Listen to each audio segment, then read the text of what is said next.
And before we kick off, some general housekeeping for our visitors in the gallery. In the event of an emergency that requires the building to be evacuated, or if our fire alarm system makes emergency tones, our staff will direct you to leave through the emergency exits and move to our evacuation assembly area outside the main entry point of the PCYC.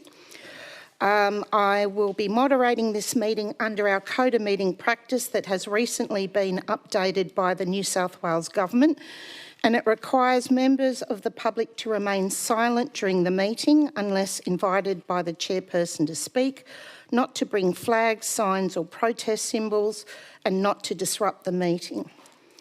Any non-compliance may result in expulsions from the meeting. So, councillors, welcome to the 2026 council meeting. And we've all got new seats and we've all got a new code that we are operating on, but also be aware that, as we know, all of us want to change this code, so hopefully we'll get to that and make sure that all is good. I declare our meeting of council open at 6:03 p.m. And for those joining us in the gallery this evening, please be advised that the meeting is being recorded and will be made publicly available on Council's website. People attending this meeting should refrain from making any defamatory statements, and I'd also like to remind the audience that taking video recordings and photographs is not permitted in the chamber. As a sign of respect to the traditional owners, I'd like to start today's proceedings by acknowledging the traditional custodians of the lands of Elders past, present and emerging, and on which we celebrate today, and other Aboriginal people who may be present. We've got applications for leave or absence. We have one application for leave of absence, which is Councillor Jolene Hackman. Can I have a mover and a seconder? Councillor Bingham, Councillor Robins. All those in favour? Declare that carried. Also, confirmation of the minutes. Can I have a mover and a seconder for the minutes of the ordinary council meeting on the 16th of December 2025? Councillor Beaujard, Councillor Causey. All those in favour? Declare that carried. Apologies, Madam Mayor, we've missed the request for remote attendance. Yes, you're right. We have a councillor online who, due to unexpected health concerns, is joining us online, which is under the new Code of Meeting Practice. Can we have a mover and acceptor to accept her into the meeting? Councillor Robins, Councillor Bingham. All those in favour?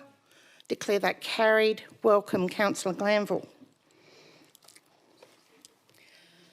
Disclosures of interest. Councillors, in accordance with clause 4.25 and 4.26 of the Code of Conduct, returns may be has to be made by council's designated persons, which must be tabled at council meetings. Tabled tonight. Do we have any returns? Because I haven't seen any.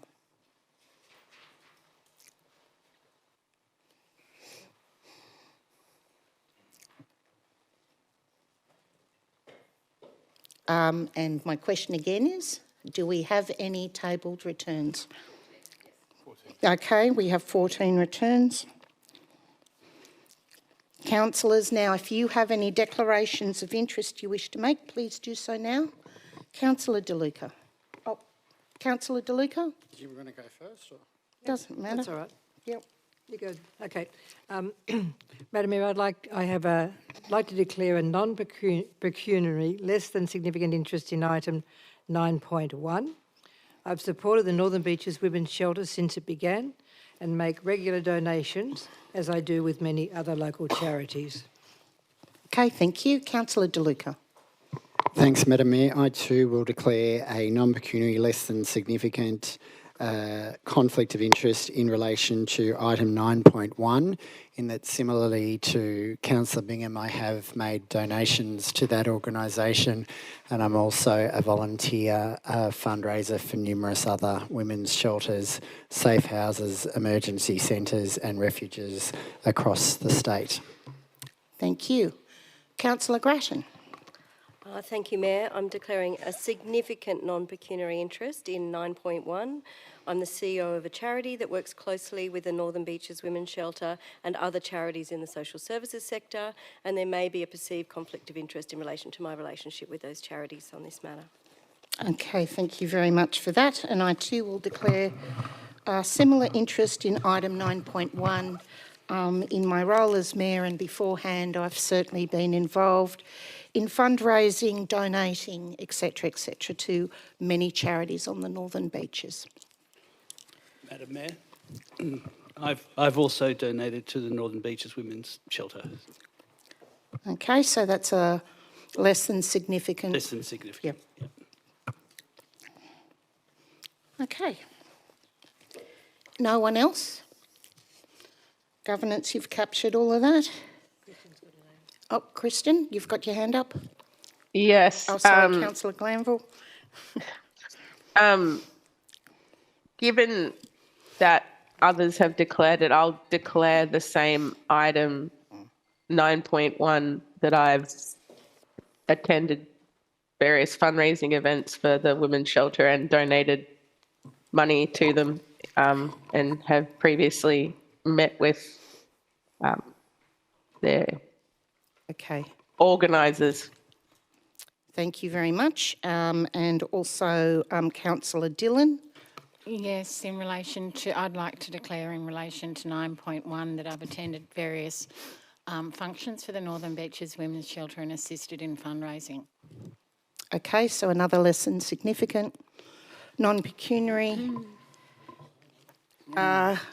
Councillor Robins. So starting with the run, I'd just like to declare a Vito. less than significant non-pecuniary of interest. Having been involved with going to fundraising events over the years, and also having been involved in the community sector, working with the organisation at over a long term as a staff of council and a councillor. Okay, thank you, Councillor Robins. Councillor Causey. There's three more to go. Declare so, Councillor the same Causey. thing. I've declare a non-significant, non-pecuniary interest in item, whatever it is. 9.1. 9.1. That I've attended various functions and made donations to multiple different welfare organisations, including women and domestic violence on the Northern Beaches over the years. Okay, thank you. Councillor Giltman. Ditto. I know, it feels like it, doesn't it? Yeah, I've been to their functions and I have donated to them in the past. Yeah. Okay. Okay, sorry, I'm just checking that governance is keeping up. Councillor Hernjack. Thanks, Mayor. 9.1, non-significant, non-pecuniary interest. I've also attended fundraising events for the Women's Shelter. Okay, thank you. I've got to look around to find you because I don't know where you all are now. So, okay, thank you very much, Governance. We've captured all of them. Well done. So we're up to items resolved by exception. Councillors, we now move to items resolved by exception. I would ask you to be mindful of whether it is absolutely necessary to call out an item if the officer's recommendation is sound. I'll also be providing an opportunity for notices of motion to go by exception. If you wish to call out a notice of motion, please do so when I go through the items, each of them shortly. Firstly, can I have a mover and a seconder for this motion? Councillor Hernjack, seconded by Councillor Grattan.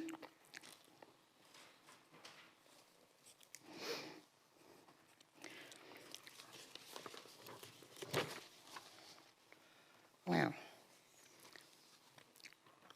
Any chance we can have our screen a little bit bigger?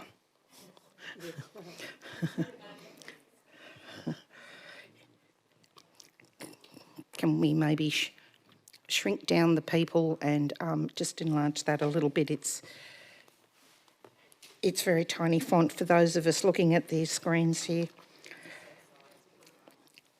Okay. All right, councillors, I'll now call out each item one by one, and you can advise me if you'd like to call the item out. And please read out aloud. I'm reading them out aloud as they're called by the minute taker, but I will mention each one because for those that don't have their micro reading glasses with them, I will read each one out. Okay, item 6.1, Merrill Minute. I won't give the number, but recognition of 2026 Australia Day Honours recipients. 6.2, Merrill Minute advocacy for war widowers eligibility to access pensioner concessions.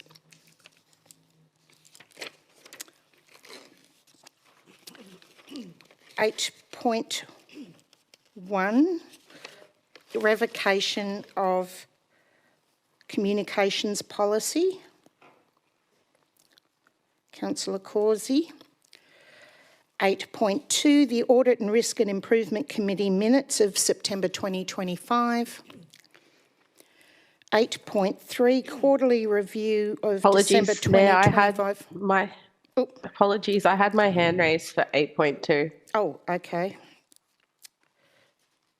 Sorry, Councillor Glanville, I didn't look at the screen. Okay, 8.3, quarterly review for December 2025, Councillor Beaujard. 8.4, monthly investment and finance report for November 2025. Okay, Councillor Causey, a question. 8.5. Okay, we're pulling that one out. 8.6. That's going to be pulled out with Councillor Grattan. 9.1. Councillor Bingham. 10.1, update on the notice of motion for the master plan for Manly to Shelley Beach Walk. Councillor Harvey or Councillor Causey? Councillor Harvey. 10.2, humane alternatives to the 1080 poison for the management of feral animals. Councillor Hernjack. 11.1, the planning proposal that we all have know about from Wilga Street at Powderworks Road, Ingleside. So move, Councillor and Robins. Councillor DeLuca second. Okay. Yes, just wait until we get into the, thank you. 11.2, planning proposal to Abbott Street, Balgowlah. Councillor Grattan. 11.3, the minutes of the Northern Beaches Business, Industry and Stakeholder Committee meeting held on the 12th of November 2025. 11.4, Fire and Rescue Inspection Report at Pittwater Road, Brookvale. Councillor Beaujard. 12.1, revocation of the Tennis Liaison Committee policy and management of tennis facilities.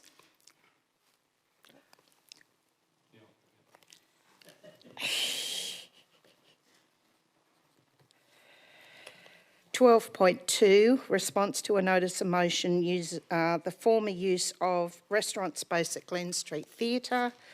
Councillor Hernjack. 12.3, proposed sale of council property, Unit 9 of 5 Vuko Place, Warriewood. Okay. 13.1, notice of motion by the public for the public participatory marketplace, in brackets making. Wow, okay, through to the keeper, well done. 13.2, notice of motion, investigate options for the protection of the Ingleside Wildlife Corridor. That's fabulous. That means we're in furious agreement. 13.3, a notice of motion, erection of plaque honouring the Save Little Manly foreshore, Councillor Bingham. 13.4, notice of motion, motion for the Australian Local Government Association Conference 2026, shark safety by numerous councillors. Through to the keeper. 13.5, notice of motion, need for better regulation of e-waste. Yes, I'll call that. Thank you. Okay, I'll now ask staff to put those on the screen. And of course, 14.1, the notice of rescission. Yeah, it'll be called anyway at the end.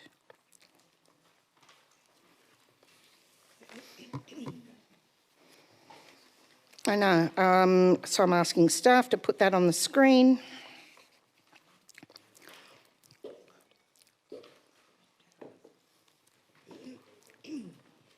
We happy with all of that? I'll now put that to the vote. All those in favour, declare that carried. Thank you very much. Councillors, as we embark on the meeting this evening and in the interest of an efficient meeting, I will remind you of the provisions in the Code of Meeting Practice that allow for motions to be put where no councillors wish to speak against an item or we have had 2 for or 2 against an item. And I'd also like to remind councillors that while the new code enables speeches for up to 5 minutes, you'll be encouraged to use this time wisely and effectively and efficiently with the view to addressing all of the items of business that we have before us tonight.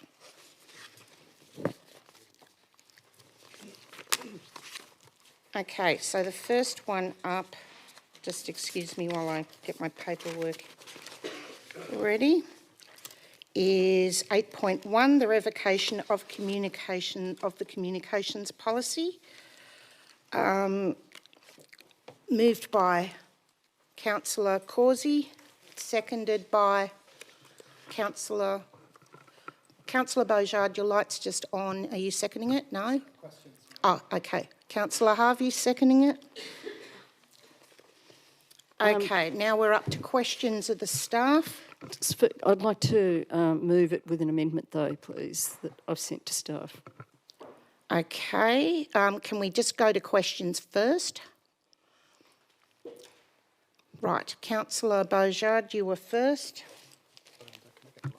Very much. Thank you, Madam Mayor. Just before I start, a point of clarification. The Code of Meeting Practice does require us to stand when addressing the council. Are you ruling that not necessary? I am ruling standing for the Mayor is not necessary. If you feel the need to do so, please go ahead, because I've certainly been on councils before where we had certain councillors who love to do that and others that don't. So I leave it up to all of you to make your own personal decisions. Thank you, Madam Mayor. Happy to remain in a sedentary position. Couple of questions, if I could, through you, Madam Mayor, to the CEO. Could you confirm if the revocation of the 2019 communication policy leaves any gap in our governance, or is this matter fully covered by existing policies and codes? And could you state those, please? Through you, Chair.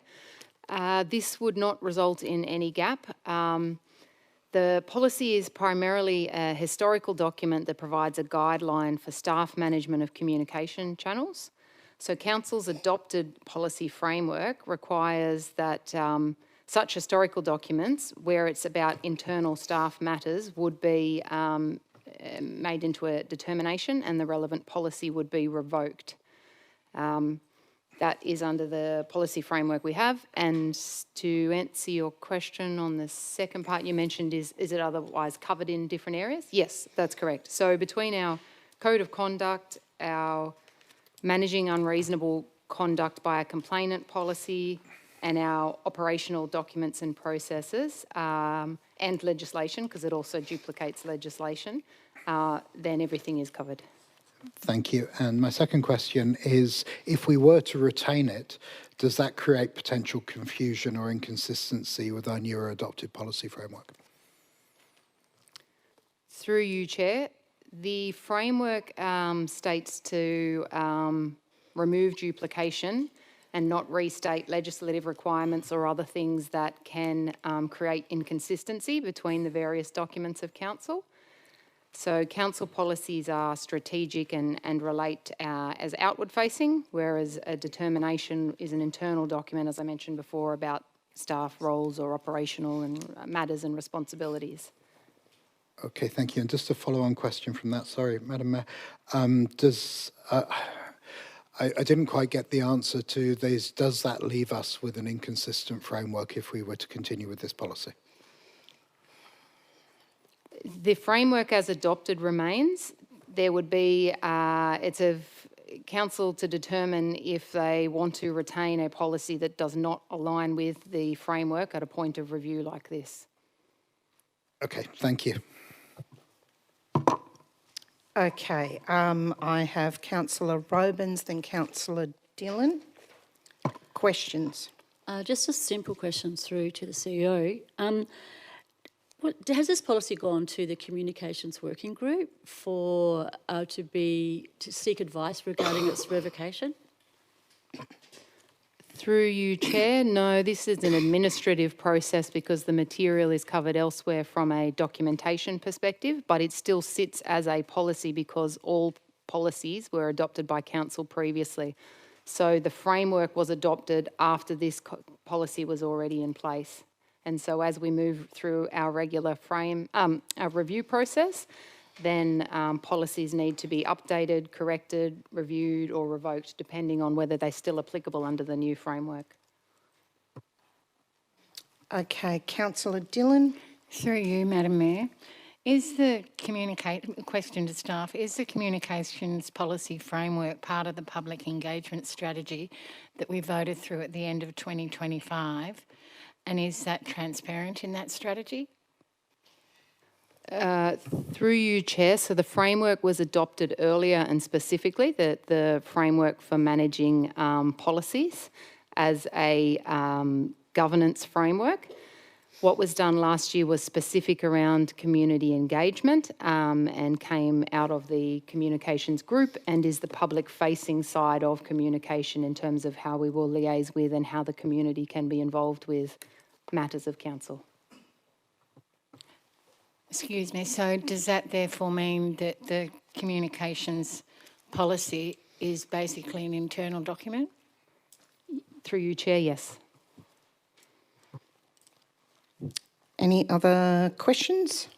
Okay, Councillor Causey as the mover, if you'd like to speak. Yes, so could we please have the amendment up on the screen? Oh, it's up there, is it? It's up there. Okay, great, thank you.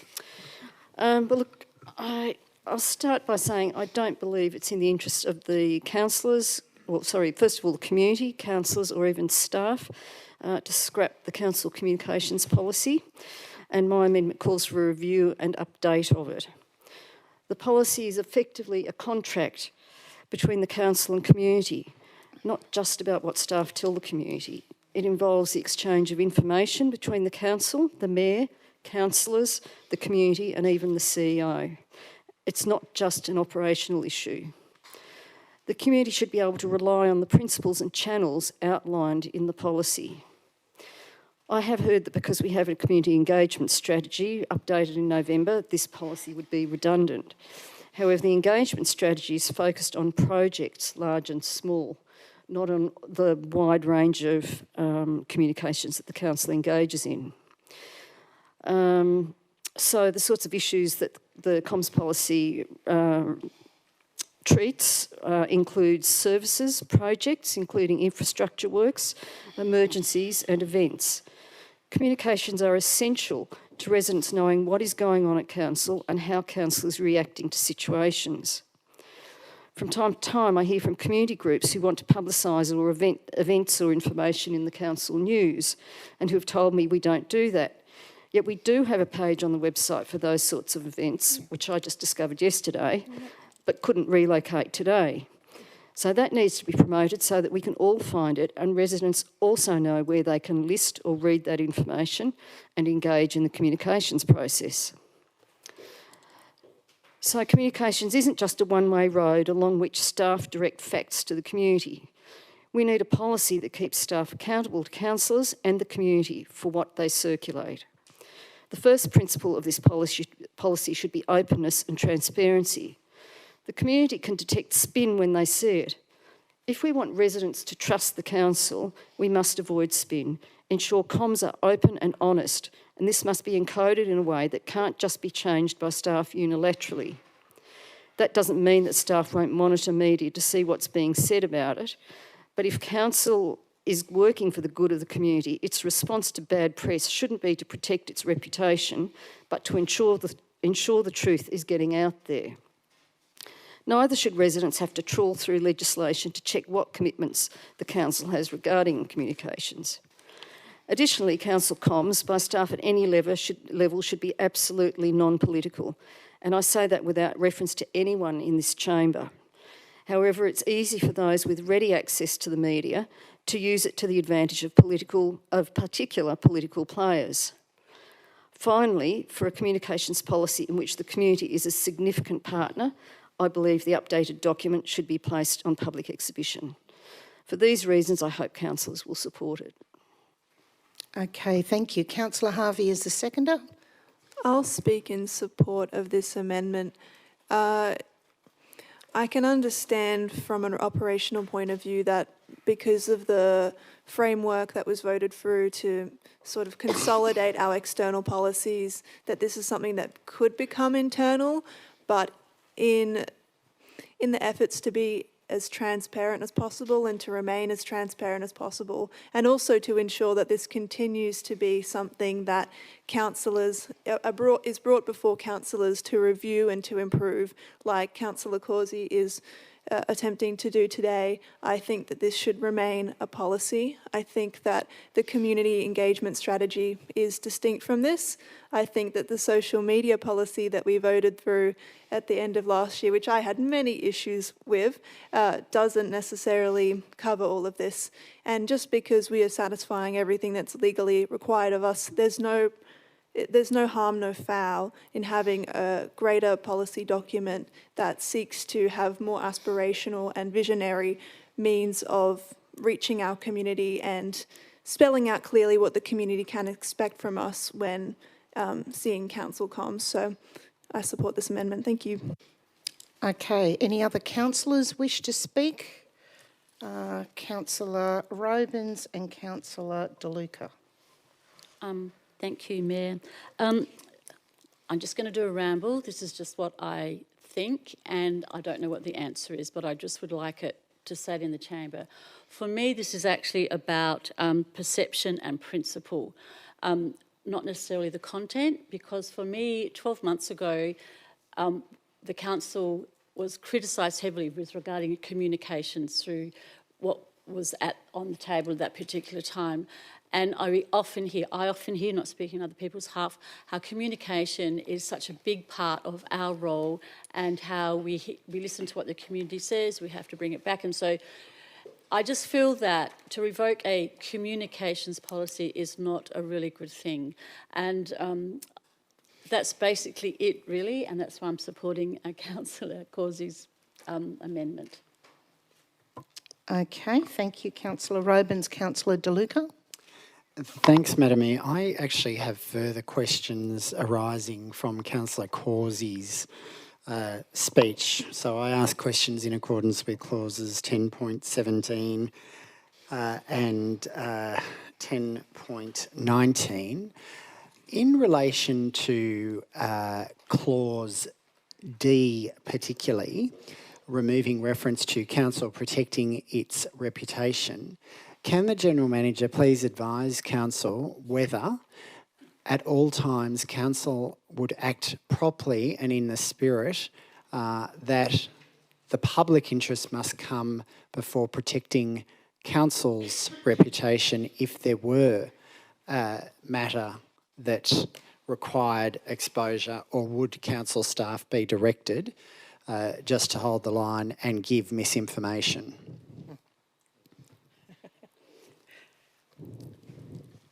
Okay, Councillor Grattan, I've got you down, so if you Sorry. take all your lights off. got Ms Loveridge. Through you, Chair, yes, we would absolutely do that. And just a further question to the General Manager. Can the General Manager please assure councillors that no member of our media has ever been threatened by a staff member, that if they continue with printing or on a particular story, and that would be seen as staff misconduct if a staff member pursued a line like that, and that this policy would override again in the interests of the public? I want to get the language right to make sure I match with what the query you asked. I have no awareness of that. We have no awareness of that. But yes, that kind of interaction would certainly sit outside any staff member's position description that I can consider, and would be a case of misconduct. Thank you. And can you please assure Council that at no time would a journalist be threatened with that they'll be closed out if they don't stop promoting a particular story, etc., and that would be contrary to both the Code of Conduct as well as this existing policy? Through you, Chair, yes, we would always follow the Code of Conduct if people were to behave outside it. Thank you. I think Councillor Grattan had a further question, and then I'll speak. Councillor Williams. Sorry. And then Councillor Grattan. And then Sorry. I'll speak later, if that's okay. Councillor Williams, you have any questions? Yes, through you to the CEO. Ruth, Well, Councillor actually, Robins. just to let you know, we've moved past the questions. Actually, we're into speaking. Right, yeah. Yep, debate. Councillor Robins mentioned that this policy needs to be there to safeguard, and we were criticised for that communication we had during IPART, even though it was imposed upon us by IPART, the whole process, and that policy was in place. So it didn't save us then, so I don't see how it's going to save us in the future. It seems to me, my personal take on this, that the way it's been explained, that this is operational, that the communications is still going to be happening between council and the residents. The events page that Councillor Causey referred to is here. It's easy to find. You just type in events and there it is. So I personally don't see that there's a problem, and we'll be voting against the amendment. Okay, thank you. Councillor Grattan? Thank you, Mayor. I'm quite moved by the words of Councillor Causey and Councillor Robins, and the absence of a communications policy does feel like a gap in terms of the way that we wish to communicate in two-way with the community. However, this policy is very administrative and operational, so rather than taking this policy and changing it, maybe the update should just be a broader, and we create a higher level communications policy that captures the spirit of what we're trying to say, and we can leave all the operations out of it. So I don't quite know how we would change the motion, which is quite specific in that respect, but I think there probably is an argument that we have a communications policy in place, and that the staff could go and update that, and it might be stripping out some of that operational detail. Can I respond to that? Sorry, Councillor Causey? Can I respond to that? No, not at the moment. Just we'll get there. Just I'm trying to get any other councillors who have something to say. Councillor Beaujard, you haven't said anything yet. Thank you, Mayor Hines. Only questions beforehand. Thank you. I will, just before I speak, foreshadow the original motion, if I may. This is one of those items that, had we sat in a briefing with staff as we used to last year, would have been a lot clearer to the members in this chamber. And that's unfortunate. I think listening to the answers from staff, This isn't about reducing standards. It's not about weakening transparency. And I certainly don't believe it's about lowering accountability. It's what we did all of last year in keeping our governance framework clear, modern and sensible. The administrative communications policy we're looking at was adopted in 2019, due for review in 2022. And since then, the world of comms has changed dramatically. If we leave policies sitting on our books that are out of date, we create confusion. We risk inconsistency between what's written and what actually happens in practice, and that's not good governance. A lot of what sits in the policy is, as we've been told, covered elsewhere, in the code of conduct, in legislation, in operational procedures, and I don't think we need duplication. In fact, duplication can create conflict and uncertainty. Good governance is not about having more policies, it's about having the right policies. The absence of a briefing doesn't change the fundamental question before us. Is it responsible to keep an outdated, duplicative policy in place? Or is it more responsible to streamline and rely on the code of conduct and proper operational governance? To me, the answer is pretty clear. Revoking this policy does not remove communication standards. It simply removes unnecessary duplication and allows our teams to update procedures as needed without having to bring technical administrative adjustments back to this chamber every time. Particularly in the context of the SV, where the community expects and demands strong governance, we need our policy framework to be disciplined, contemporary and coherent. And that's what this amendment, I don't believe, supports. And so for those reasons, I don't support this amendment. I'll be voting against it. Thank you. Okay. I'm going to jump in as a councillor myself on this one, only because I totally understand the irony of us removing a communications policy when communications is so incredibly important from a council perspective, especially to all the residents.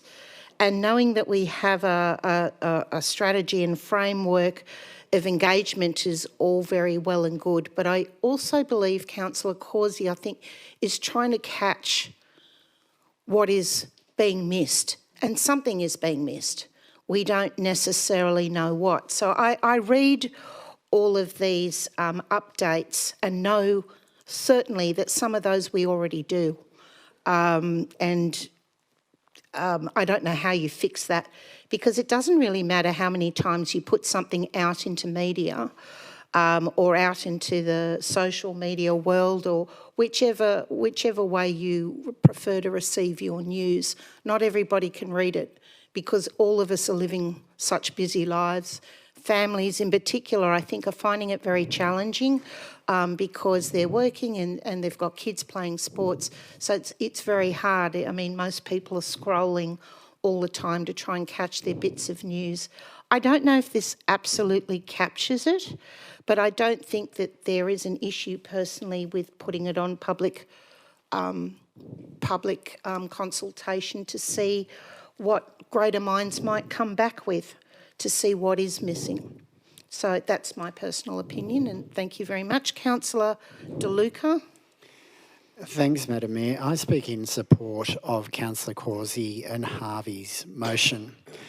I think the guiding principle of this council needs to be at all times openness and transparency. I do not support, as I have elucidated in my questions, our council staff are here to serve the community. It is important that at no time should they put reputational damage ahead of serving the community. And it's imperative that at all times, all staff, and which management has just assured us, will not enter into such conduct. And that's very important, and something that I think we need to emphasise.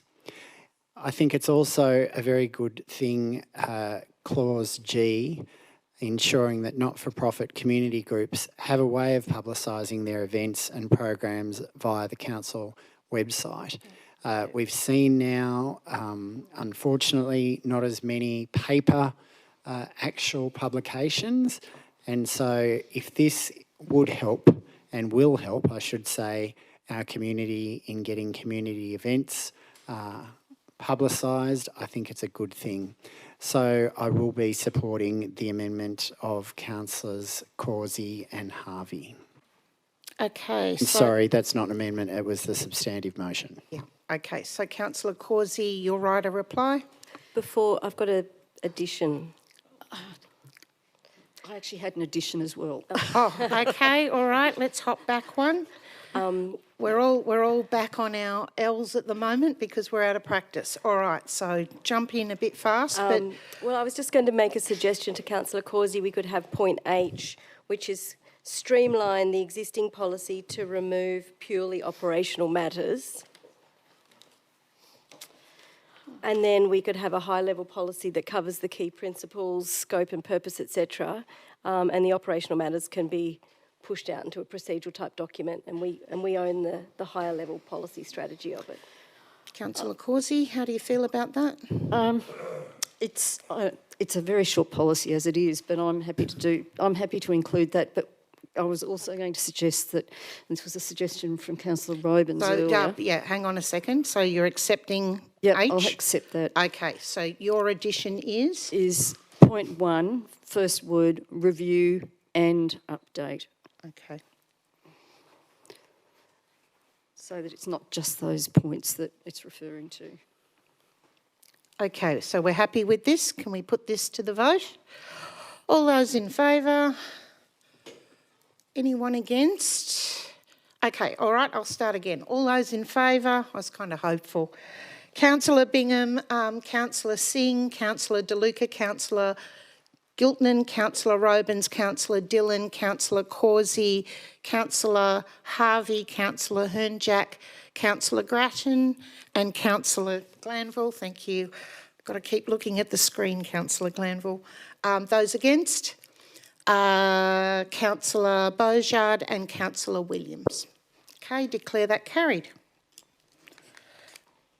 Right, number 8.2, Councillor Glanville.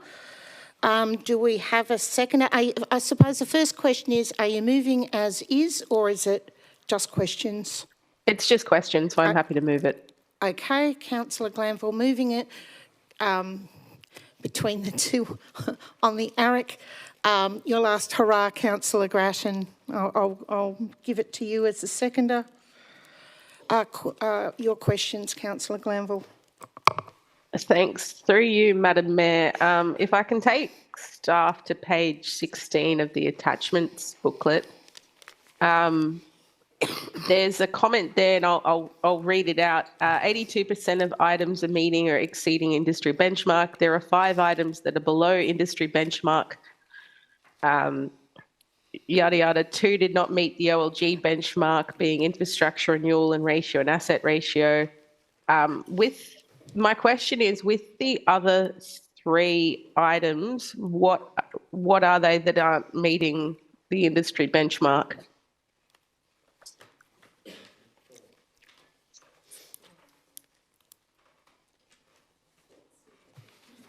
Through you, Chair, just bear with me as I make sure I'm talking to the right information. Okay, while they're searching in the paperwork, any other questions, Councillor Glanville? Yes, in page 27 of the attachment book, there's a comment. The ARIC queried the commentary on employee benefits and on costs and suggested that additional commentary would assist the community to understand why council is not above the benchmark rate. I just wanted to understand what benchmark this comment refers to and why are we not above that rate? Through you, Chair, I can answer that one and then come back, I think. So the discussion in the ARIC was about being able to substantiate why the rate is where it is in terms of employee costs and what the changes or impacts were and why. So we discussed providing additional commentary to make it clear on the various reasons for increases. For example, the local government award, the rate of that was applied, the temporary staff salary payments associated with the temporary Cosmo project, and also other changes that had reasoning in the way we delivered our service model, as well as things like the superannuation guarantee change, etc.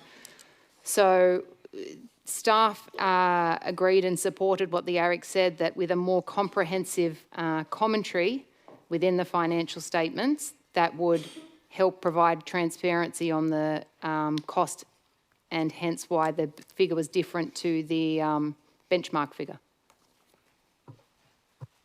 Thank you. Does the benchmark rate not incorporate, because lots of what you just said are things that affect the whole industry, like the award and so on. Is that not reflected in the benchmark rate, or are there enough those other things? What is pushing us to not be above the benchmark? Yes, and what's discrete to each council, which isn't standardised across others with the benchmark, is the services we deliver as well, in terms of what is done in-house and what they're paid versus what may be contracted, and it wouldn't appear in employee costs in another organisation as well. So it's not an apples for apples assessment. So the ARIC was saying, what can you do to help explain your costs more clearly for the community to see?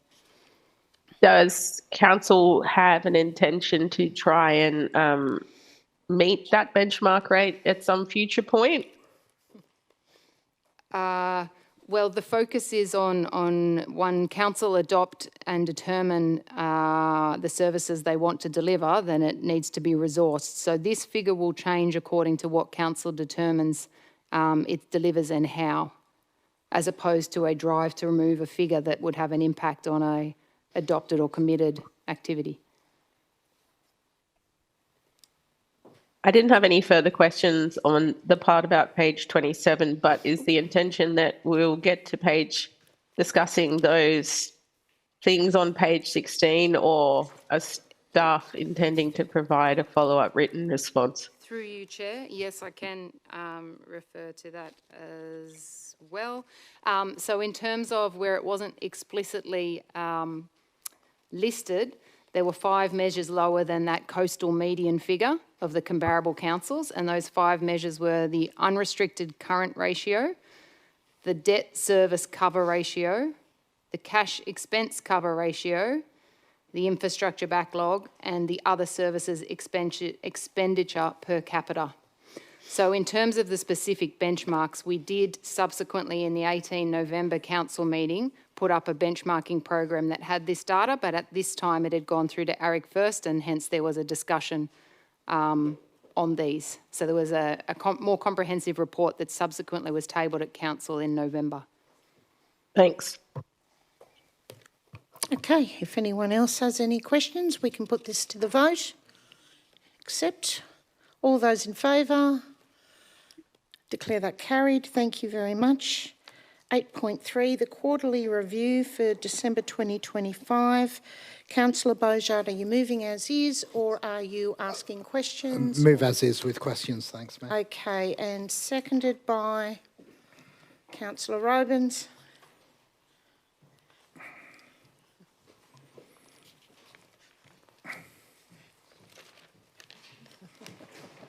Got the long way around.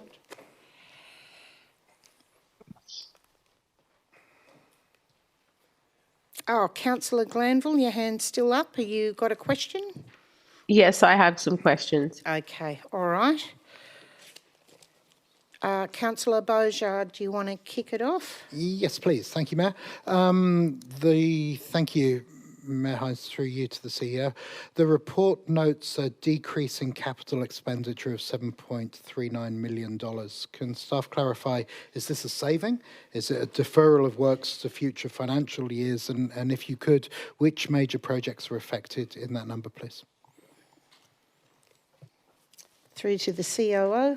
Oh, sorry, CFO. Too many acronyms. Thank you, Mayor. So it's primarily due to the rephasing of multi-year projects into the next financial year.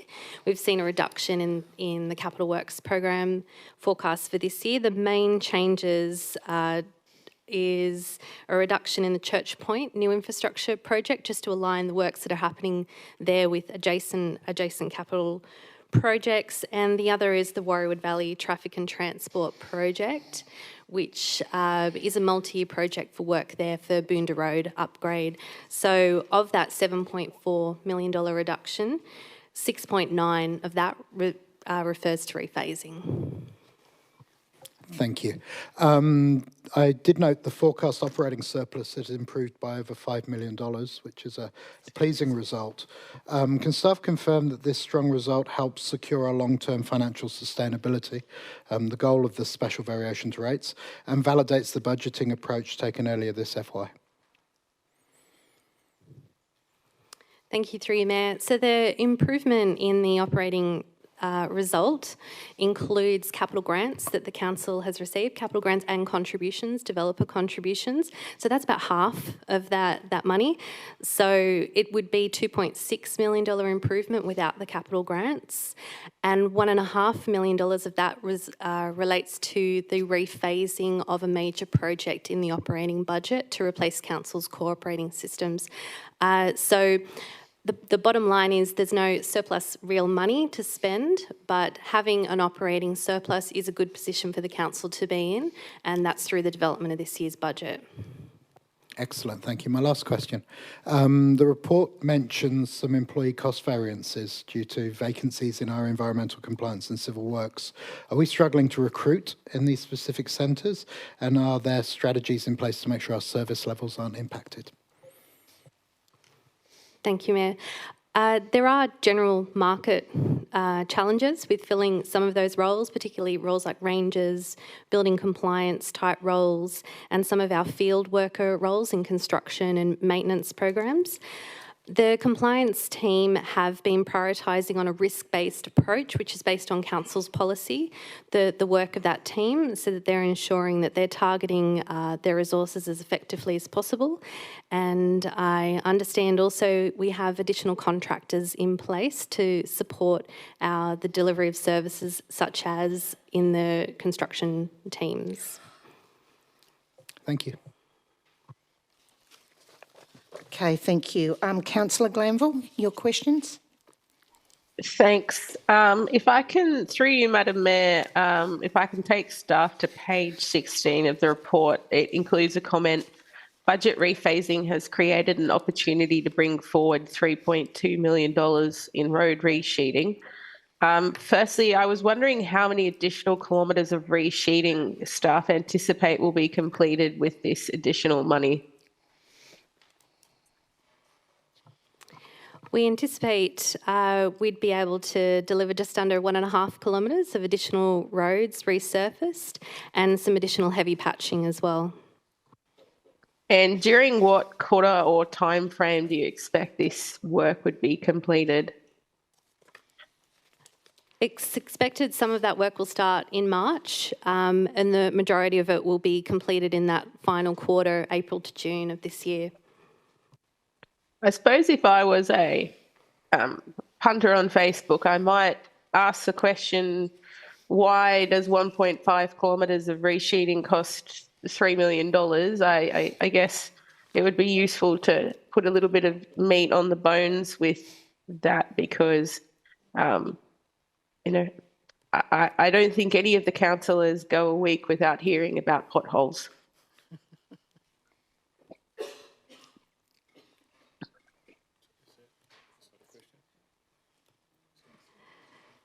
Thank you, Councillor. So the road resheeting program also does include, so in addition to that 1.5 kilometres, there's an additional amount of heavy patching as opposed to pothole filling to deal with a number of those local streets and the major defects that they're seeing in those areas. I think I was actually asking a different question. I was asking, I think, essentially, why is 1 kilometre of road resheeting so expensive? Through to the CEO. Thank you, Madam Mayor. Councillors, it's certainly a good question, and the answer is entirely depends on the circumstances of the case. different roads, be it local or regional, have different needs as well as a number of other factors as well. Councillors, you may recall we have provided information concerning our road maintenance program, and we'll have a look at that, and if there's anything outstanding or we can supplement, we'll provide that to you. Be careful what you wish for, I suspect. I get calls virtually daily. Okay, Councillor Robe. Oh, sorry, Councillor Glanville, you got a couple more? I have another set of questions, sorry. Okay, that's okay. If I can take staff to page 20 of the agenda, it notes that we're tracking behind on bush regeneration hours, invasive pest animals controlled, and reducing volume of waste sent to landfill. Not to be too much of a broken record, but can we get an update on how we're tracking at getting the invasive pest species under control, given that this is a measure we are perpetually behind in the recent few quarterly reviews?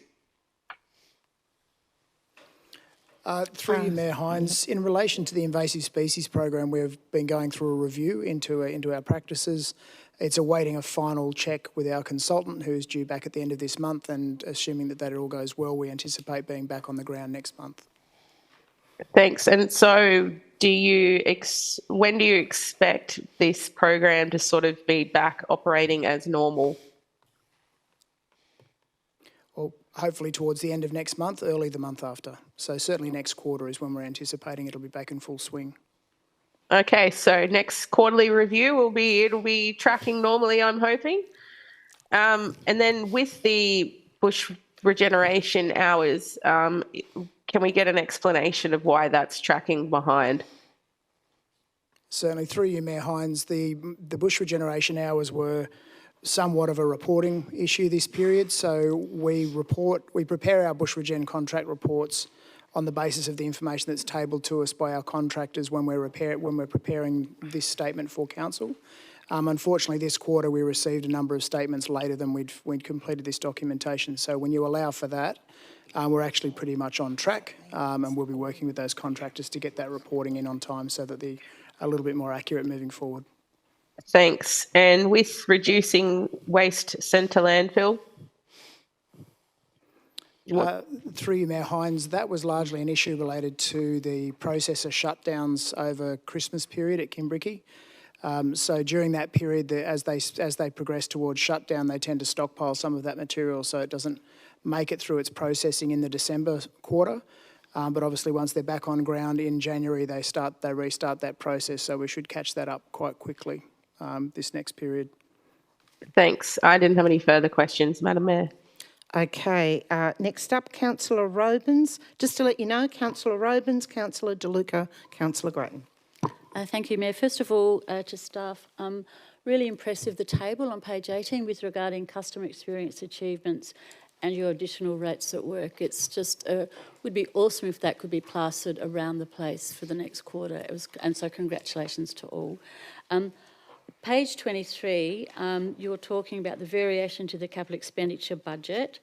1.2 Boondah Reserve, I gather that's the North Narrabeen Football Club, is that correct? Ms Debney, sorry.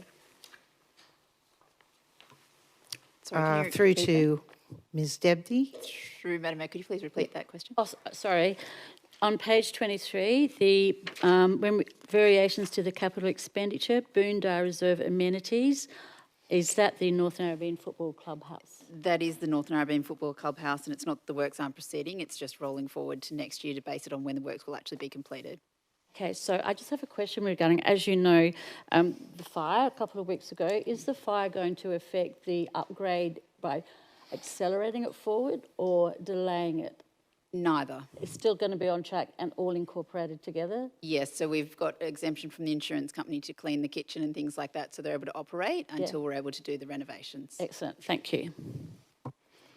Okay, Councillor De Luca.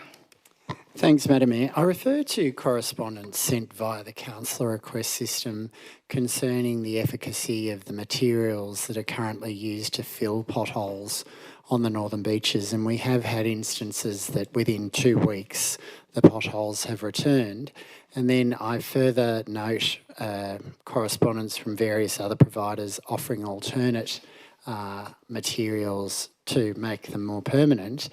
Why does Council continue to reject or not even consider those alternatives? And could the General Manager please review the rejections of those alternatives, because I think it would be in the interests of Council and our community to look at that.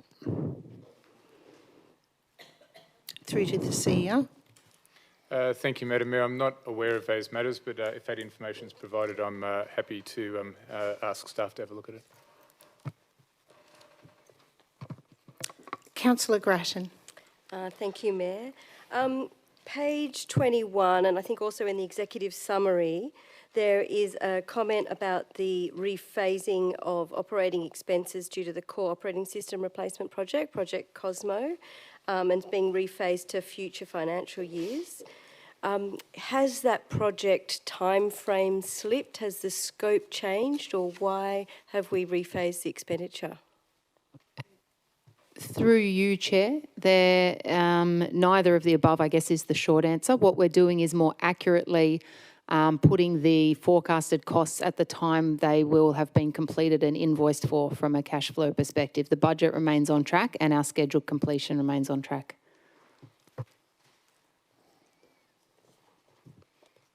Councillor Causey. Look, I was going to ask this, out of the meeting, but I might as well put it on the record. I'm just wondering, with the Modern Heritage Study, that's been going on for quite a long time now. I noticed there's been an extra 7 properties added to it, but I could have added quite a few other properties if I'd realised it was going to be still going on this long. So I'm just wondering when that's expected to be finished at this point. Councillor Causey, I suppose the question is that in the report?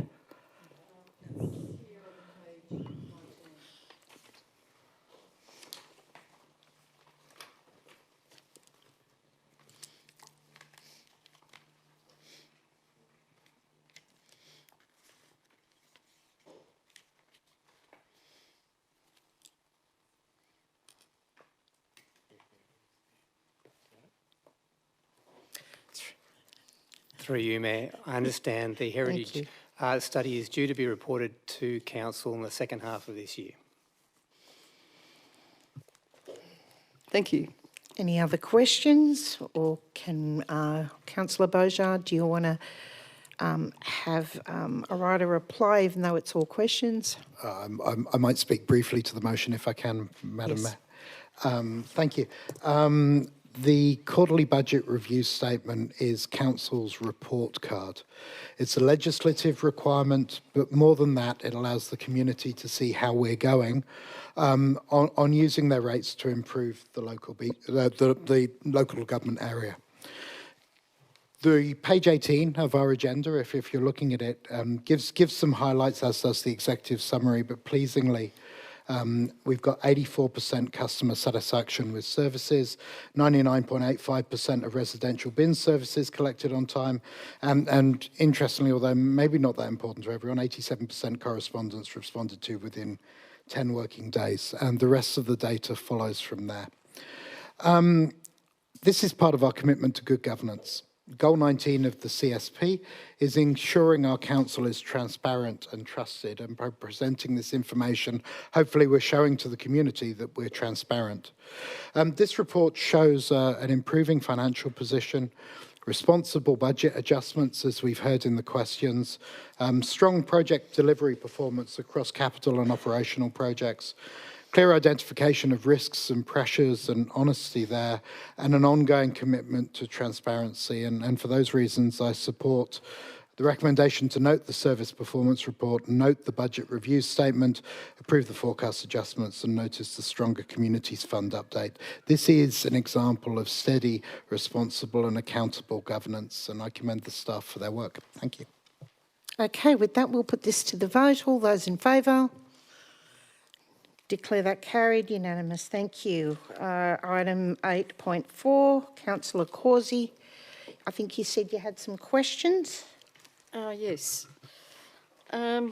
It's page 33 in the agenda. Oh, sorry. So it's only questions. It's Does only anyone else questions. want to second it? Councillor Beaujard. Okay, sorry. Go ahead, Councillor It's Causey. actually the same question for the next item as well, but just on page 33, the council investment portfolio by institution rating.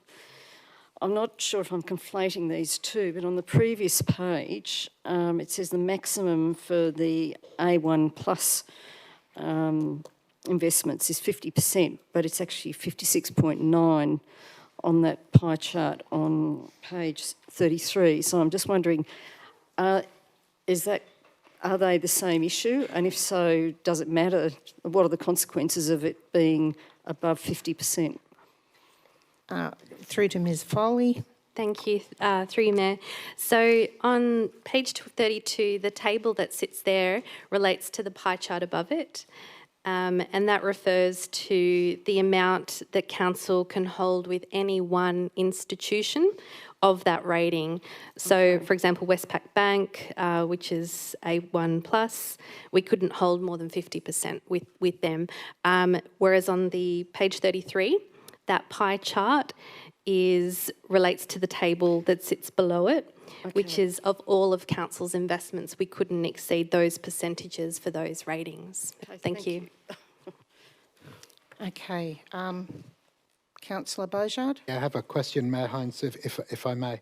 If I take you to page 39 of the agenda, which is the income statement, line 1, which is income from rates and annual charges, shows a year-to-date variance of negative $1.255 million. Given the SV in place, how did we see a negative variation to rates, or am I reading it wrongly? So within rates and annual charges is pensioner rebates, and the state government funds 55% of the mandatory $250 pensioner rebate, and when that rebate comes in, that's classified as income in rates and annual charges. They normally pay us in November, but they didn't pay us until December. So just a timing issue. Thank you. Thank you. Okay, no more questions. Put that to the vote. All those in favour? Declare that carried. So, Councillor Causey, 8.5 was the same question? Yes. So, but I'm just looking for which... So that's December's monthly investment report. Yes, so it's page 47. If that's the same question, it'll be, I suspect, the same answer? Yeah. It probably will be, but there's no table. I mean, this one, the table below it, actually states 50% is the maximum for A1 plus, but we've got 60.2% on my figures. Yes, it's the same thing. So the pie chart that sits above that table is the one that relates to those requirements in our policy, whereas on the following page, again, it's the table below it. But on this one, the table below it,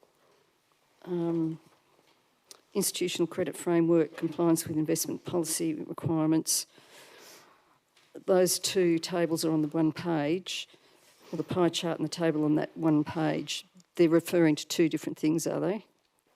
Yeah, so okay. Okay. With that, let's put this to the vote. All those in favour? Oh, sorry, seconded by Councillor Grattan. All those in favour? Declare that carried. Thank you very much.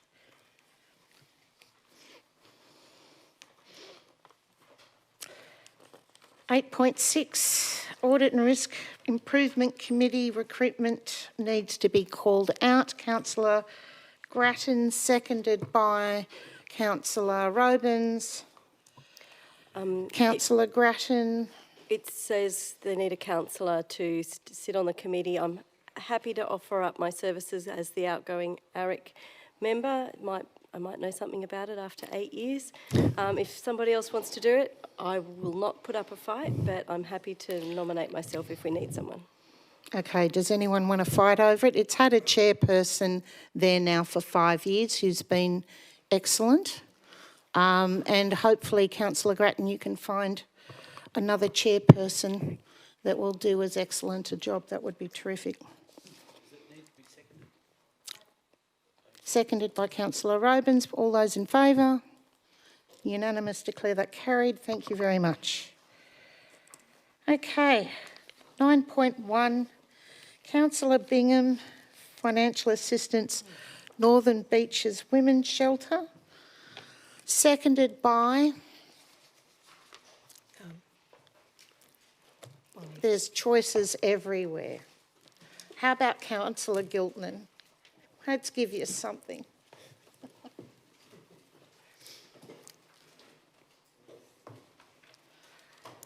All right, Councillor Bingham. Thanks, Madam Mayor. So I've moved quite a substantial... Sorry, okay, before we go into your moving to speak, first of all, questions.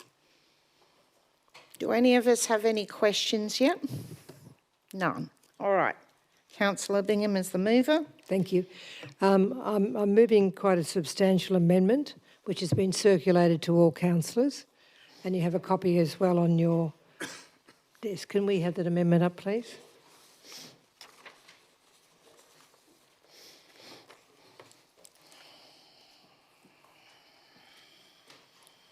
As you can see, it's quite substantial.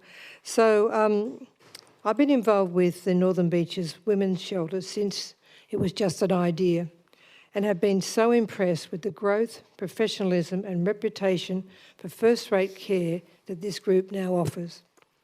They really serve a need on the Northern Beaches. But it's time to formalise the process for this and another 2 legacy grants that the council has been awarding since 2016. It is proposed that we introduce a new grant program, and which will continue to support and provide money for family and domestic violence services, homeless services and youth services in a more open, transparent way, to be effective from the 1st of July 2017. By turning over the applications to a panel of experts for the new grant program, the councillors can't be accused of favouring one organisation over another, and we will finally have a formalised process under which these grants are awarded. In the meantime, the extension of a further 12 months of the funding to existing recipients is a good outcome, and it will give staff the time needed to prepare the new grant program.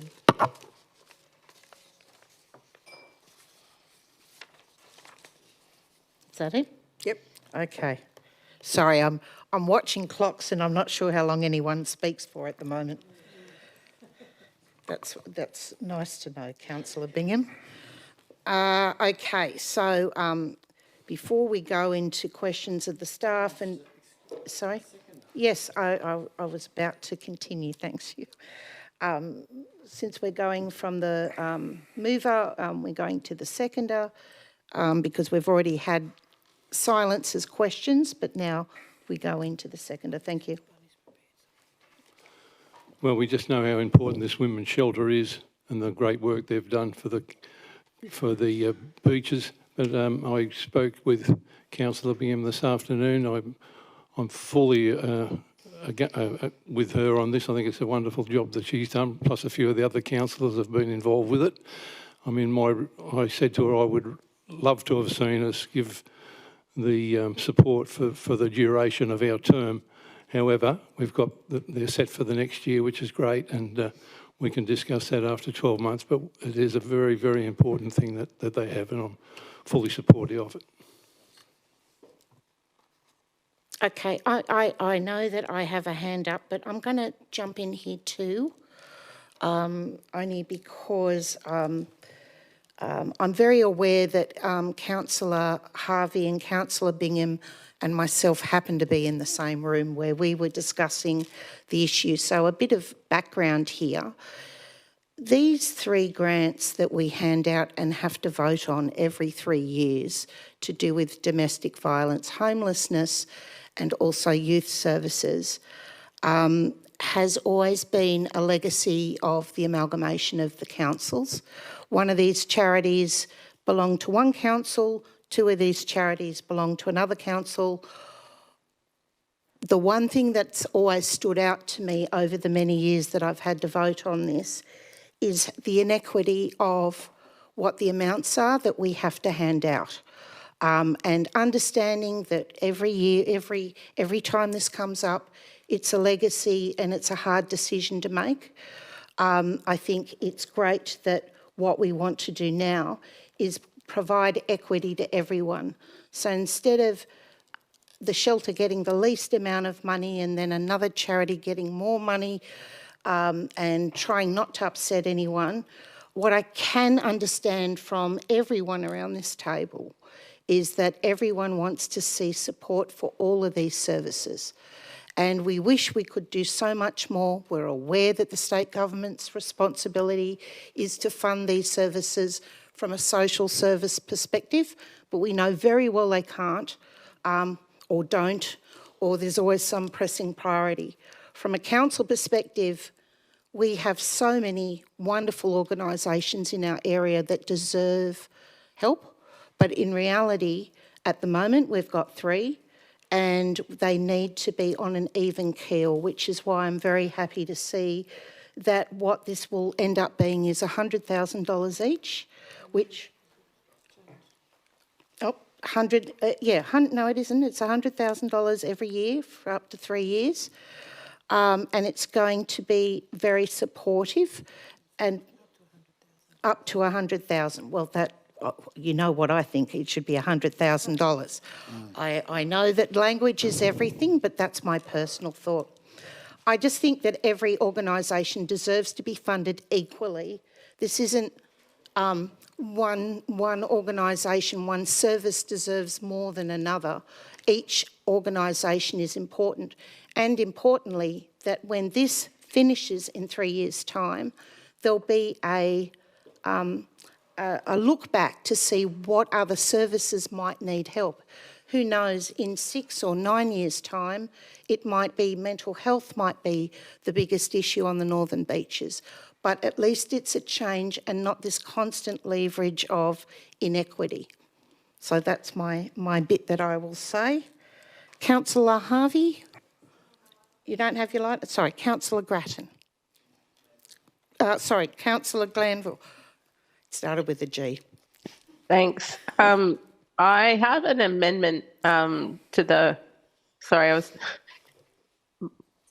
my camera malfunctioned a bit and I can see the baby in the background on the screen. Can I propose an amendment to the second line, and if it's not accepted, I'll move it as an amendment, that we extend the existing funding for a period of 2 years, and I can speak to my rationale for that. Okay. Councillor Bingham has said no, so we'll hold off for that for when we manage amendments later on then. Well, I'm proposing to move it as an amendment then. Okay, all right. So do you want the entire 8 points copied with the change on number 2? Yeah, I'm happy to adopt the rest of it. Okay. Can I just ask a question, Madam Mayor of the mover? Yes. What you just said is correct, that in the future we could have issues, we already do have issues regarding mental health and the need for increased mental health services. So if it is increased to 2 years, Councillor Glanville, are you happy to, or 3 years, are you happy to extend clause 6 to, so where it says family and domestic, so that currently the grant would be confined to areas greatest need, family and domestic violence services, homelessness services and youth services. Are you happy to include in that mental health services? Sure. Thank you.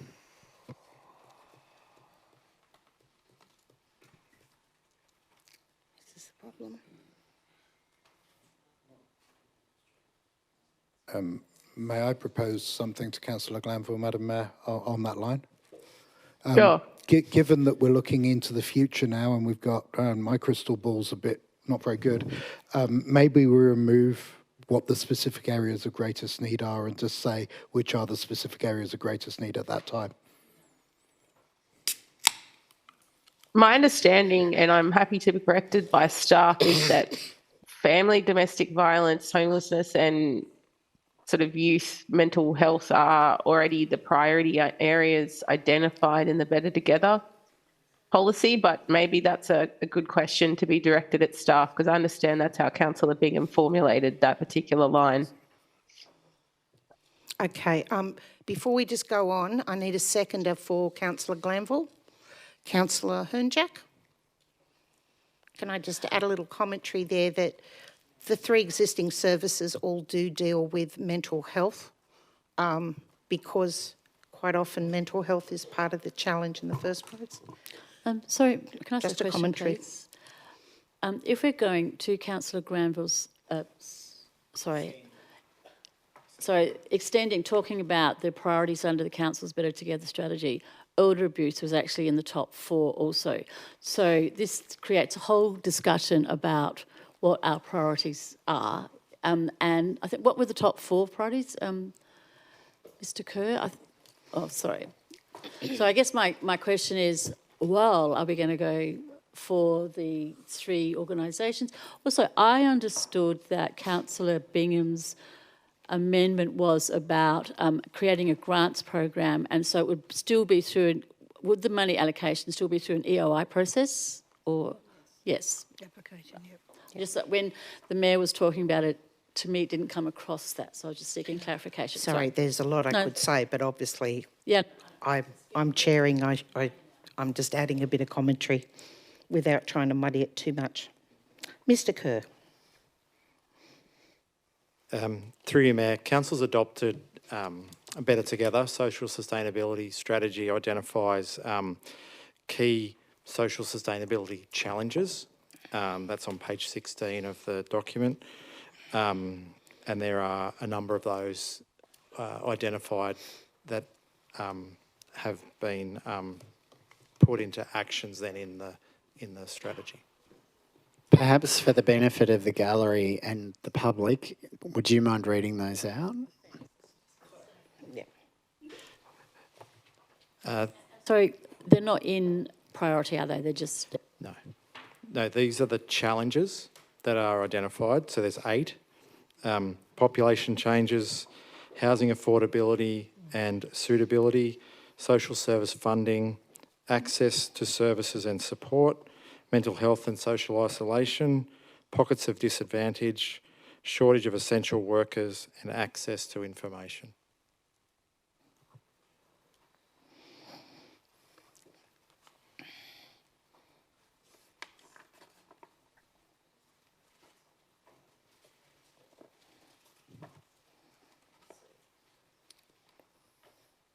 Ask away, Councillor Robins. I've got 1,000 questions, but I'm sorry, go I'm just for a it, bit Councillor Robins. confused because that actually doesn't talk about specific, that gives, okay. So isn't it also in the Better Together's strategy, and I don't know what page it is, where it talks about the actual areas of social inequity, or I know it doesn't prioritise, but through that consultation process, there was a group identified where there was like domestic violence, elder abuse, homelessness, etc. Can you just please clarify that?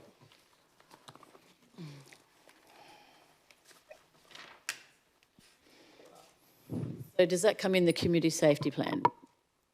Ms Ferguson.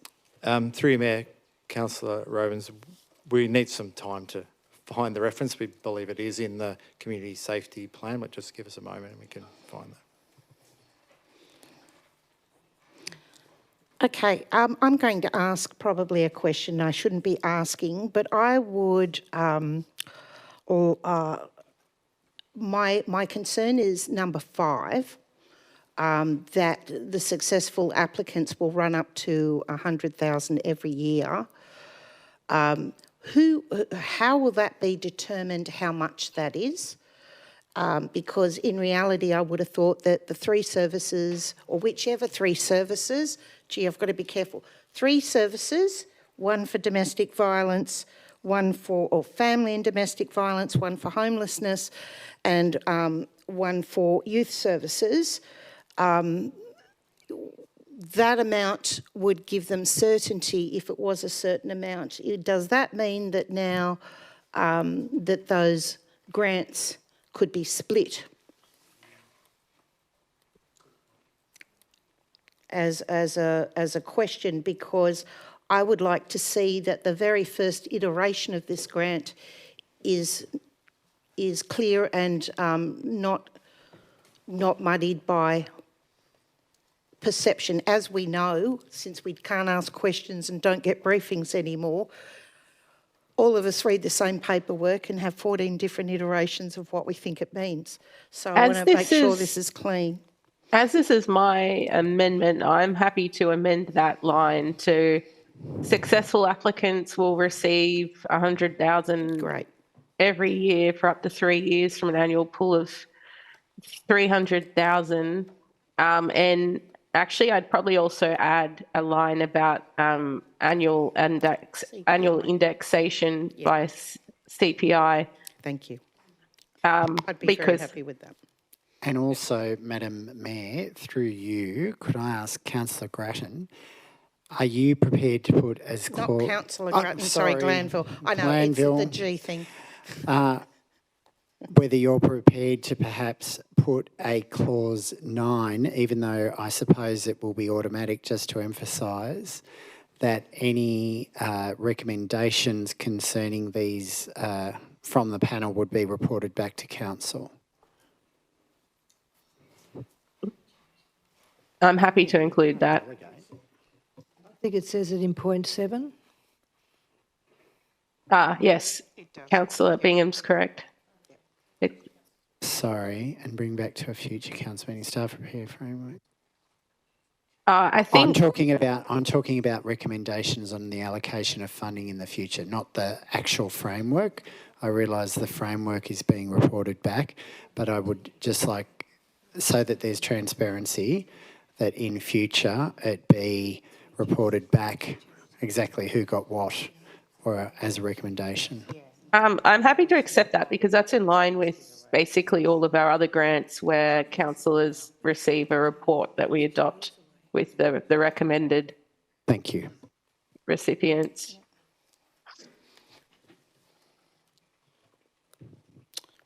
Councillors, any other questions, comments? Sorry, Councillor Glanville, I'd like to propose a change to your amendment if possible, if you'd accept it. I'm concerned that line 8 is restricting staff's ability. And here's the scenario in my head. Somebody's on a 3-year grant. We get to year 3. They're getting their money. It's already allocated to things.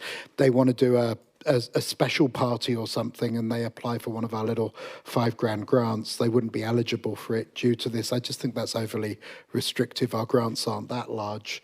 I think it's a little petty, and wonder if you do. Be in a position to remove that line. I'm personally happy to remove that, but perhaps we could amend it to perhaps not be eligible for any grants for the same activity, because I think often these organisations have many different programs they're delivering, and so perhaps they can't double dip for the same program, but I would be personally happy for them to seek different funds from different pools if they're carrying out different programs under their banner, if that makes sense, Councillor Beaujard. Yeah, if we can find wording that works, and I'm sure governance can, they're awesome, we'll be fine. Sorry, I've just got another clarification. Yes, Councillor Robins. Does this read that if we adopt this recommendation, does that mean that the services will get the same amount of money they get now for the next 2 years? They don't get the opportunity to get the 100,000. That's the difference. So they have the opportunity in at the beginning of next financial year, is this right what I'm saying? Next financial year, 1 July 2027, to have the 100 grand for 2 years, whereas, so they'll miss out on... How it reads at the moment is that we'll continue the funding for an extra 2 years, which means that the women's shelter, for example, will only get $65,000. Yeah. So I'm sure Councillor Glanville's happy on that one to amend it to 100,000 with CPI. Is that the case? I'm happy to make it rain, but I think I just need to check in with staff that I'm not writing checks that they're unable to cash.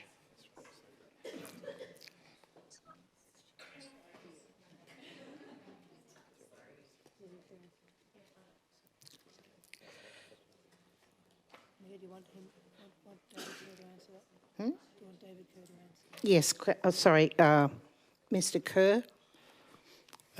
Through you, Mayor, if there were to be additional funds allocated to one of the groups, then the funding pool is in total 300,000. So that would result in one of the other groups who are funded slightly over that number potentially having a reduced funding. Yeah, I'm probably comfortable with that because I think then it's fair that all three are just getting the same, treated the same way for the next 2 years. Sorry, my lovely 4-year-old is inserting himself. Are there any further questions as I'd like to speak to this, Mayor? Yes, well, I will have a question. I can't help myself. So just to clarify, especially number 2, we're funding them. We're funding all 3 services because there's even though we're talking about the women's shelter, we know that next month it'll be another one of the 3 charities, and the month after it'll be. So we're trying to clear this up right now. The next 2 years, you want them paid at what they're being paid now, and then we start the $300,000 pool. I think what the discussion we just had was about amending item 2 to equalise the money allocated to the 3 organisations for the next 2 years. That was how I interpreted the discussion that we just had. So I think actually 2 needs an amendment accordingly.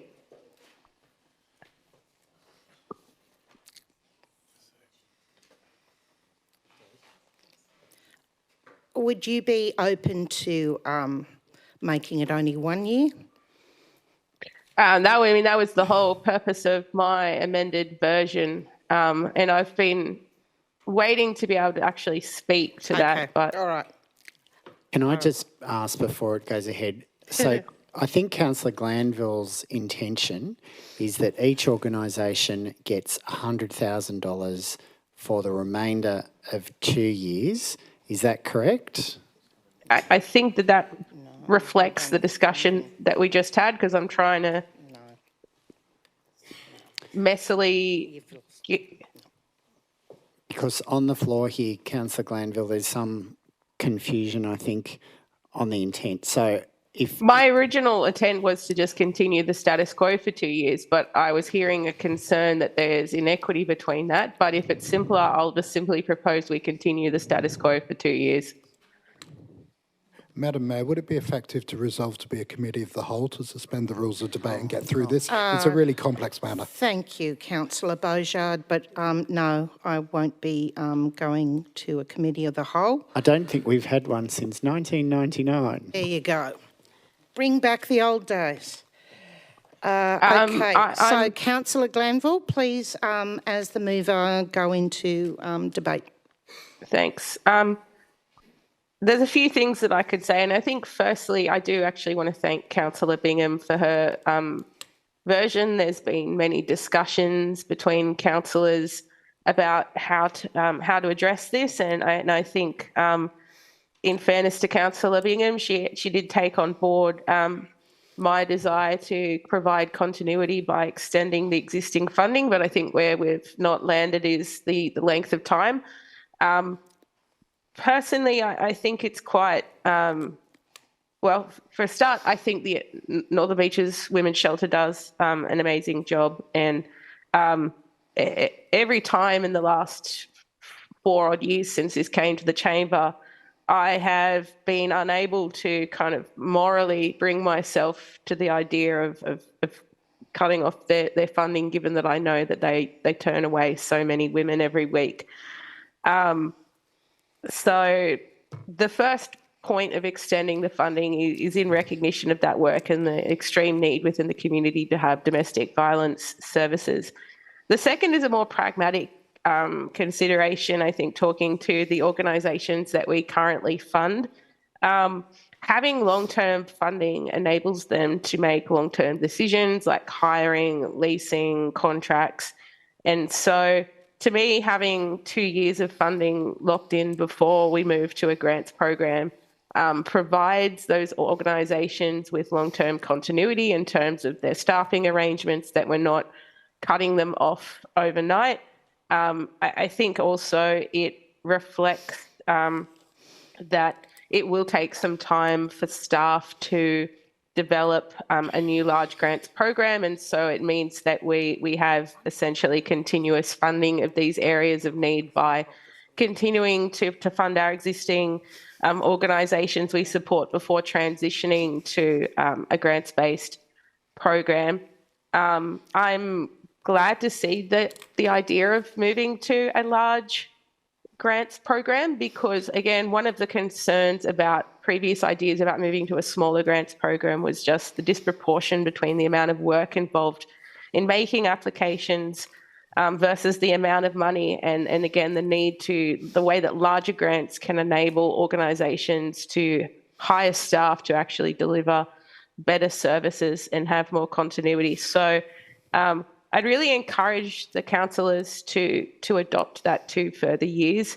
I think that this gives a really long amount of time for organisations to plan ahead for the fact that they may not be successful in the grants program, and I don't think that is a decision or planning within their organisation that can happen overnight.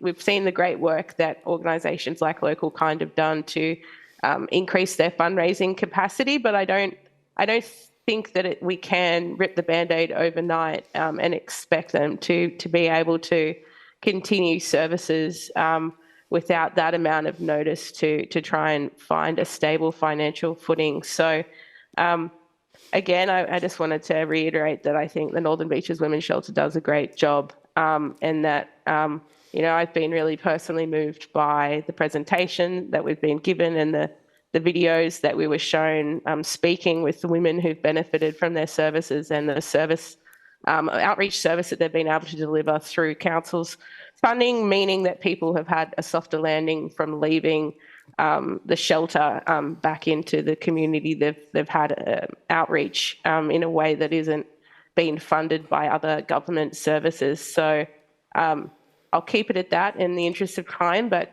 thanks to the Women's Shelter, I know that there's many of you there attending at the moment. Okay, thank you very much for that.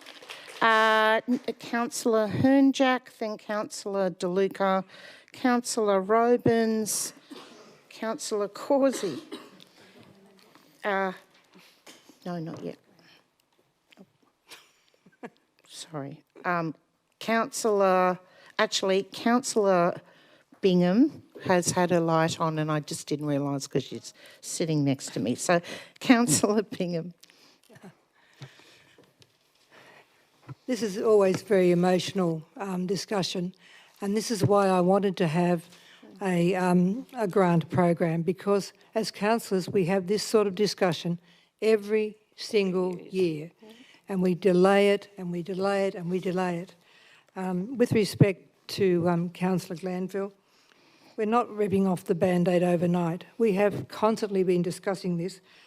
Since 2016, we've supported these charities. Three of them do an amazing job, and we all are very passionate about what the work that they do, and we definitely want them to continue, and we definitely want to support them. But by extending it another 2 years is just continuing to kick it down the road. as we've done for, 5, 6 years.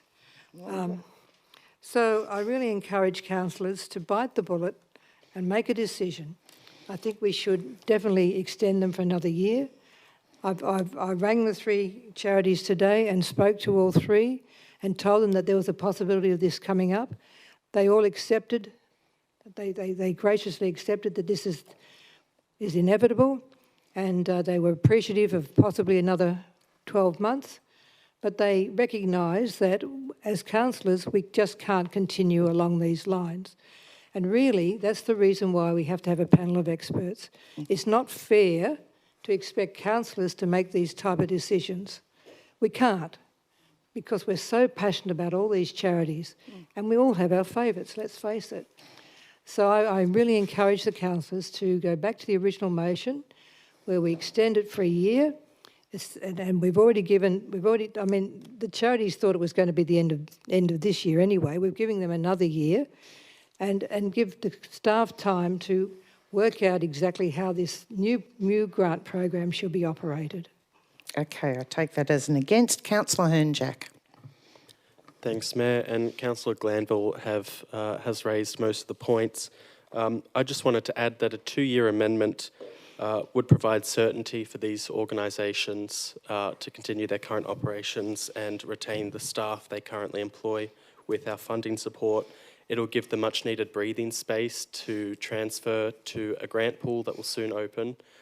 And I think it also shows respect to these organisations, especially since they've jumped through all the hoops that we've given them over the years.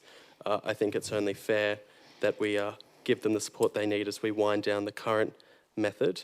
And also I just think that this is good governance and a fair compromise. I think this has been a topic of discussion for far too long around the table, and I think this is a great way where we can all get a fair and equitable outcome. I'll leave it at that. Okay, thank you. Councillor De Luca. Thanks, Madam Mayor. I certainly support the 2 years, but I do have a concern that some of the 3 will not receive the 100,000 that they could receive under the proposal by Councillor Bingham. So that does concern me, and that's why I tried to press for that to be changed earlier, just so that there is certainty and equality in the allocation of funds. And I think Councillor Hines and Mayor Hines also pointed that out earlier. So while I'm fundamentally in support of the 2-year extension, I don't want any of these 3 hardworking charities to be detrimentally affected and not receive the up to $100,000 that they could receive the following financial year under Councillor Bingham's proposal. So that is my concern, and perhaps I didn't articulate it enough when I was asking that question, Councillor Glanville. So this, if their existing funding as provided for in clause 2 continues for 2 years, it actually disadvantages them financially because they don't each receive $100,000. So that, I think, is not in their interests. To my understanding, Councillor De Luca, Councillor Bingham's proposal is extending the existing funding for 1 year before they would all have to reapply under the grants program. But I'm happy to amend to be that each of the 3 organisations are given an equal grant of $100,000 for the next 2 years.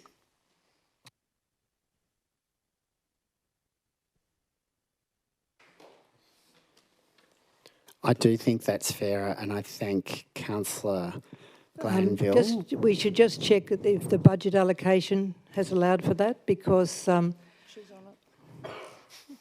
it. Can you check, Good please? question. Through to the CEO, or through to whichever end you want to go.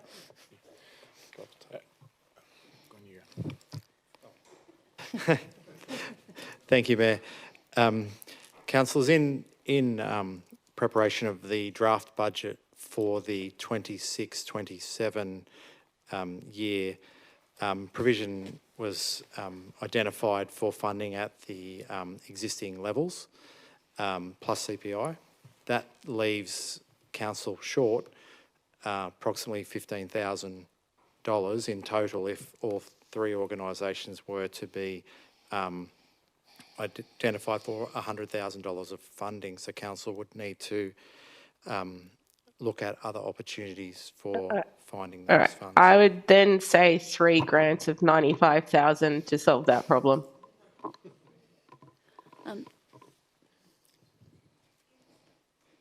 Okay, Councillor Robins, you were next. Yeah, so I just got seeking some clarification to the CEO or to Mr. Kerr.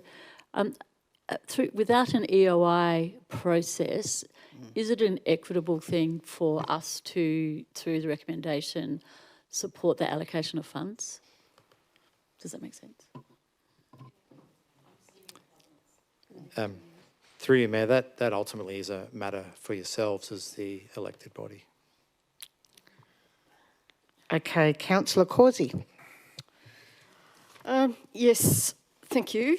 I'd like to thank Councillor Bingham and Councillor Glanville for their work on this, and I also realise that the Mayor and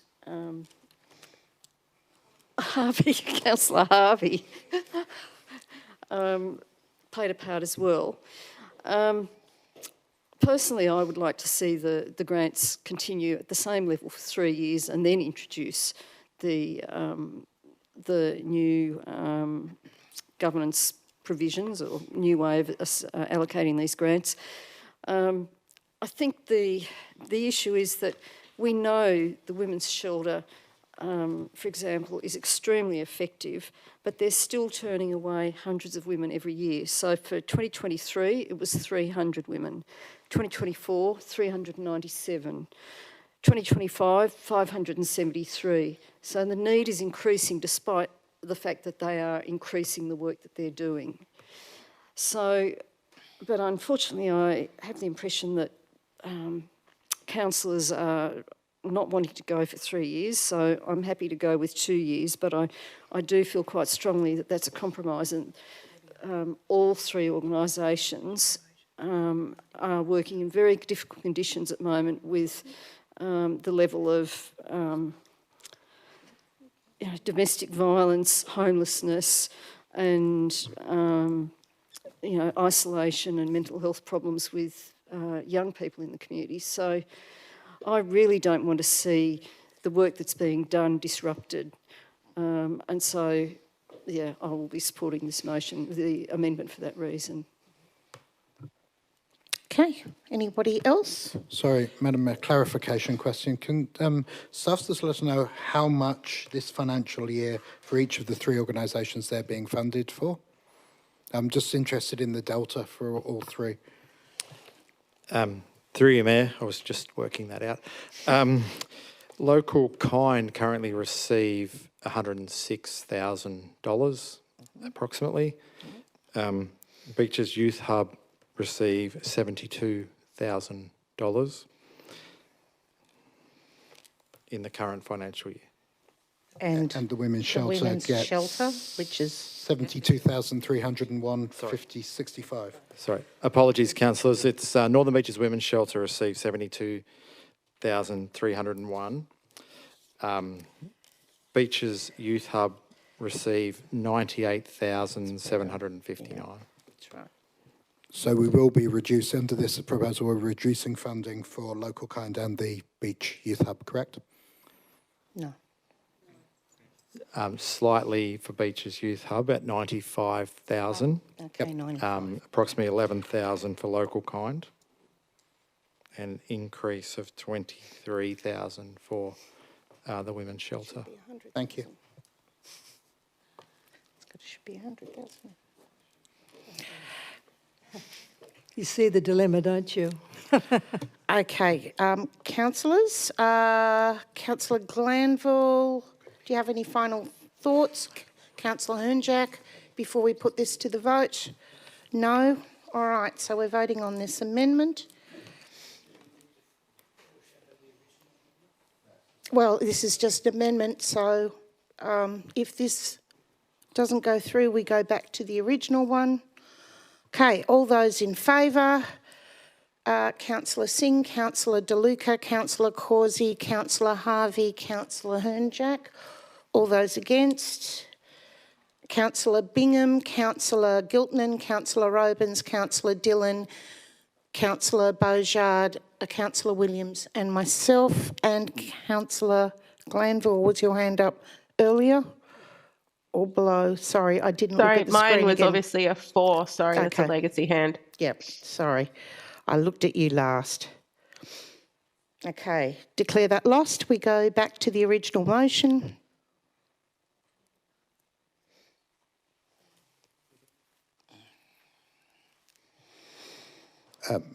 I wonder if Councillor Bingham would accept my amendment that I made to Councillor Glanville's, just to say the any other council community development grant for the same activity. Yes, yes, I will. It's apparently in there. And could I just have that inclusion regarding the recommendations from the panel as well as the mental health? So from On the basis that these services already offer mental health, I'm happy to accept it. Thank you.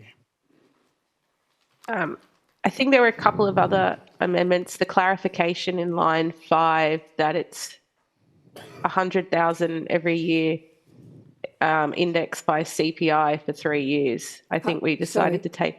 It's up to 100,000 every year. And the clause 9, I think everyone was happy with that before. That I put in a report be provided to council.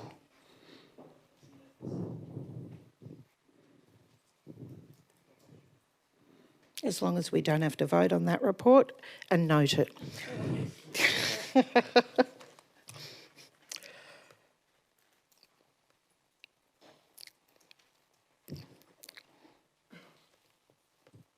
Okay, Councillor Bingham as the original mover and Councillor Giltnan, but Councillor Bingham, explain to us why this is better than the amendment. Well, I think you've just demonstrated the enormous angst the councillors have to go through every time we have to discuss this particular item. I think what we have finished up with is very fair. It'll give the charities an extra 12 months of funding, which they weren't expecting, and also it'll give them and us time to prepare for the grants. So I think it's a very good motion, and I'm look forwarding not to have to vote on this ever again. Okay, Councillor Giltnan as a seconder, and then Councillor DeLuca. Yeah, I think the people in the audience, anyone that's connected with any of these, you realise from what we've heard around the table tonight that you're all in good shape. It's not we say a year, but the same councils will be here next year and the year after, and I'm sure you can all relax that this will continue. Okay, Councillor DeLuca. Thanks, Madam Mayor. As I think everyone in this chamber knows, I would have preferred that this be continued for 2 years. And that's based on not just the statistics. And sometimes it's easy to rattle off the statistics, but sadly it does not show the grave state that is happening in not just domestic violence and family violence, the amount of women that are killed regularly due to mental health, alcoholism, drug abuse, but also when we look at youth suicide and suicide, we also look at what Councillor Robins has said. Elder abuse is also a very real issue, and you only have to look around the council area to see the homelessness issues that we confront. This is a state and federal government issue primarily, and unfortunately both state and federal governments are failing our communities significantly. And again, ratepayers of councils are left to fill the cracks. And I don't think many ratepayers would object to actually funding these essential cracks, because without these dedicated 3 services that have been effective, so effective that unfortunately they can't cater for everyone, because people have learnt of their services and are in desperate need of their services. So in this circumstance, where we now have the substantive motion back following the defeat of the amendment, I will support this on the basis that the 2 years and $100 or $95,000 per charity was defeated. However, I want our community to know that these services, the Northern Beaches Women's Shelter, Local Kind, and of course the Beach Youth Hub, continue to do such extraordinary service. And although we face an economic climate of despair, if our community can think about donating any money possible, there is a great need. So I will support this, and hopefully once this grant program is instituted, we can see an increase in funding to all 3 of these organisations if their applications are successful.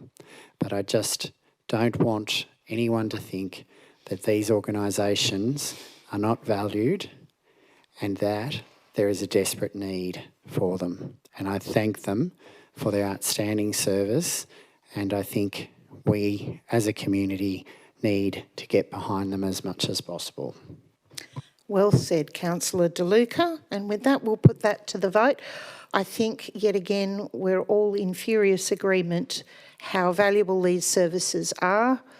And that's probably what makes this such a challenge of the years of legacy that we've had, with each one being funded differently from previous councils. So with that, I'll put this to the vote. All those in favour? Unanimous, declare that carried. Well done. And move a procedural motion now that we have a 10-minute break. A mover and a seconder. Councillor Williams, Councillor Hernjack. The enthusiasm is overwhelming. All those in favour, declare that carried. Thank you. It's 7:59, so we'll see you back in 10 minutes.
Governance, are we? No, we're not. Now we are. We have a screen back. So now we're up to 10.1, which was an update on a notice of motion, the master plan for Manly to Shelley Beach Walk. Councillor Harvey. I'm happy to move as is, but I just had questions. Okay, seconded by Councillor Bingham. No, it's at the front.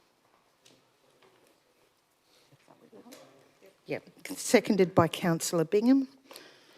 Councillor Harvey, any questions? Thank you. Question to staff through the Mayor. Just wondering if you could briefly give us a bit of a recap on the discussions with Sydney Water, which eventuated into them taking no responsibility for, or saying that they wouldn't give us any money for the master plan, and sort of shed a bit of light on if we've exhausted all our options in terms of getting money from them. Through to Mr Dickinson. Through you, Mayor Hines, the history to this was effectively looking at the Marine Parade area is made up of a number of different types of assets, and some of those assets are council assets. So, for example, the area that people walk along, some of the fencing, the rock pool, for example. But there are other assets in that location that we have a very strong view are Sydney Water assets, and the main one of those is the seawall that protects the Sydney Water sewer main that runs through that area. So at the outset of this process, the intention was, given its stake in the assets in that area, we really wanted Sydney Water to be an equal partner in this process, because whatever designs we may put forward for the master plan could be impacted on by their long-term planning or renewal of those assets. So we've worked hard, we've made representations to them, we've used local members of parliament to help make representations to them at fairly senior levels inside Sydney Water. It is Sydney Water's view that those assets are not theirs, and so effectively we have a bit of a standoff, and the only thing that will happen in that standoff is that the council assets that we do want to get on with doing work with won't be able to progress if we leave it like that. So our intention and the intention of bringing this report back to you is to say that we will progress a master plan for the elements that are effectively the council assets, and we will obviously consider some of the elements of the Sydney Water assets, but we won't be taking any responsibility for any of that. So it's not not necessarily a comprehensive master plan in that way, because we have to sort of exclude certain areas. Okay, my question's mainly around cost. Could you speak to how this sort of fits in with our current budget, and if there's any limitations to doing this less than comprehensive master plan, as opposed to waiting and furthering negotiations with Sydney Water? Thank you, Councillor. Through you, Mayor Hines. In terms of the question around the comprehensiveness of the master plan, while some areas such as the seawall are Sydney Water assets, of course we need to consider how those assets fit in with our assets. Sydney Water have offered to lend us technical expertise and be involved in the as subject matter experts, if you will, through the process. However, they have declined to provide funding into it.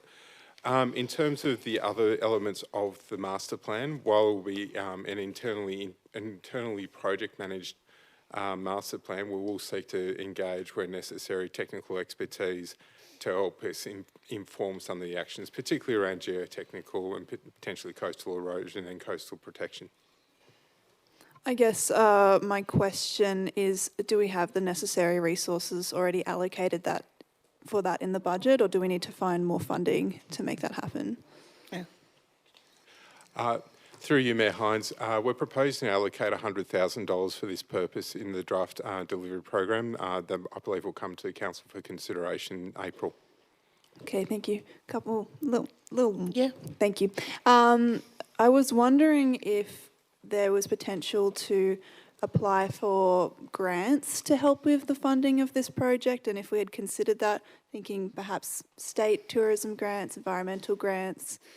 Have we explored that?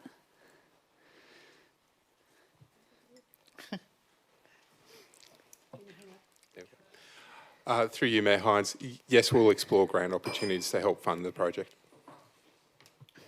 Okay, and my final question might be a little bit too subjective, but just wondering, in terms of, seems like we have the budget allocated for the actual delivery of the creation of the master plan, but in terms of delivering it, we know that sometimes it can be quite costly. Just wondering if staff has any reservations about beginning this process, acknowledging that it might be costing us a lot more down the road. Thank you. Through you, Mayor Hines. Like any of our long-term plans and visions that are created for our public domain, there will be costs associated with implementation. However, through our long-term financial planning, once we have an understanding of what those costs will be, we can plan for where they can be slotted in and how the works can be staged. We don't anticipate with any of our master plans we'll be able to implement them all at once. Typically, they are staged and we're able to implement them in phases over time. Okay, thank you. Councillor Glanville, your hand was up next. Thanks. A few questions through you, Mayor.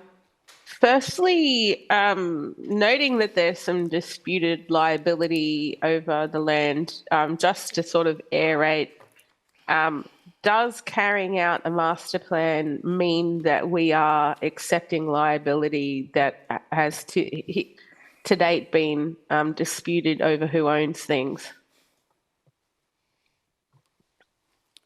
Through you, Mayor Hines, for the reasons you might imagine, I wouldn't get into a public debate about council's liability, but what I would say is we're comfortable that we can progress with these activities without increasing council's risk. Thanks. And if we were to carry out works under the master plan, would that mean that we are taking on liability? Have we got a sort of, what's our plans around managing that? Through you, Mayor Hines, just I guess referring back to my first answer, I wouldn't sort of comment too much in relation to council's liability, other than to say that the work that we're doing, we're comfortable would not increase council's risk. Thanks. Are we able to get some written advice from staff stepping through that? I'm just conscious that I don't want to create a situation where we raise community expectation, but then realise that we have a problem that we can't actually do any work because we're taking on liability. So is it possible for us to have some written advice about that? Through you, Mayor Hines, yes, we can provide you with some information. Thanks. I note that one of the aspects of the plan includes the built-in natural heritage. I'm just conscious that we have a really rich Aboriginal history around there, and I was just wondering whether we had any plans to also consult with Aboriginal stakeholders, including the Aboriginal Heritage Office, because they have some pretty fantastic institutional knowledge about the Aboriginal history of that area. Through you, Mayor Hines, yes, we'll consult with First Nations people and their representatives. Thanks. I don't have any further questions. Okay, thank you. Councillor Causey, you were next. Thank you. I just have a couple of questions, similar sort of questions to Councillor Glanville's, but slightly different tack. So the first one is, does the master plan, or will the master plan commit the council to any action at all? Through you, Mayor Hines, no, because we intend to, I guess if I take a line from the similar question that was asked earlier, the focus of this master plan is on the council assets, which are assets that we already manage and maintain. So the master plan will be, I guess, a very normal part of us managing our asset portfolio in our public domain. Okay, and all right, so can you also confirm that this isn't a decision to build anything or to carry out any work on any assets that don't belong to us? Through you, Mayor Hines, no, that will not be involved in this. Okay, thanks. Councillor Beaujard. Thank you, Mayor Hines. Just a couple of questions. I notice in the report it mentions that the current risks are managed by isolating the site during high swell. Can you expand on what that means? Is that a member of staff goes out when the sea's a bit lumpy and puts some barriers around it? What is that?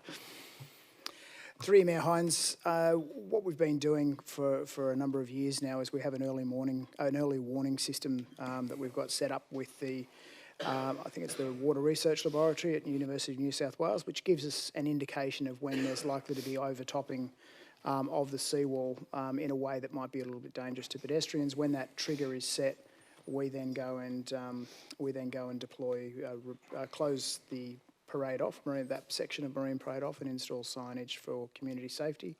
The only real way of resolving that in the long run is to reconstruct the seawall, which we say is not our asset. We say that's Sydney Water's asset.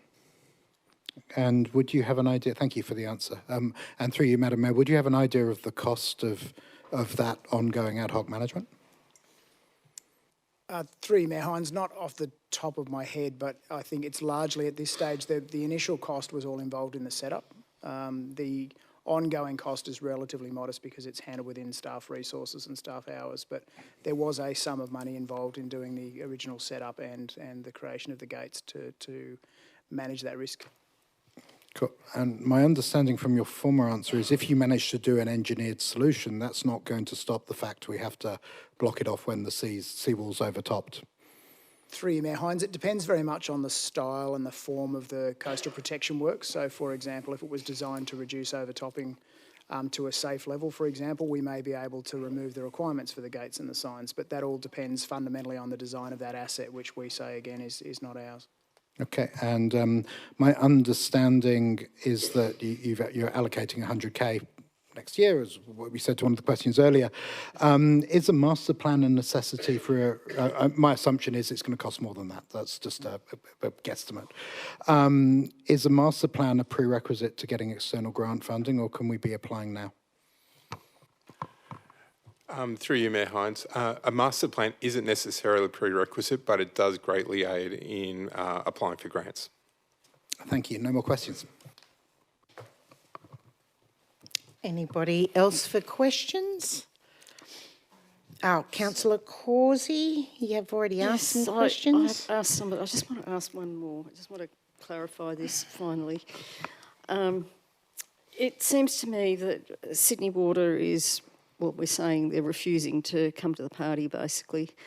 Is there any way, are there any avenues that we have available to make them do that, to help them recognise what their responsibilities are?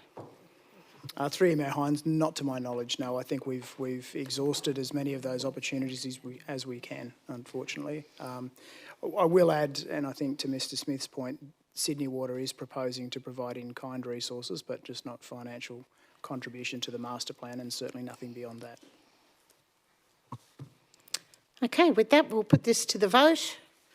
Discussion?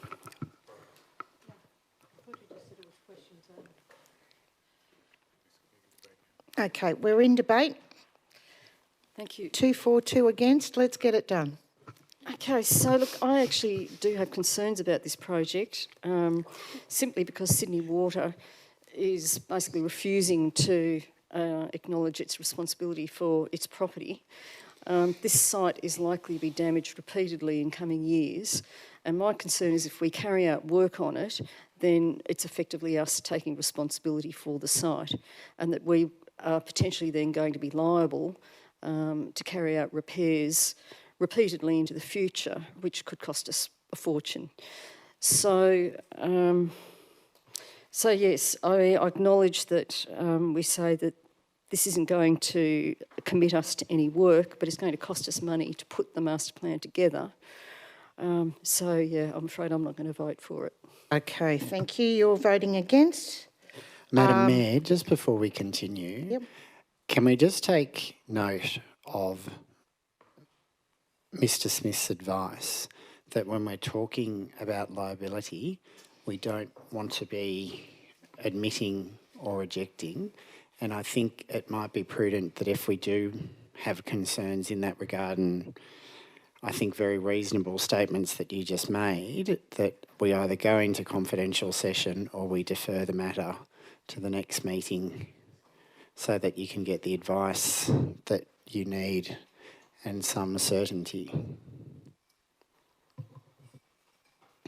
I have already had some advice, so which is why I made those comments. But yes, maybe they would have been better in confidential.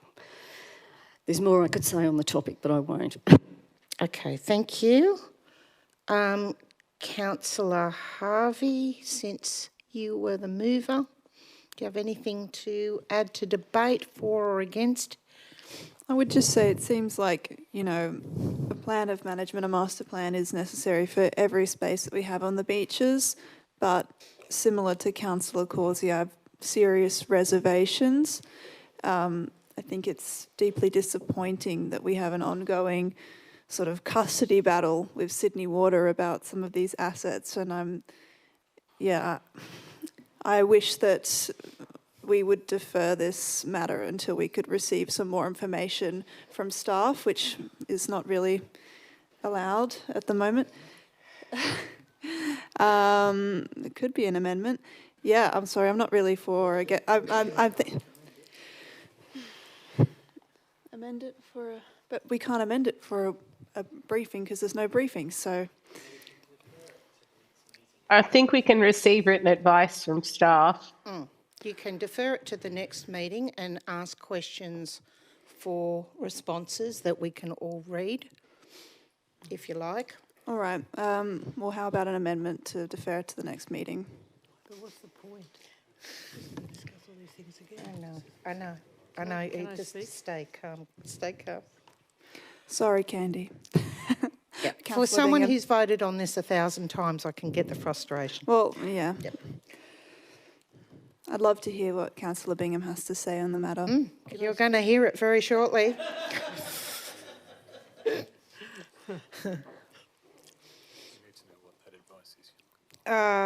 Further advice. So we need clarification on what kind of advice you would like.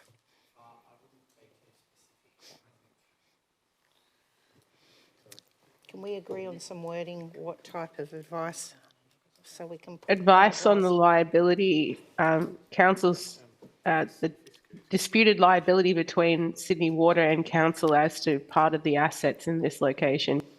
Okay, so here's a suggestion. Why don't we put this in confidential? For this and that meeting? way you can ask the questions and we can get this all out, All right, sounds out good. of the way instead of But deferring. I'm happy to move that way, that we move into confidential Thank you. session based on legal considerations. What's Yes. the clause? Hang on. Okay. We can...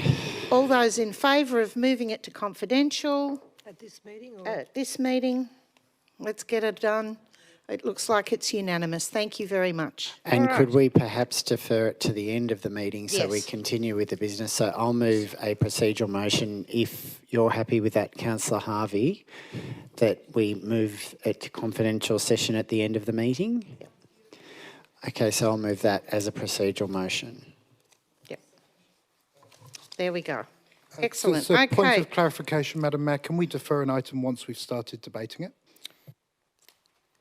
Yes, we can, but I mean, in this case, because of the nature of the questions being asked, it's better it's dealt with at this meeting in a confidential session at the end, after everything else. And that way, if we don't get to that session and it gets moved to next meeting, that's exactly kind of what you're asking in the first place.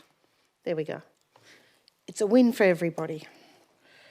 Okay, next one is 10.2. Sorry, Madam Mayor, I think we needed to actually vote on that. Oh, didn't yeah, we? oh, sorry, I've decided. All of those in favour? Unanimous, thank you very much. Okay, now we're up to the one we've got a lot of emails about, 10.2. Humane alternatives to 1080 poison, moved by Councillor Hernjack, seconded by Councillor Giltman. Are you moving as is, or do you have an amendment or an addition? Well, hopefully an amendment. I've got an amendment and also a few questions to staff when we get to it. Okay, so can we have the amendment up? Governance team. So that's the substantive motion. It's not an amendment. Okay, it's short and sweet. Okay, questions of the staff. Who's got questions? Councillor Hernjack, questions. Thanks, Mayor. Through you to staff. Did staff communicate with Blue Mountains or Campbelltown Council on their experience after banning 1080 in 2021 and 2022 respectively in the preparation of this report?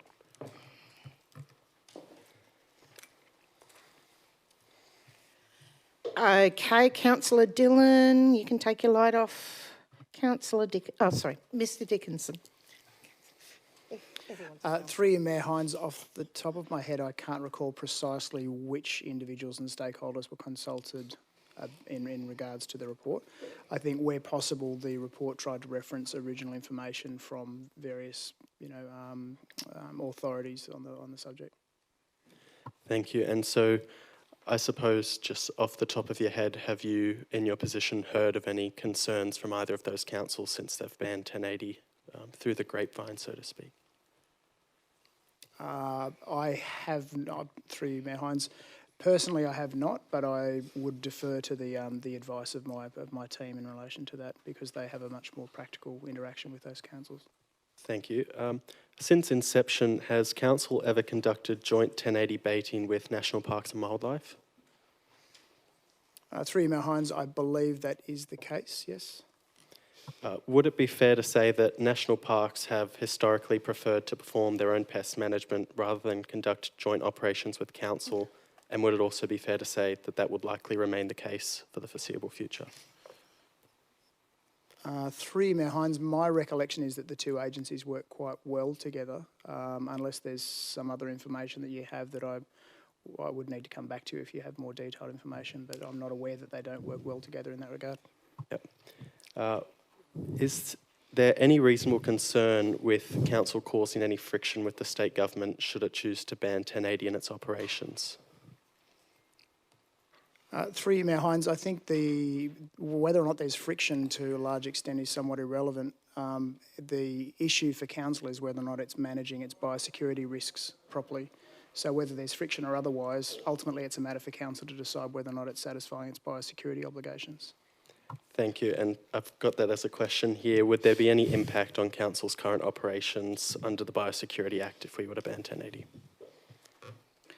Through you, Mayor Hines, the challenge arises, well, there's no statutory obligation for council to use 1080. It is in the toolkit for pest management. The challenge with having it taken out of the toolkit for pest management would be that council has to meet a threshold of reducing the risk as low as reasonably possible, and so the question would then hinge in any if there were any particular regulatory action that was taken against council, they would have to weigh all of council's decisions in that regard. Thank you. Without additional state funding, is it likely we would be able to successfully reduce the populations of invasive foxes and rabbits on the northern beaches through 1080 poisoning? Through you, Mayor Hines, I think targeting any individual poison is one of the challenges because, as I said, we need a toolkit approach. There's no one, other than not having them present at all, there is no one particular treatment that works in all circumstances and in all cases. So, I don't think that we could say that there'd be a significant cost one way or the other if you picked on one particular treatment because of the I guess the broad nature of the application of the various tools. Thank you. And final question, do staff consider our alternative methods of trapping, den fumigation, shooting and biological control such as RHDV for rabbits more accurate, effective and humane than 1080 poisoning? Through you, Mayor Hines, I think the lens to look at it through is that all of those treatments are required in various forms because it depends very much on the setting, it depends what type of problem you're actually trying to solve. It depends whether you're working with another state agency in collaboration. So it's a little bit difficult to make a call like that, I would say. Thank you. Okay, further questions, Councillor Dillon, then Councillor DeLuca, and then Councillor Williams. Through you, Madam Mayor, question to staff. Understanding and noting that the Northern Beaches Council has not used 1080 since 2023, who governs the New South Wales Biosecurity Act 2015? Through you, Mayor Hines, that's regulated by the New South Wales Department of Primary Industries. And do they govern the management methods for feral animals? Yes, they do. They provide a lot of advice in relation to that. They provide not only the overarching strategies for the management of the pest species, but also advice in relation to the various controls. The other agencies that is involved, from my recollection, is New South Wales EPA, who regulates the pesticide control orders that make sure that the pesticides are strictly controlled in their use. And if 1080 is not in the management toolkit that applies to animal management under the Act, what will be used in its place? Through you, Mayor Hines, again, it depends on what the circumstances are, but one of the factors to consider with 1080 is that it's applied by staff using staff resources. And so if we didn't have that in the toolkit, to replace it with other methods, like, for example, trapping or shooting, typically involves the use of contractors. So it effectively transfers a staff cost to a contractor cost. Yep, and lastly, I know this is a strange question, but is there any data on how many foxes have been managed or controlled over the last 2 years? Through you, Mayor Hines, my recollection is the last full financial year was around about 45, 46 foxes. Two years prior. The last financial year was lower. I think it was in the order of sort of 1 to 2, and that was on the basis that you might recall my answer to the quarterly budget review statement that I think Councillor Glanville asked. We've been reviewing the shooting program to make sure that it's up to current standards and working effectively. So we intend to reinstate that next month with any luck, which should mean that we'll be back into removing foxes at that kind of rate again in the future. Thank you very much. Okay, Councillor DeLuca. Thanks, Madam Mayor. Is Council aware of research in relation to the adverse effects on humans of 1080, noting that it has not been used on the Northern Beaches since 2023, that the use of 1080 can occasion poisoning in humans, ranging from nausea, convulsions, loss of consciousness, respiratory or acute renal failure, and lead to comas? And has council staff considered that research? Through you, Mayor Hines, the application and use of 1080 is strictly controlled by the pesticide control order that's set down by the New South Wales EPA. You can't go out and apply 1080 baits without the level of training that's required in order to do that. So they take into account all of those potential side effects in the training to make sure that people can do that safely. And just in relation to the adverse effects on animals and fauna, are you able to elucidate on what the adverse effects on those particular categories are? Through you, Mayor Hines, the impact of 1080 on native animals is considered to be well tolerated amongst a range of native animals due to the different types of animals and the way they metabolise certain things. The biggest risk to non-target species is more around domestic dogs or wild dogs. Wild dogs, not necessarily as much of a concern for us because we would be typically trying to control them as well, but domestic dogs is a risk, which is why we're quite cautious about where we apply 1080. And just a final question, further to your advice regarding the shooting program, in the past there have been concerns that shooting has been undertaken during the night. We have a different environment now whereby we have a lot of people exercising at night. One gentleman talked about, as an example, Manly Dam, the running tracks on Manly Dam. What risk assessment and risk management strategy would council put in place to protect the community should snipers be used? And will council also consider the sensitivities of the use of snipers, considering what's occurred at Bondi? Through you, Mayor Hines, they're precisely the reasons, Councillor De Luca, why we're reviewing the program, to make sure that it is fit for purpose in the current environment that we have. So that is something that we're taking obviously very seriously in considering where our shooting programs are appropriate. One of the challenges that we have in managing foxes is, you know, for example, you are not going to be shooting very close to residential properties. If you wanted to pursue 1080 baiting next door to properties, you can imagine the off-target risks associated with that as well. So it depends, as I said earlier, very much on where we're doing the work, where the risk is, where the animals are, where the foxes, the target animals are, and considering how all of those things fit together to come up with a risk profile of what type of treatment you will use in what location. So. I'd just like to thank you. I can see the list growing longer. I thank you for your sensitivity in that regard, because I think you can imagine people seeing people with guns and the sensitivities of it. So thank you for your consideration in that regard. Okay.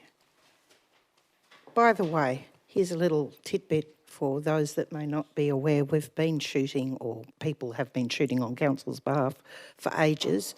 And I had a resident ring me today who remembers the days in one night they got 74 foxes out of Manly Dam. And the other place that also is done at night, which will lead your minds to think to probably something we're voting on later, was Long Reef Golf Course. So, yeah, just thought I'd throw that in there for our newer councillors. Councillor Williams, then Councillor Beaujard, then Councillor Glanville. Through you, Mayor, to Mr Dickinson. Some of Councillor Hernjack's questions were referencing rabbits with 1080. 1080 isn't used with rabbits, is that correct? Through you, Mayor Hines, no. Right, just clarifying this, just for clarification. Are you aware of more humane poisons that are being developed? Do you have like conferences where people are reporting on? And how far away would those poisons or those treatments be for us to be able to start using?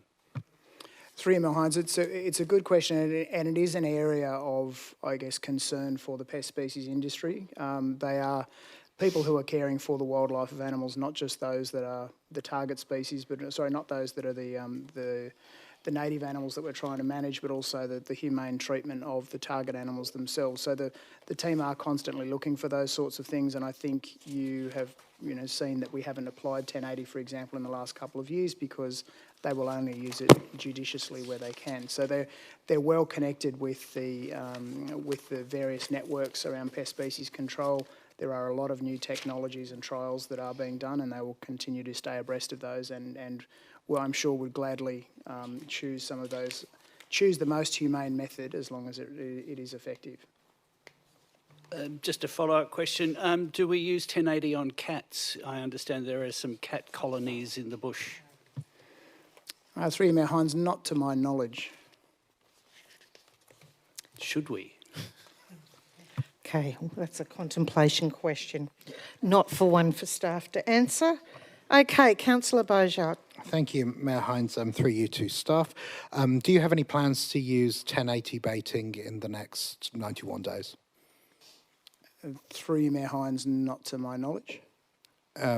If after that period there was a biosecurity reason for us to suddenly need to have 1080, how long would it take you to produce a report for council? For example, should we decide to vote to stop it, how long would it take you to produce a report to reverse that decision? Going through the normal council meeting cycle, probably 3 to 4 weeks in order for us to get a report to council in that. I guess the challenge that I would point out in doing that is that most of the decision making around the deployment of pest species control relates largely to the on-ground conditions that they're being confronted with. So if it's the right time to go, it's the right time to go, and you really need to be in a position to be flexible for that. So it would potentially put if where you're going with that question was intending to put an elected council authorisation for each activity of 1080 deployment, I think that would probably be difficult to work with operationally. Okay, so follow on from that, how much notice do you have from when you need to go and do 1080 baiting to when you do? And I know you haven't done it for a couple of years, but just trying to get a feeling for that kind of motion. Through you, Mayor Hines, I'd have to come back to you with the specifics on that, Councillor Bajard. Thank you. Okay, thank you. Councillor Glanville. Thanks. Through you, Madam Mayor, are council aware of whether any companion animal dogs have been impacted by 1080 baiting by council in the past? I understand that it's not been used recently, but before that. Through you, Mayor Hines, not to my knowledge. Thanks. And are you aware of any, on a local basis, any companion animal dogs being impacted by 1080 baiting in local national parks? As I understand, national parks still uses 1080 baits. Through you, Mayor Hines, I'd have to take that question, or we'd have to take that up with national parks. Thanks. Are you able to explain what the impacts on companion animal dogs are if they take one of these baits, given that we've got a very dog-friendly local community? Through you, Mayor Hines, it would be a very similar mechanism to my understanding as what occurs with the foxes. So the metabolic pathways that the 1080 uses are consistent from my recollection in both foxes and dogs, and that's why domestic dogs are at risk. Thanks. Sorry to confirm, that use of 1080 baits does carry a risk that companion animal dogs may take the bait and pass away. Through you, Mayor Hines, I'd say that's the risk. The question then is what control is applied to minimise the risk. And there's quite a lot of controls that are put in place to minimise that risk, including moving them out of obvious trails, making sure that we cache the area over a number of days. We monitor the site with remote video sensing.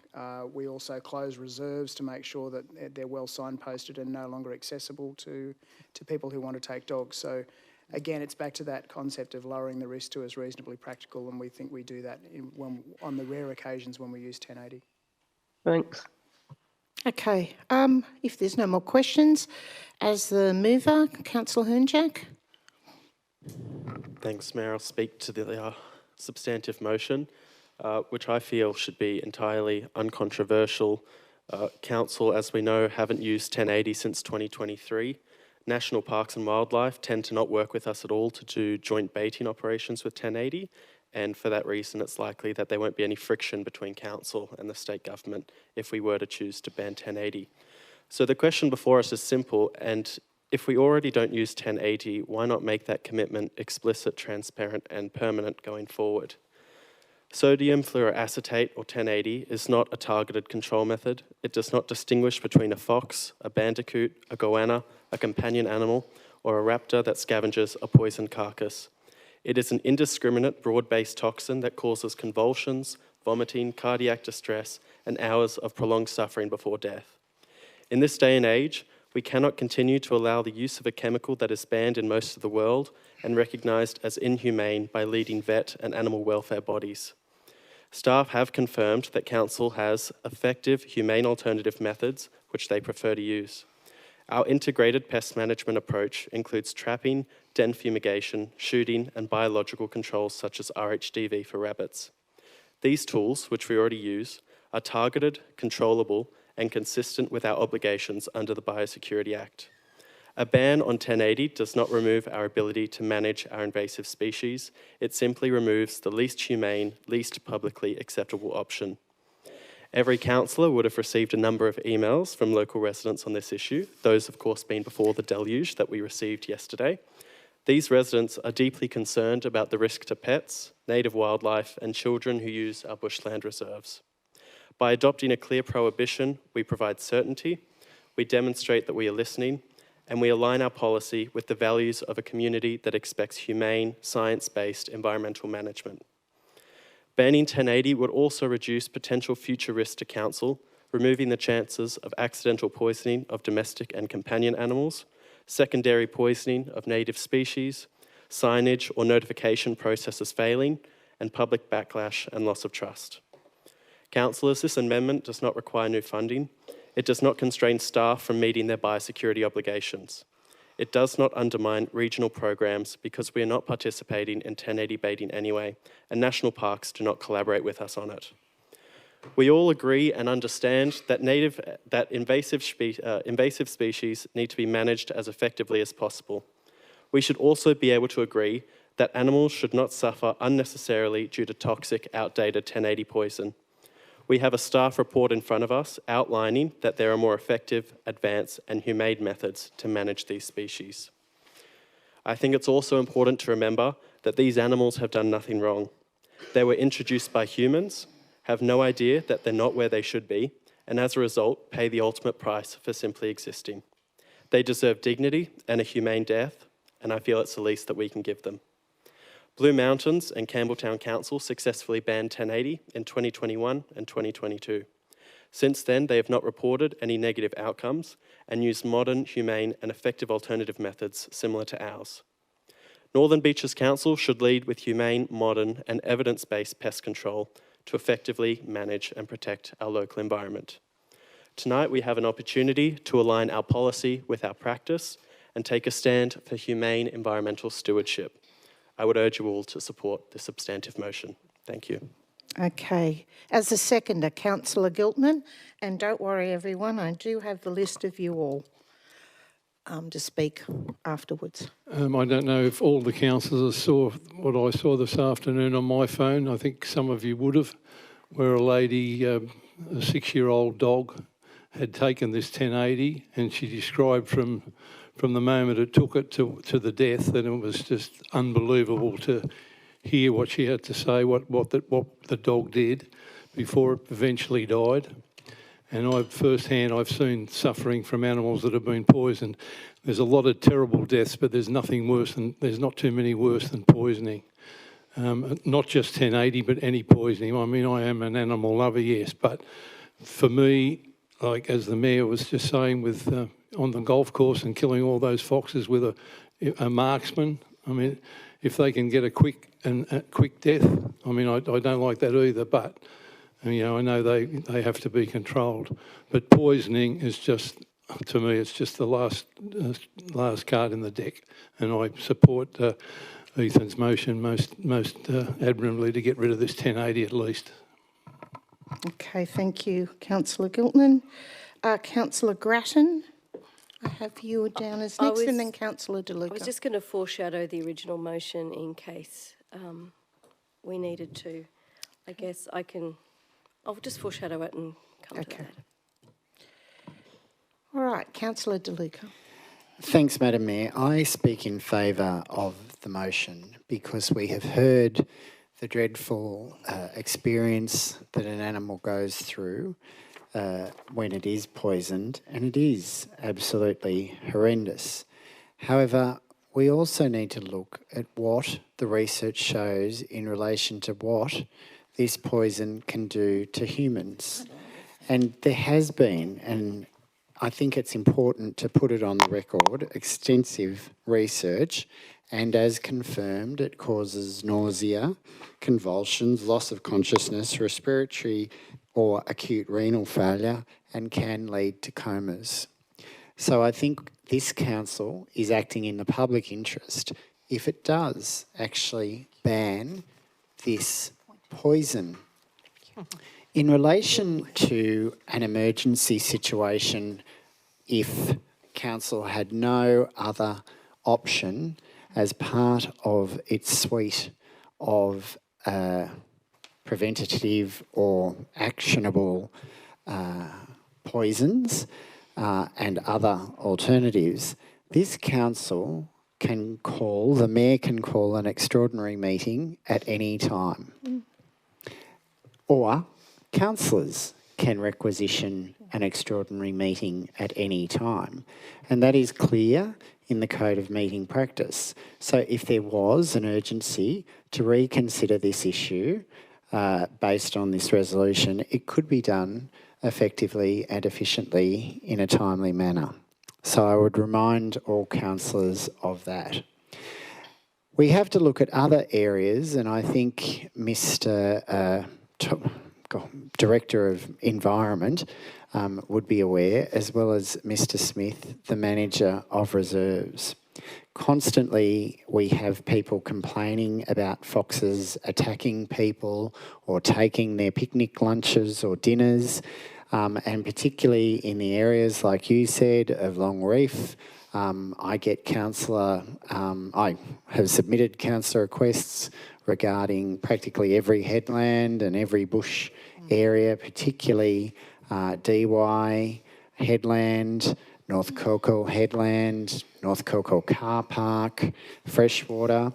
And it is important that council does its best to undertake actual pruning and cutting of noxious weeds so that foxes and other vermin cannot live in those areas. And fortunately, that has been done in various areas already, and it has reduced a lot of the vermin. But the interest of public safety is a huge issue, and it was surprising when someone said there's 3 foxes running along North Coco Beach. I thought it was a joke until I actually went down there and saw that, and they were nipping at kids. So I do think we need to take action, but I think we need to do it in a humane way, and not just for the animals, but also the people of the Northern Beaches, and this motion facilitates that. So I thank the mover and the seconder for their consideration. I also thank the Director of Environment for his assurances that all the other suite of actions will be dealt with in a sensitive way, and that there is a risk management and risk-averse approach being undertaken. Councillor Bingham. Oh, okay. I was about to move into whatever, but Councillor Bingham, please add. Okay, so I just want to caution councillors. I mean, we haven't had a need to use this poison since 2023, but the staff have advised us that when a situation arises that the only method of control is this poison, it has to be acted on immediately. So, you know, sure, we can have an extraordinary meeting and then we can debate it, you know, like we've done tonight. But I would be cautious because, for example, I'm on the Q Station Advisory Committee. They have a lot of challenges with foxes up there. They use snipers when they can. But the thing is, the foxes eat the penguins. You know, they eat rare and species. So we're losing a lot of animals because of the foxes. So I really caution council not to ban 1080, and that we just keep it in our arsenal on the very odd occasion when we need it and when we need to act quickly. I might move my amendment. Okay, can we have the foreshadowed original motion there? But before we do that, we should actually move to the original mover for a right of reply if we've finished debating. But Sarah Grattan said she was going to move an amendment. Oh, sorry. It's an amendment. Right. However, what you just said I think is correct, because Councillor Hernjack moved it as a substantive motion, he should get a right of reply before an amendment goes forward. He will, apparently. Okay. I've got voices in either side. Let's for transparency just have a look at what the amendment is. I thought we were going back to the original motion as that was foreshadowed. Yeah, just the original motion. Yeah. And you speak in 2 sentences and then we can decide, and okay. Councillor Hernjack can have his right of reply. Sort of align with Councillor... Okay, no? just stop there for a moment.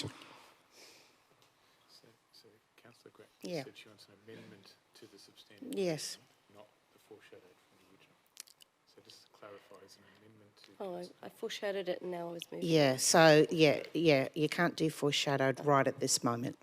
All right, we need to go back to Councillor Hernjack to have his Madam Mayor, right to reply. I have an amendment to Councillor Hernjack's substantive motion, if I'm able to do that. Okay, all right, you can do an amendment. Sorry, just doing this on the fly, Governance, I apologise. And the amendment is to change Councillor Hernjack's wording to that Council limit the use of sodium fluoroacetate poison 1080 in its operational activities wherever possible. Do you accept that amendment?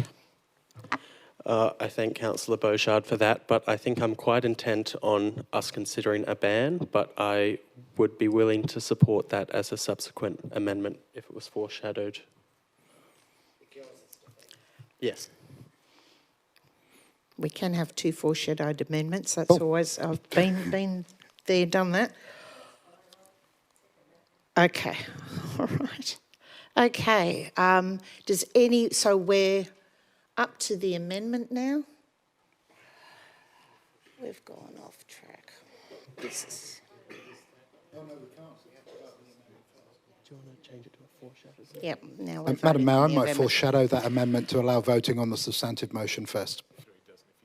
Thank you, Councillor Beauchard. Okay, all right, it's good, it's off the screen now. We don't accept it, but it could come back. Foreshadowed. Councillor Hernjack, I would like you now to have your reply. Thanks, Mayor, and I'll be very brief about it. I just wanted to, first of all, reassure Deputy Mayor Bingham that 1080 would still be used at North Head, as that's under National Parks jurisdiction, and obviously we understand the challenges to our fairy penguin population. I also want to thank Councillor De Luca for reminding us that an extraordinary meeting can be called if there was a situation where we needed to urgently reconsider a moratorium on it. And I also finally just wanted to clarify that 1080 isn't necessarily the de facto method should everything else fail. It just happens to be another tool in the toolkit. And so, as we know, we don't tend to use it at all. And I think it's best if we take a stance now as a council and reaffirm to our community that we expect humane and evidence-based approaches to pest management. Thanks. Okay, now with that, we'll put this to the vote, and if this doesn't pass, then we go to the foreshadowed amendment. We're all ready? All those in favour? Councillor Singh, Councillor De Luca, Councillor Giltman, Councillor Robins, Councillor Dillon, Councillor Causey, Councillor Harvey, Councillor Hernjack, Councillor Williams, and myself, and Councillor Glanville, sorry. Keep seeing you last. Those against?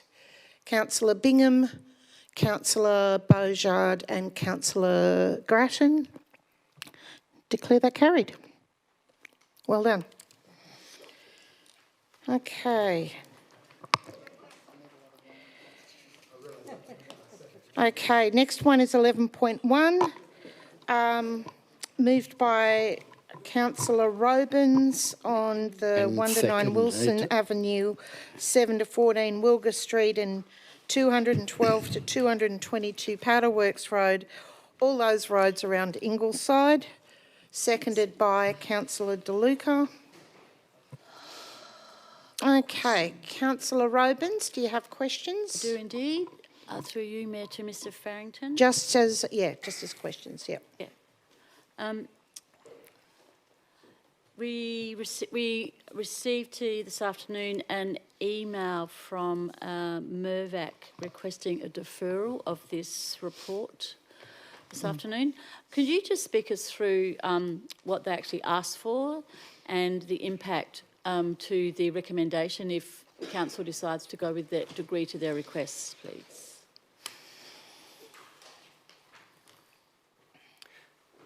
Through you, Mayor.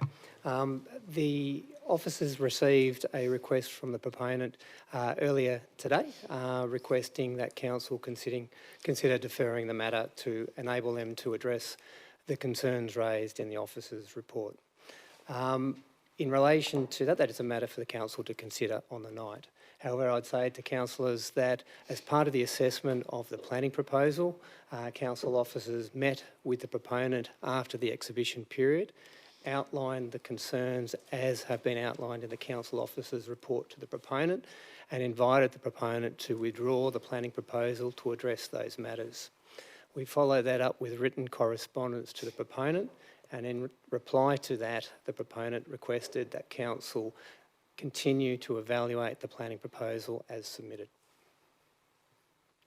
Thank you. No more. I'm going to be naughty, throw one question in here. What other ways of deferring it? So if we defer it, it would cost council money. Would that be correct? That's a question.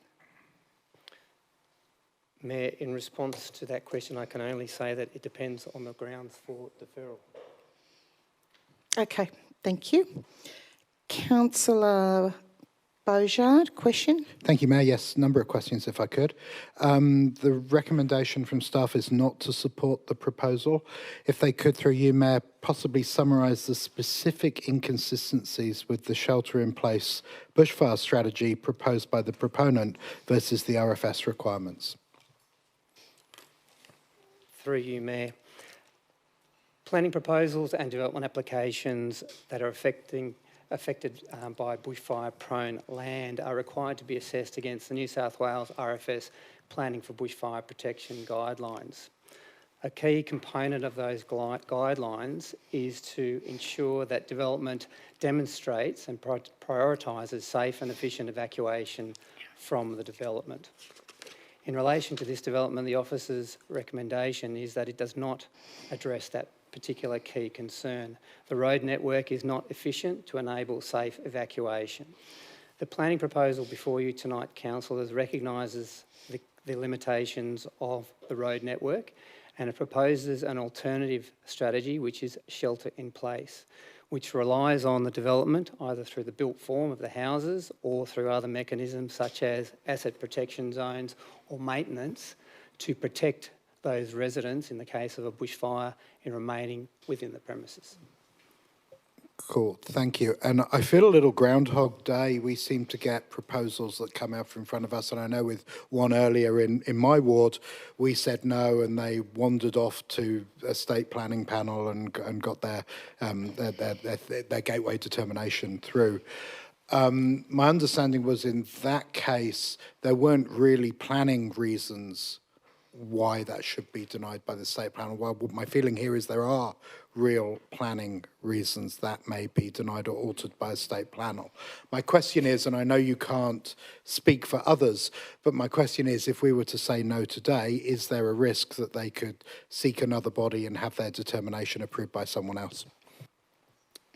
Through you, Mayor. I'll answer that question in two parts.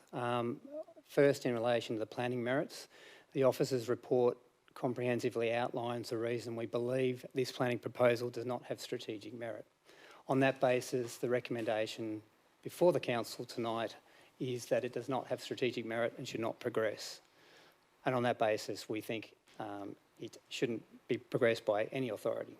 However, notwithstanding the second part of your question, if council is of a mind to support the officer's recommendation, it is open to the proponent to seek a review of that determination by the state government. The state government may issue a gateway determination to enable the exhibition of the planning proposal. So the short answer to that is yes, there is an opportunity for the proponent to seek a further review. Okay, so just following on my question, the reasons, and you've said this, but I just want to clarify, the reasons staff are not wanting to proceed with this is that there are planning reasons, for example, the one we talked about earlier around the bushfire stay in place, that means you would not recommend this move forward, correct? Through you, Mayor. Yes, outlined in the report, the main reasons from a planning perspective, we believe that the planning proposal should not be supported.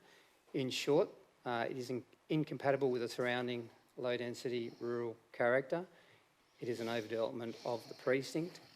There is inadequate capacity of the road network to support this level of development. It would require significant clearing of vegetation, including EEC. There is not clarity in relation to the funding mechanisms required to deliver the extensive supporting infrastructure to support this level of development. And also we have concerns in relation to the ability to deliver orderly development of the precinct, given that the proponent for this planning proposal only owns 49% of the precinct to be rezoned. And finally, it does not meet council's requirements for the delivery of affordable housing. It is proposing 3%, where council's policy is to require 10%. So in summary, those are the grounds that council believes it does not have planning justification. Thank you for the comprehensive answer.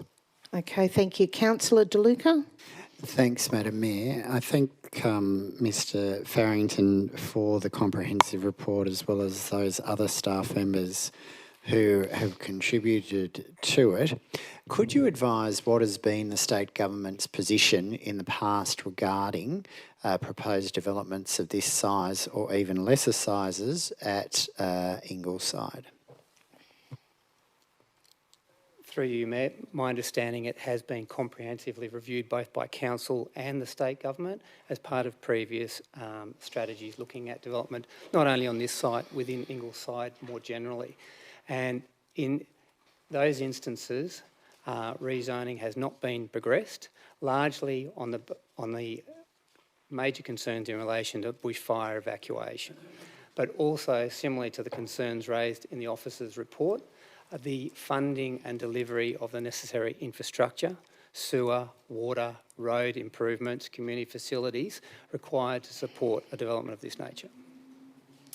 And is it correct, and I'm sure that those of us who've been around a very long time would remember that one of the main concerns of the coroner following the 1993 and 1994 bushfires was evacuation and the inability to properly evacuate, as well as infrastructure and the need to ensure that the bushfire zone and preventative measures are put in place. Okay. Through you, Mayor, that's my understanding. Yeah. Can I just throw a question in there before anyone else comes in there through to Mr Farrington? Looking at this and then thinking what's going to happen next, if we say no and support council's view, I'm just looking at the three items there and thinking to myself, where would be more likely for the community to be able to go and put their commentary next after this process? I mean, we know that they possibly, I shouldn't say we know, we suspect that they will possibly go to Land and Environment or wherever they go to next to try and bypass this that's not in their benefit. Where would they go to next? So submitters be advised at number 3 of council's resolution, but I'm just wondering if we could add something to that to say and advise the submitters of where they can go to next to voice. If they go that way, I know. So, but anticipating, I think sometimes it's better to be on the front foot just in case. No crystal ball today? You would know. Mayor, I guess in answer to that question, it depends on the response from the proponent. The proponent has 3 options. One is they do nothing, which, as you'd appreciate, councillors, it's very rare that a proponent with land holdings does nothing. The second option is they can seek, as I said, a gateway review and get a position of the state government as to whether or not the state government agrees with council's decision in terms of the planning merits of this proposal. Or 3, it can bring them back to the table to seek to come up with a development which addresses the planning reasons in the officer's report. In my view, that would require a significant change to the intensity of the development. Whether residents wish to make further representations to the state government in relation to planning for Ingleside is certainly open to residents, but I would suggest that would be a matter for them to decide whether or not they want to take up that option. Yes, but a further question to this is my thinking that most people are really busy and not always aware. We already have obviously a huge input of data from all the residents who have certainly contacted us about this. Would there be a possibility of, up to Councillor Robins and DeLuca, of course, adding something in there to say if the proponent is progressing to the gateway determination, that opportunity for submissions is passed on to our residents, because we know they feel very passionately about this. Mayor, could I suggest that in addition to part 3, we could include the words along that you're saying that they'd be advised of Council's resolution and that we will keep them informed of any further developments. Okay, mover and seconder happy with that? Great, thank you. It was just a bit of a concern of mine. Okay, anyone else, or can we go back to the mover to say something? Oh, debate? You want to debate it? Okay. Yeah, but it should be after the debate. I just was, sorry, apologies. I was assuming that this would be another furious agreement, but maybe not. If you want to debate, Councillor Causey. Okay, enter into debate, Councillor Causey, but make sure you let me know whether you're for or against. I'm ready to... Is it my turn? Okay. Okay. Thank you. First up, I just concur with Councillor DeLuca. I just want to thank staff for the easy to understand report, and that's feedback from our community. They've actually said they thought it was precise and clear, and they could understand it. So I'm very grateful, so thank you very much. So then do we start? Where do we start? Here we go again. And this rezoning proposal is, and thank you, Mr. Farrington, I was going to read out all the criteria, you know, the inconsistencies with the 9 principles you've put down there, and I think that's what was so clear that the community really very much appreciated. But taking it back to the lay terms, as written in many submissions, it's very clear that this rezoning has poor proximity to public transport, has disconnected, concentrated density, and it actually fails to meet the Ingleside desired future character statement, which is in the current LEP DCP planning control. The height of the buildings or the building bulk and scale are out of character within the urban context. And once again, this is implied, or this is actually described or descriptive in the Ingleside desired future character statement, which is again in our current LEP. It also fails to make any contribution towards meeting Council's Environment and Climate Change Strategy 2024. And, you know, key bushfire safety and infrastructure risks that have caused the former Ingleside Place strategy to be abandoned in 2022 remain unresolved. The Narrabeen Ward community and beyond, or to the Narrabeen Ward community, like it is so obvious that most importantly is the bushfire risk and fire evacuation safety. The rezoning proposal makes light of what is a much more serious risk factor with a proven history from the 1970s, especially 1994. Ingleside relies on Powderworks Road as a single evacuation route away from an advancing fire front, and there has been no independently reviewed modelling to show that mass evacuation would be possible under worst-case fire conditions.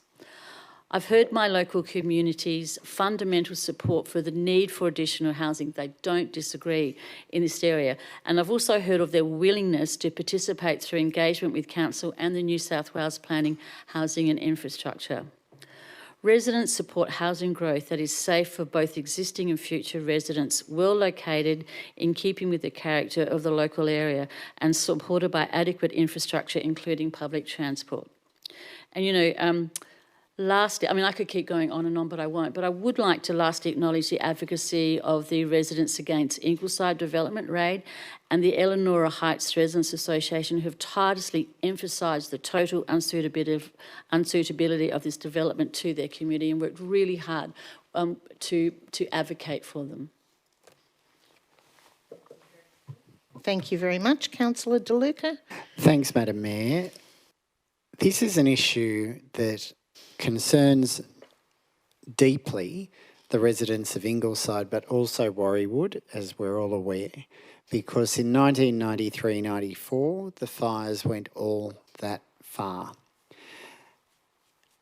Residents have expressed serious concerns that they continue to have to waste money and get planning advice, legal advice, when it is apparent that nothing has changed in some of these applications.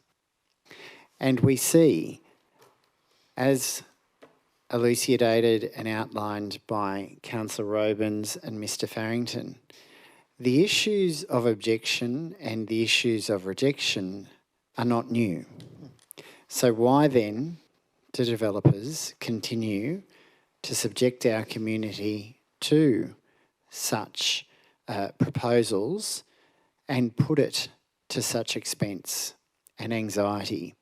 And I would ask developers in the future that they actually look back at not just council and resident objections, but as previously advised, state government's successive decisions in relation to Ingleside.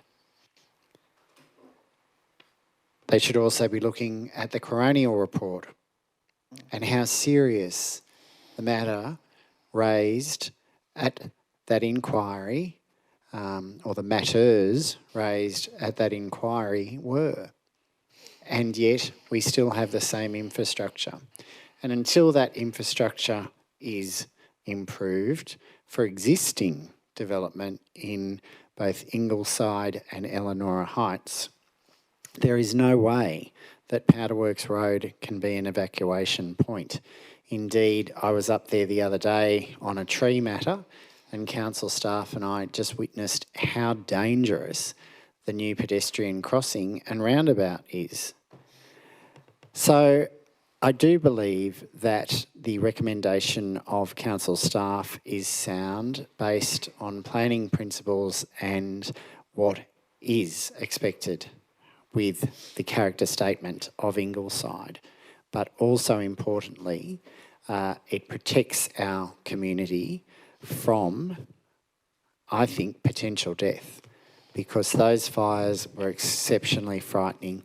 And one of those people whose houses burnt down was former Mayor of Pittwater, Lynn Zinner. And I think everyone's seen the photographs on council's website of the destruction of her home and many others. So I think that developers really need to take note of what has happened in the past and have some sympathy for these residents and not put them continually to the expense and anxiety that is happening, and have regard for the area. And to date, I can't see any change from the development applications that have come in, and I hope that developers will be more cautious in the future. And I think we also need to ensure that the state government continues its stance to protect the community in dangerous situations of such significant bushfires like this, and the need for proper evacuation routes. Okay, thank you. Councillor Causey. Oh, sorry. Look, I just briefly want to say, I'm not going to repeat any of all the staff's reasons against this development, or have been mentioned by Councillor Robins and Councillor De Luca. But I think it's a really dangerous development that a developer would be suggesting that he would build, or they would build, a complex where people would be forced to shelter in place. I think that's Councillor De Luca has just discussed the bushfire risks there. We know that in the former Pittwater area, every single road out of Pittwater was cut during the 1994 bushfires by fire. And we know also that, for example, Mona Vale is going to have massive new developments there. There's going to be thousands, perhaps I've heard one estimate of 8,000 extra residents.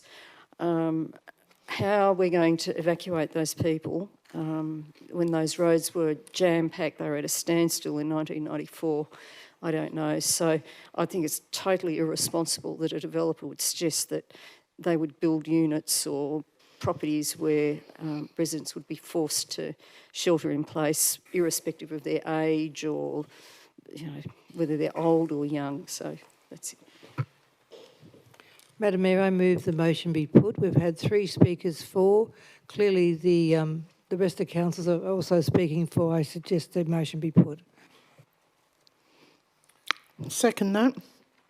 I suspect we're all in various huge agreement with each other yet again.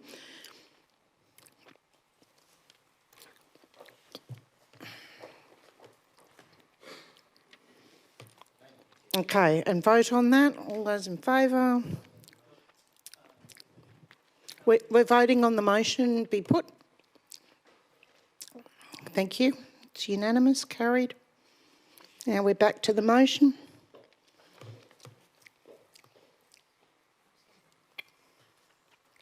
Okay, all those, I just hold it together, breathe. You'll get a chance to say something later, I'm sure. Okay. Oh, okay, all those in favour? Unanimous, declare that carried. Thank you very much. Councillor Ovens, you can now run off. All right. Councillor Grattan, we've got 11.2. Thank you, and I am not moving this version of the motion. I've got an alternate motion that governance has. Okay, do you have a seconder? Councillor Bingham. So, I don't know if Okay, questions of the staff? Let's have a bit of a read of it. Sorry, can I ask a question when... Yes. I note, is this I think this is the one that we've received representations by the Honourable James Griffin, member for Manly on, and I understand that it was desired that there be a deferral so that the gentleman can make further representations and perhaps speak at the next meeting. Could the Director of Planning, Mr Farrington, outline whether that is permissible to defer the matter to the next meeting? Through you, Mayor. Councillors, you'd be aware that there is a ministerial direction in relation to planning matters and specifically planning proposals, which encourages council to deal with such matters expeditiously to provide certainty for proponents and for the community. That ministerial direction has timeframes for dealing with minor and more complex planning proposals. The timeframe for dealing with this one is the beginning of this month. So to be consistent with that ministerial direction, it is appropriate that council would deal with the matter tonight. Okay, and I'll also add in there that apparently the person who wants it deferred was after it being voted against anyway, which I suspect is the intent of what Councillor Grattan and Bingham have actually put in there anyway. Yeah. Thank you. Yes, all right. and that person might be in the gallery, so. Okay, thank you. I'll just speak briefly about... Questions, Madam Mayor? Can we finish questions before debate? Is that okay? Sorry, Councillor Grattan. Yes. Sure, I was just going to explain what the alternate motion is. Give us a quick explanation and then we okay. can go to questions because we haven't all had a chance to read it. Essentially, contrary to and respectfully, I disagree with the council staff advice and the planning panel, and I believe it's not in the public interest for this planning proposal to be supported. Couple of areas. It's a long-established area of open space. It's going to remove significant canopy trees that contribute to the landscape and scenic quality of the area, impact on local traffic safety, and it's also insignificant increase in housing, and it's outside an area under the council's housing strategy. So I am suggesting that we reject this planning proposal. And I note that that's in line with our request from our local Manly MP, James Griffin. Okay, questions? Councillor Beaujard. Thank you, Mayor Hines. Through you to staff, are there any planning reasons why council would reject this proposal?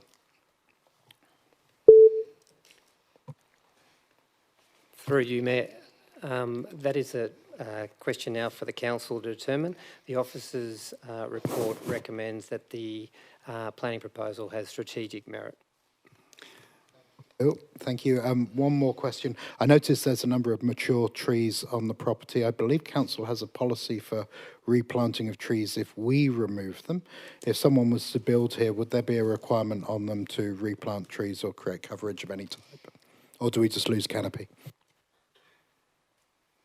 Through you, Mayor. With the planning proposal, there is submitted a concept plan and arborist report. It does indicate that it would be expected that if this site was rezoned for residential purposes and a dwelling house constructed on it, there would be a loss of 3 trees, one of them being a significant tree. There would be retention of 2 trees, 2 brush box trees on the property. Council's position in relation to assessing DAs is exactly that, as you put. If there is removal of trees, there is a requirement for replacement planting. If I may. Thank you very much. What's one more question, if I may? Should we decide tonight to reject this planning proposal, I assume from what we've heard tonight that the proponent would be able to take it to another body through gateway determination, because as you said, there seem to be no planning reasons per se to reject it. Through you, Mayor, yes, the same opportunity would be available as per the previous planning proposal. If council is of a mind not to support the planning proposal, be open to the proponent to seek a review of that decision by the state government. A review can be requested within 42 days. Thank you. Councillor De Luca. Thanks, Madam Mayor. I note the Minister's new direction that if a council does vote or move contrary to a staff recommendation, reasons must be documented. So therefore, would 1A, B, C and D be sufficient to meet that requirement?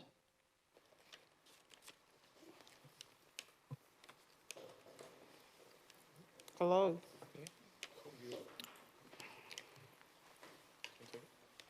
No, obviously not.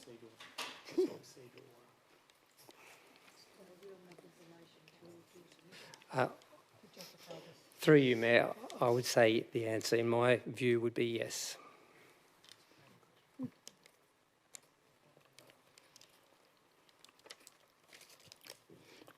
Councillor Causey.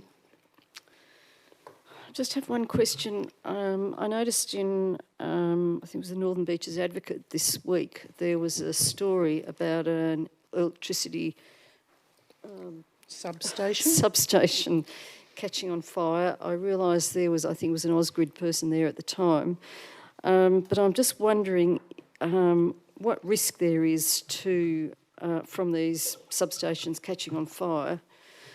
If there's a member of staff who could answer that, for what risk it could potentially pose to any development on that site. Through you, Mayor. Mr. Farrington. I'm certainly not an expert in speaking to the risks associated with these stations, but councillors, what I would say is they are not an uncommon structure in an urban environment. The current structure is located in close proximity to existing residential development, as they quite often are, and you will see them quite often provided in close proximity where they're required to facilitate new or increase in residential development. So a long answer to the question, which is they are not uncommon in an urban environment. Okay, anyone else have anything to add, or should we go to the original mover? Councillor Grattan, take it away. Thank you very much, Mayor. This is very different to the last planning proposal in terms of scale and size. It's quite a small block, a corner block in Balgala Heights and Clontarf. And it is an area that's known as Abbott Park on the map, when you do the Google map. And it is a little park that our children have been using as a little open green space on the way to school, but Bargala Heights in Clontarf is very hilly, and this is just a short walk from the primary school, and sort of year 5 and 6 kids in particular, a bit of a rite of passage, and they leave school and they head to the park and they play, and older residents enjoy it. And I put up the question earlier in the week to get some other feedback from community on top of the submissions that we'd already received that are in the report. And I just thought I might read a couple of them to you because it was overwhelmingly the local community want this piece of land saved as a local piece of green space. One community member, and I'll quote, and he's in his mid-50s, I know this particular resident, and he said, this park is used by local children to sit under the trees and socialise and has been used for that purpose for multiple generations. I spent time there as a child with friends and playing on the swings. The trees provide important green space for bird wildlife. Once the open space goes, it will never come back and will be lost to the community forever. Many people are saying very similar things, whether it's their own children or it was them themselves that used to play in this little piece of green space. The other issue that the community are raising is the issue of the sightline. You can see on the map, on the picture, the image on page 83, that's a main bus route, and we have a lot of traffic and children getting to and from school, parents doing the loop around to drop their kids off. It's a very, very busy little space. And the sightlines across that property are actually quite important for safety, for pedestrians and children, as well as local cars and parents driving around. And that's another consistent theme that we're hearing from the community. The other interesting piece was an article in the Daily Telegraph on Friday that's sort of a bit of an expose that this piece of land owned by Ausgrid was transferred to their property development arm, Aurora, for $70,000. Yet this will be, if developed and sold, for many, many millions of dollars. Yet they are proposing a 10% affordable housing component, but it is a very, very small amount for something. They'll be making a huge profit on something that the community values really, really highly as their local community space. The other representation that we've all received a letter from our MP, James Griffin, making representations asking us to reject this planning proposal as well, because he also has had a lot of correspondence from the local community. So yes, it's a small little piece of green space. There's some beautiful trees, really mature trees that have been there for as long as people in the community can remember. Yes, we need housing. We know that, but this is an insignificant impact on our housing demand, and it's outside the area that's looking at increased housing in our council housing strategy. So I really urge you to reject this. You know, as we've heard, we'll suspect that the proponent may well go through other avenues to try to get somebody else put it on exhibition through Gateway. But I think we should stand firm with our local community who are saying very loudly and clearly to us, no, we do not want this to be sold for housing. This is an important little piece of public open space. It has been for a very long time and we don't want to lose it. Okay.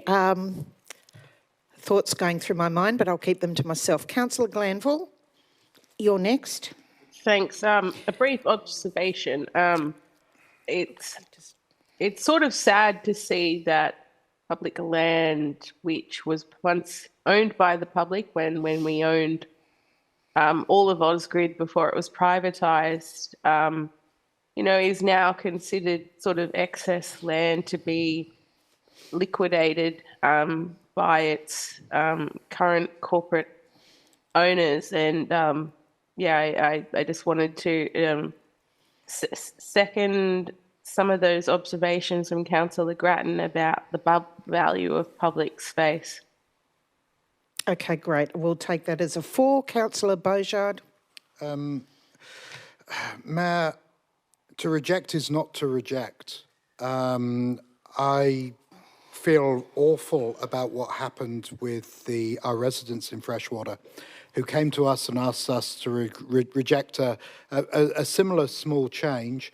We rejected. The proponent went straight across and got a gateway determination from someone else's and continuing with the development. In a way, I feel we let them down.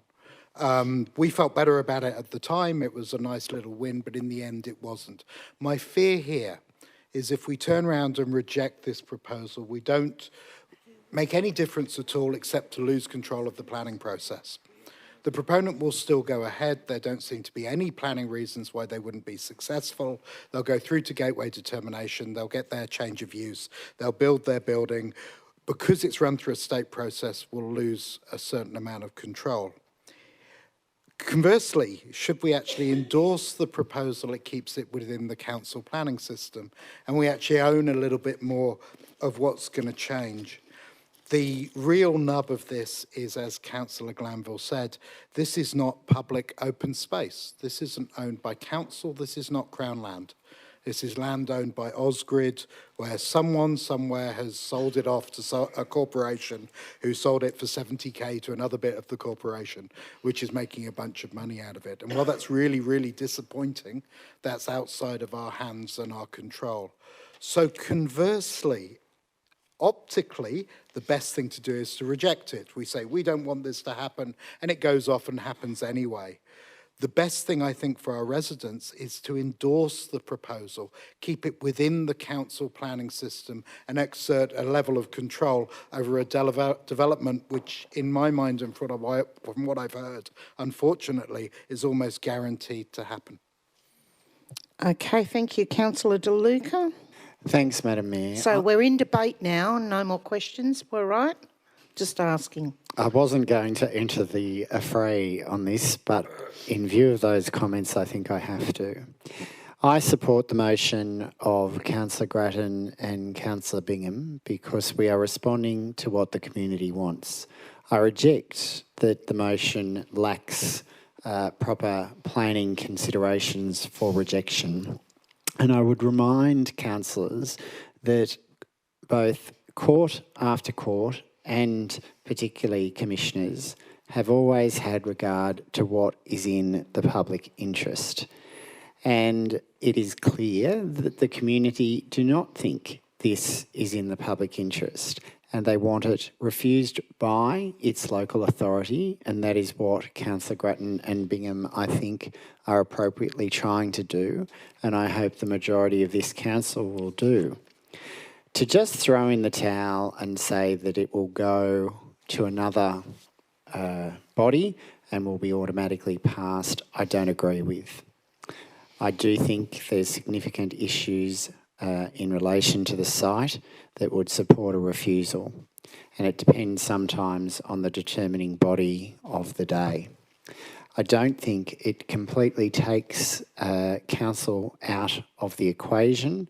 I do believe that council, based on this resolution, and then if it does go to the next level, can make submissions accordingly, and Mr Farrington is more than qualified to do that. So I just would caution councillors to reject any submission that it would be better to approve this and that it's going to be an automatic process of approval if we don't. And I think that it is very important that this council always acts in what is considered the public interest, which is part of the legislation as a requirement for due consideration at administrative law. And I think that we must always have regard to that, but importantly, what our community has told us, what our local MP has told us, and what those ward councillors have also indicated. Thank you. I'm going to jump in now before I go to the writer reply. And we've got a few more items to go yet. My first question, I suppose, to the mover and the seconder is, like we did with a previous motion, submitters be advised of councillors' resolution, but like what happened earlier, if something else happens, can we respond to all the people who have come to us about this to make sure that they know where to go next. I just think... Great idea. Happy to accept that addition. Thank you very much. And just the comment that Sydney Water, Ausgrid, all the little bits of land everywhere, it's been pretty obvious that the state government is trying to get them to rationalise, whatever that means, their assets and put some more money in the pot. I totally understand that. I think it's unusual. It isn't unusual. Let's retract that word. It's different in a state of play where a large organisation can sell their own asset to another arm of their asset under the property division for a number that they've obviously picked, because I couldn't think of anything in Balgowlah Heights with nothing on it being $70,000. Where the hell that number came from, we'll never know. But I'm very happy to support this. Things are just getting chipped away, and I think we're going to be in this roundabout now for the next couple of years, I suspect, about planning proposals, and let's just keep informing the community that even though we vote against it, that when it goes out somewhere else, that we just keep that information flowing. I think it's really important. Otherwise, all the time, everyone will think it's always council's fault when we haven't had a choice in this in the first place. Councillor Grattan, you're right to reply. Thank you very much for your support, everyone. This is important public open space. It used to be a playground for many, many years. There was a lovely swing there until I think it was 2018. The little fencing around that particular area is the old Manly Council sort of cream-coloured fencing. It is falling to pieces at the moment, but it's certainly for anyone in our local community, it looks like a park. It has always been treated like a park. It is valued open space, and I would urge you all to reject this planning proposal and try and do what we can to save this little piece of park. We've got our MP's backing, and given this is Ausgrid, I'm going to be going after him hard to get his support into trying to get this land transferred to council so it can be and remain as a park for the future. Okay, with that, we put this to the vote. All those in favour? Declare that carried, unanimous. Furious agreement again. Okay, next one, 11.4, Councillor Beaujard. It was the Fire and Rescue Inspection Report at Pittwater Road, Brookvale. Happy to move as is, Madam Mayor. I have some questions. Excellent. I'd love a seconder if anybody wants Seconder. to. Thank you. Councillor Hernjack. There we go, seconder Councillor Hernjack. Questions are? Okay, so through you, Madam Mayor, to staff. Is this the first time, I noticed the non-compliance has been resolved, but is this the first time we've seen non-compliance with this property? Through you, Mayor, we're not aware of any other compliance matters in relation to this site. And does the timing of the non-compliance coincide with the ownership moving from the state government? Or the operation? Through you, Mayor, we understand that the property changed ownership in around 2021, and as you'll see from the officer's report, the inspection by Fire and Rescue was in 2025. Thank you. Excellent. With that, and no further questions or debate, put this to the vote. All those in favour? Declare that carried and unanimous. Thank you very much. Okay, next one. Councillor Giltman, 12.1, revocation of tennis liaison committee policy and management of tennis facilities policies. Gosh, we love a policy in council, don't we? All right. Are you moving as is? No, I just wanted to ask a question, that's You want all. to ask the question, and seconded by someone who loves sport, Councillor Robins. There you go. Couldn't help myself. All right, Councillor Giltman, ask away. Yeah, just on the management of the tennis facilities policy from former Warringah, if we lose that, what's the benefits for council? Through you, Madam Mayor. This is a consistency matter. We're reviewing all our old policies. This is one of the legacy policies when we were 3 separate councils. And so the benefit is equity across all of the tennis courts. They'll all be managed in the same manner.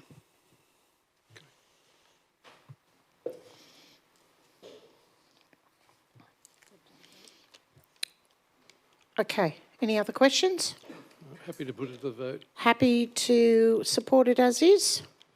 All right, okay. All those in favour? Unanimous, declare that carried. Thank you very much. 12.2, Councillor Hernjack. Thanks, Mayor. I've got an amended substantive proposal that I've sent into governance. Okay, seconded by Councillor Williams. And I have an addition I'd like to add. All right. Let's put them both together and see what we got.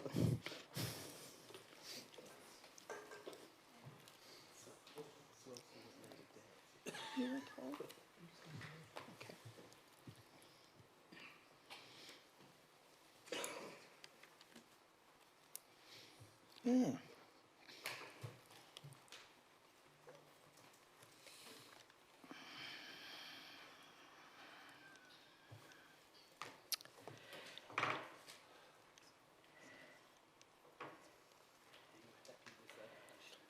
I think that's a great addition. Thank you, Councillor Williams.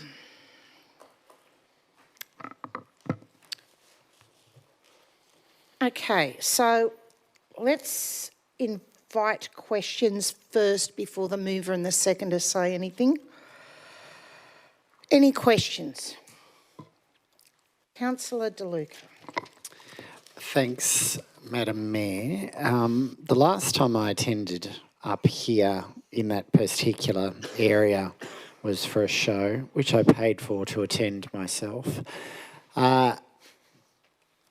It did look very tired. The door, even the back door, was broken, and it's clear that something more substantive needs to be done. Just in relation to 3, investigate community demand for alternative uses through consultation with the business and industry stakeholder committee.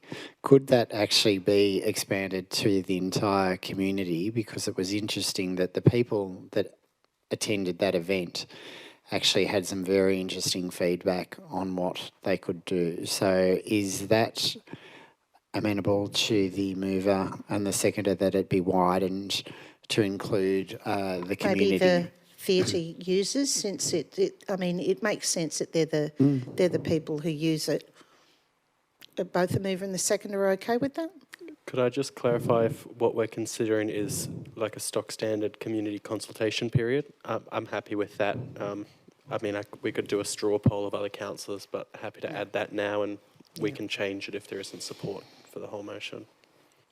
Okay, any other questions before I move to go to the mover? Is everything okay? I should check. With Mr. Kerr, he's probably having a coronary right now, but we'll get over it. You're having a tough night tonight. Through you, Mayor, I understand the question was in relation to wider community consultation in point 3. It says theatre users.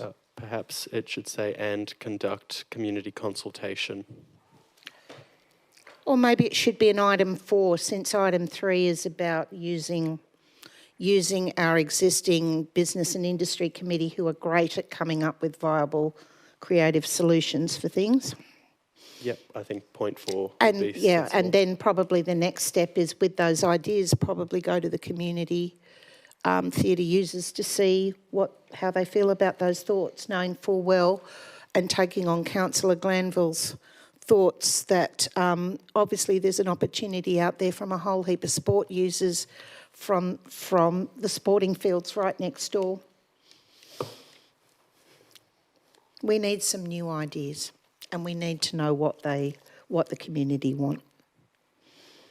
So, Madam Mayor, would your addition sort of go along the lines of following the consultation with the community, facilitate discussion on the results with the theatre users, or just? Yes, so Okay. first go to the Business and Industry Committee because they're really creative thinkers and know what works and what doesn't, and then go to the community theatre users who will also have their creative ideas, I'm sure. Gee, it's going to be fun for this department. I'm just trying to clarify that by theatre users, you just mean community consultation in general? Yep, okay, great, I'm happy with that. Mr Kerr, we're a thumbs up. Quick vote. Sorry. Councillor Hernjack as the original mover. Could I propose an addition, Mayor? Just quickly. Could we add a 2E and any other items deemed necessary by staff, just to give them that freedom? Yep, mover and seconder accept, that's great. All right, great. I'll just speak briefly to this. This is the result of a report that we resolved to look into last year when we failed to find a suitable tenant for the former space. As Councillor De Luca referenced, it is a tired venue. The carpet needs to be replaced. There's a number of compliance issues. But I think for me, it comes down to a criminal underutilisation of the space in the middle of the cultural precinct in Glen Street. I think the best use it gets now is as an overflow changing room during dance season, and I feel like there's an opportunity for it to be a cabaret space, a general community hire space, or whatever other use identified by the Business and Industry Committee or through community consultation. Could even be, yes, sports groups. I'm actually quite excited to see what the community comes back to us with, along with the Business and Industry Committee. Obviously, funding isn't allocated, but I think it's good that we can aspire to get the best potential out of the venue. While I worked at Glen Street for a bit over a year, I only saw one show down there, which was a cabaret performance.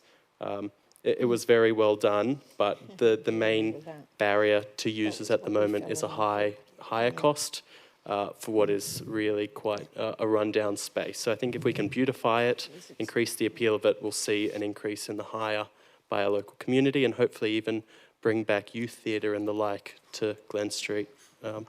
So I endorse this to the chamber. Thanks. Okay, with that, we'll put this to the vote. All those in favour? Unanimous, declare that carried. Item. Madam Mayor, can I move a 10-minute break? We're about to go into a really large item. We've been going for 2 hours solid. I just think everyone's getting a little tired. Can I second that? Councillors, how do you feel? I don't feel we need a break.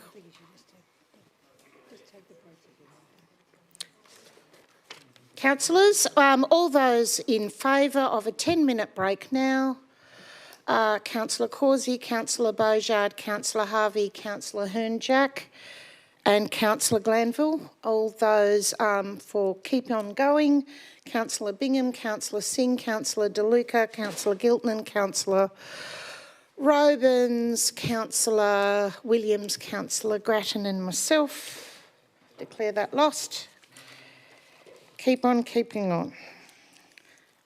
Maybe if we keep very short and sharp, you never know.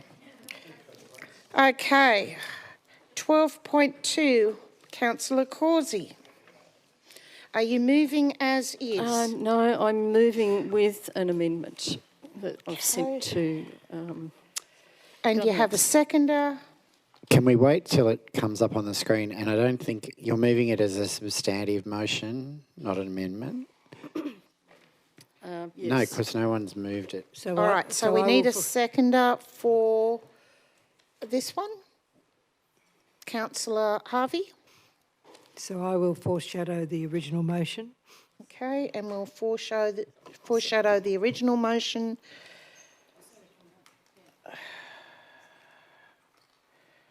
Okay, so we've got that all in place already.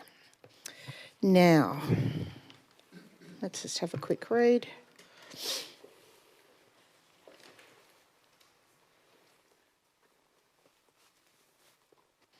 Right. Okay, questions of the staff?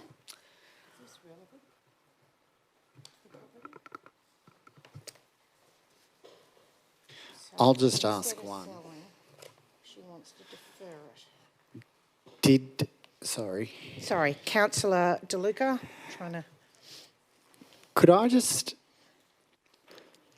get some better clarification on how this property came up as the number one property for 2026 to dispose of, and just a bit more rationale for disposing of this? Is it because it's more valuable and would make more money for council, or are there other considerations? Is it underutilised?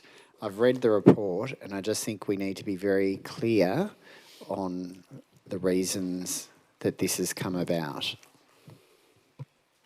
Through you, Mayor Hines, Council has a large property portfolio, but it's very constrained in terms of its saleable properties. So this is an operational classified parcel, of which we don't have that many operational parcels. It's also deemed as underutilised. It's currently occupied by a bridge club as a temporary space, but we also need to meet a productivity savings target that was identified, and this is a parcel of land that currently would go a long way to meeting that target. Sorry, can I just ask another question? Yes, go ask a question. So I refer to my motion last year where it was actually requesting that council look at which land and properties could be reclassified operational land. So if that motion had passed, it's axiomatic that council could have looked at other properties rather than this one? Through you, Madam Mayor, the classification change process is extensive and expensive. So whilst, yes, it is possible to go through a change in classification, it's not an easy, quick and also expensive process.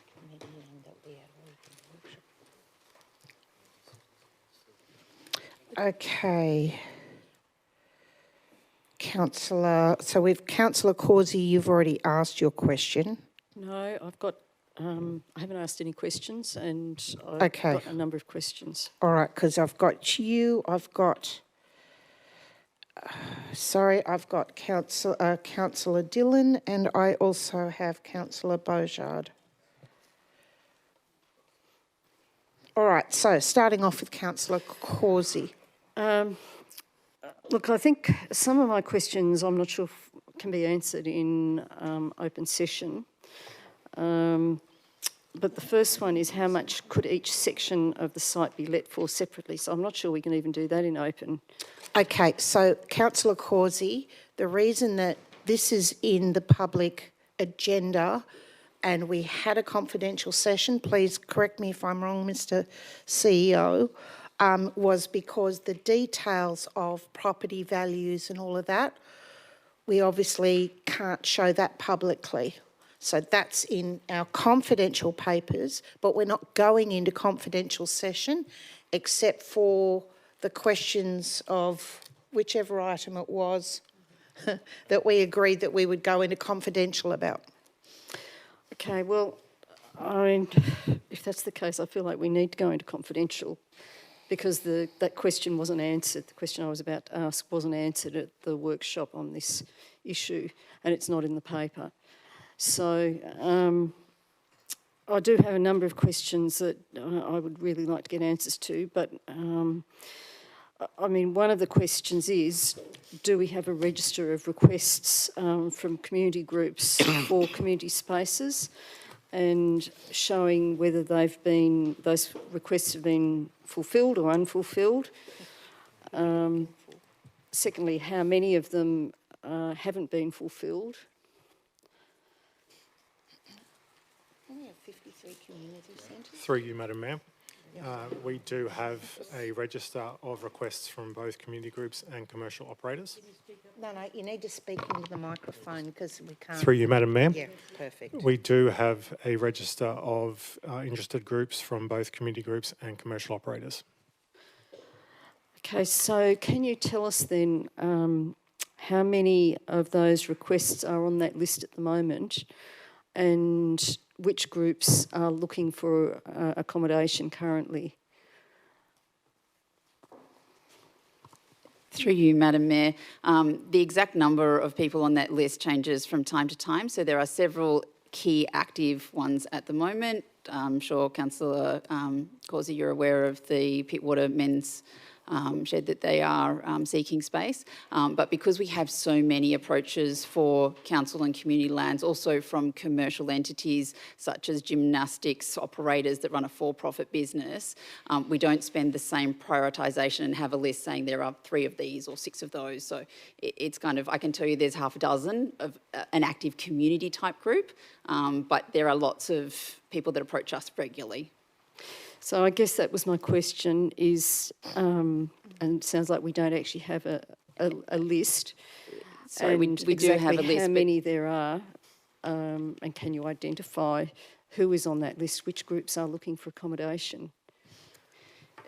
Through you, Madam Mayor, we can come back to you with that information, but people that would be on that list, for example, would be a company that has approached us from pickleball that would like us to give up council space for further pickleball courts. Now, we don't proactively look for space in the same way for a company like that as we would for the men's shed, where there is a deep community need. So the categorisation of exactly how many there are depends on what we would prioritise, I guess that would say. Yeah, I guess I was particularly interested in the spaces for community groups, not for-profit groups who are looking for accommodation. But anyway, so I guess that goes to the We can come back to you with more amendment. detail with the list of those groups.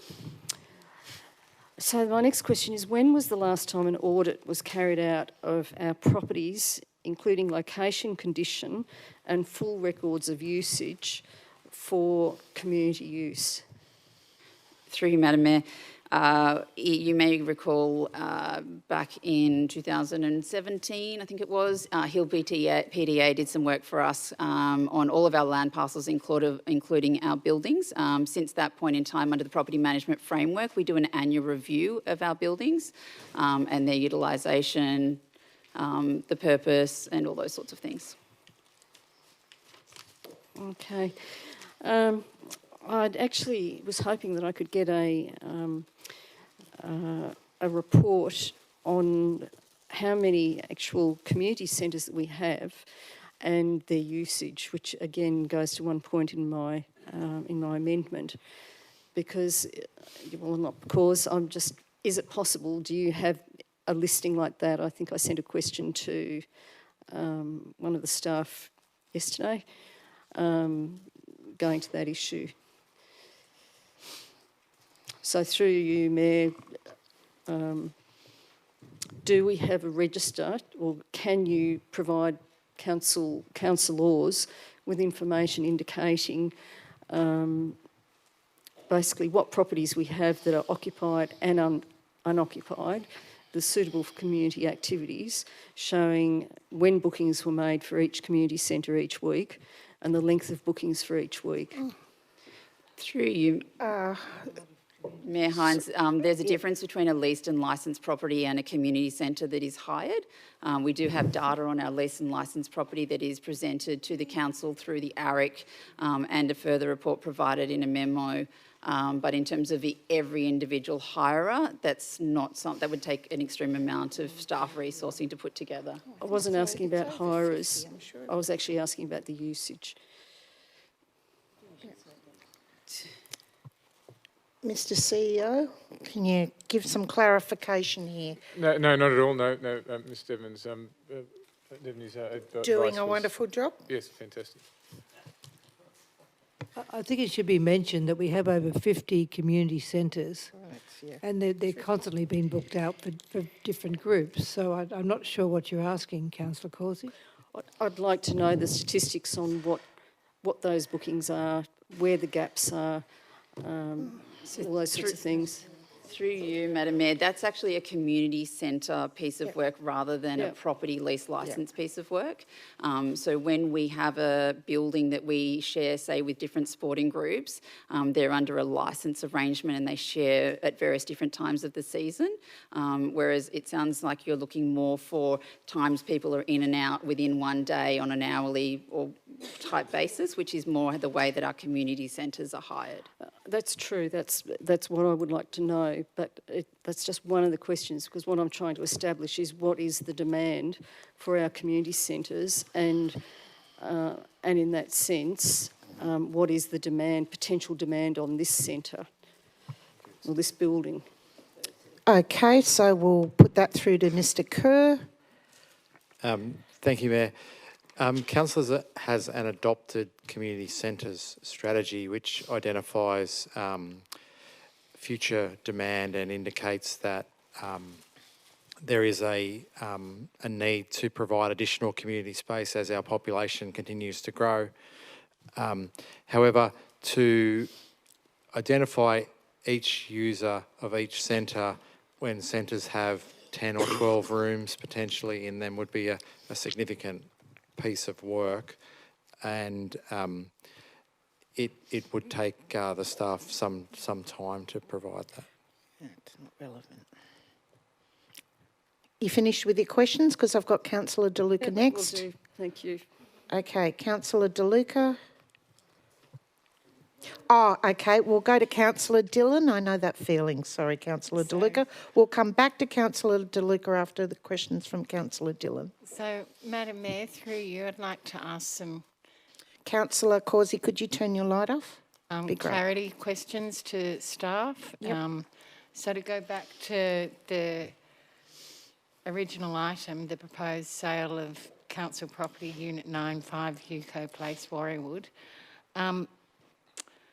I'd like to clarify the agreement with IPART. It says that in regards to Council's IPART submission, Council recommended property rationalisation through optimisation of the community's property portfolio to the value of $10 million over the next 1 to 5 years. With the sale of Huco Place, where do the funds have to sit to show the savings? Okay, through to the CFO. Sorry, COO. Gosh, too many acronyms. Through you, Chair, yes, we do have a commitment within the Productivity and Savings Improvement Plan for property rationalisation to contribute a saving, and we are required to report on how we are tracking each year to IPART as part of the engagement with them in the approval of the special variation to rates. And how long do we have to hold on to the money to show we're saving as per our agreement with IPART? Okay, so now we're going off to our CFO. See, we can't even afford more than 2 microphones for all those highly paid people there. Thank you, through you, Mayor. So the council has already established a property framework and a reserve to deal with the proceeds of the sale of any property. And the funds need to be restricted in that reserve and used for the reasons that the council set that reserve up, which is for infrastructure improvements, environmental acquisitions, or for redevelopment into commercial properties for council. So that's the restrictions on any funds that council could raise through this. There wouldn't be a time period on that, but in the reporting requirements to IPART, what we need to show is that we have worked towards achieving what we said we would do, which is going to assist in reducing the pressure to raise rates, to do some of those infrastructure improvements or whatever else council may choose to do with the funds. Thank you. So does that mean that the money will be repurposed into the community for community use? Through you, Madam Mayor, that will be a matter for council at the time in terms of the use of that property reserve fund as to which of those purposes you wish to use those funds. But in terms of benefiting the community, yes, in what manner, that will be a matter for council. And my final question, thank you so much for all your answers. Do we normally go to community consultation for the sale of a property? No. Who wants to answer that one? Mr. CEO, COO or CFO? Too many red advance. Councillor Causey, put your light off. Yep, thank you. Thank you, Madam Mayor. Councillors, in this instance, having regard to Council's resolved position to dispose of property, we do not recommend you carry out further consultation in this instance. That's it for me. Thank you for all the clarity. It was great. Okay, thanks. Councillor Burchard. Oh, sorry. I think it was Councillor Oh, yes, DeLuca sorry. first. Back to Councillor DeLuca. I forgot. Thanks, Madam Mayor. You've eaten. Just in relation to a point that Councillor Causey actually raised earlier in the evening about increasing demand and population growth, should we, well, not should we, we're already seeing it. Perhaps Mr Farrington can assist with the targets now with the state government's new reforms. How many expected dwellings are now projected for the Mona Vale area? What's the target requirement by the government? Through you, Mayor. In relation to our target for the local government area, it's 5,900 dwellings over a 5-year period. That is a local government-wide target, so it doesn't break down, Councillor, in relation to specific targets for locations. Council has done some work in predicting what we may see in terms of housing numbers for the low and mid-rise centres. I'd have to take that on notice in terms of what we've predicted for each centre, but we've done that modelling. I just don't have those figures at hand. Thank you. So from the applications that we currently see, I think there's 2 or 3 in Mona Vale, is that correct? Are you able to advise of the dwellings in those proposed applications? Yeah, through you, Mayor, there's a number of applications, both with council and state significant proposals, but council, in terms of the specific numbers, once again, I'd have to take that on notice, but you know, there'll be a few hundred dwellings in there. Okay, a few hundred. Just in relation to actual other uses of the site, did council officers explore at all whether perhaps the site could be redeveloped or a public-private partnership be entered into for this specific area location, noting that many other sites can be redeveloped? Can this one to the advantage of council? Through you, Madam Mayor, this particular property is part of a strata of 18 different units, and when you're part of a strata complex, it's much more challenging to change the existing layout and footprint or purpose of use of a particular premises.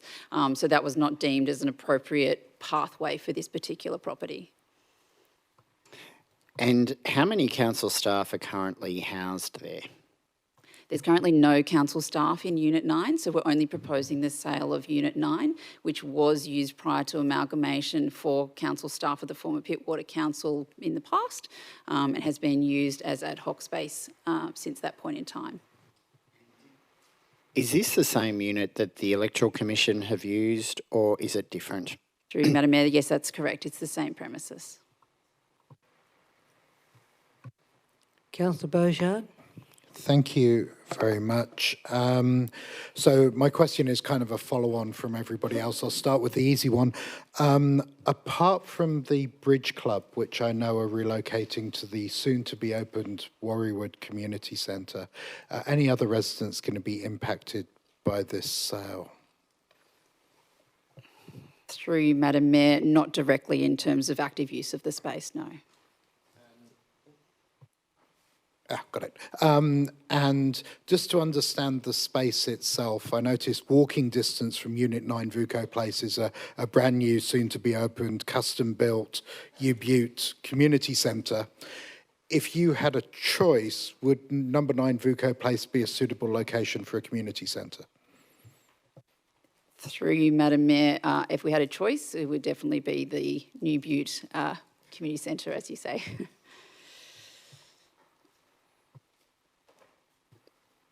Councillor Causey.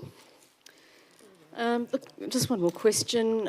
Through you, Mayor, could staff please confirm that any proceeds from the sale of this property would go into basically general revenue? Through you, Madam Mayor. So as per our CFO's feedback previously, there is actually already an established reserve for the property under the property management framework. That is a reserve specifically held outside of general revenue. So how does that work then? Where does the funding go? Through you, Chair, as the CFO mentioned before, under the framework, the funds that get collected and restricted in this improvement fund can only be used for the delivery of future community infrastructure or environmental acquisitions or redevelopment as highlighted, where adopted by the council to proceed with such. Can I just have one final question? Absolutely, because I possibly may have something to add as well. I tried to get to it earlier, but in relation to the redevelopment, are there any other properties owned by council that have been targeted for redevelopment?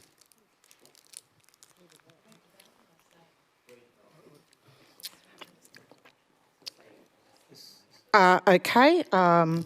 Who would like to see if they know anything about council redeveloping a property other than the usual leaking roofs? Through you, Madam Mayor, there is no specific report due to come up to council about a redevelopment of a council property. Council is always looking at opportunities within its portfolio, but there's no particular identified one to come forward to council anytime soon.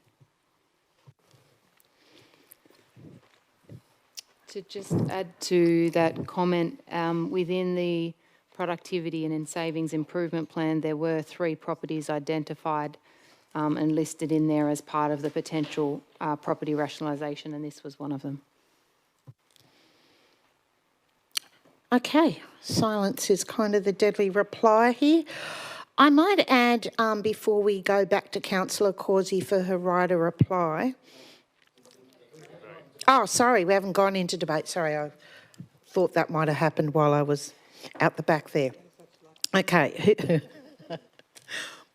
who would like to go into debate? Councillor Causey has the right of reply and she has the call at the moment. But who else? Okay. Thank you. All right, I've got 3 of you down. Great. Councillor Causey.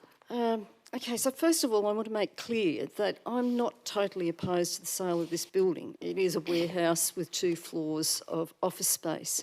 But my problem is that I don't feel I have enough information to ascertain, do we actually have enough space to accommodate the various community groups who are looking for it? Now, Unit 9.5 Vuko Place was the original Pittwater Council building, and as such has social and historical significance. The building housed all the original staff on 2 floors of the office space, with the warehouse space downstairs, which was used for storage. For many in Pittwater, this site is comparable to Manly Town Hall or DY Civic Centre. So I think it's unfortunate that this proposal has come to a meeting where we have no public address. I know IPARC requires council to make $10 million worth of property sales to satisfy conditions for the special rate variation. However, despite staff having determined the best utilisation, meaning financial use of this building, is to sell it, I believe it's also the council's duty to consider the best social outcome. Last week I visited the site and the building is in good, solid condition with no leaks. The warehouse, which makes up 30% of the site, of the building, has a set of accessible toilets, which have been installed for the use of the Peninsula Bridge Club, which is currently using the office space. There's also a shower and a driveway with 7-metre high roller door, plus parking outside. Part of the warehouse also houses a staff gym. This warehouse sounds perfect to me for a community shed or workshop, and one such group has asked me to help find a space for them. I've also had other groups like the Avalon Historical Society approach me, but staff have been unable to identify a space. Then there's the option of letting the office space and allowing allowing a community group to use the warehouse. I'm also concerned that at the moment staff accommodation is in flux. The Mona Vale Place plan is not yet finalised, and we know Mona Vale will be forced to service perhaps another 8,000 or more extra residents in the future. What this will mean for office space requirements versus community space in Mona Vale has not yet been determined.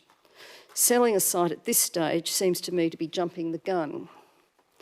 Finally, we provide numerous dedicated spaces for sports and surf clubs on the Northern Beaches and have gone out of our way to provide a home for the Bridge Club, a temporary home for the Bridge Club, which will soon move to the Warriewood Community Centre. Other sectors of our community also need the opportunity to come together, store their equipment and carry out their activities. So before the decision to sell this building is made, I would really like to understand the demand for staff and community spaces. What other requests has Council received from community groups? For what kind of spaces? And how many are still waiting? I'd also like to see details of how much our other community spaces are being used and whether any of them are appropriate for groups looking for a home or candidates for sale. So I ask councillors to support this amendment. Okay, thank you very much, Councillor Causey. Can I, before we go to Councillor De Luca and Councillor Bingham, can I ask for some clarification, please, about which unit we're actually selling or considering to sell? Through you, Madam Mayor, Council has a standalone unit known as Unit 9. This is the property subject of this report. Council also has 3 levels of the adjoining property, of which we own the majority of those 3 floors. It's only this Unit 9, which is going to be vacant after the Bridge Club vacate, that we are considering sale of right now. So just for further clarification, are we going to still own another unit or 2, or? Through you, Madam Mayor, we will still own 3 units. So there'll be 3, so there's 4 units there now and we're considering selling 1? Correct. It's not the entire, okay, That's great. correct. Thank you. All right, Councillor De Luca.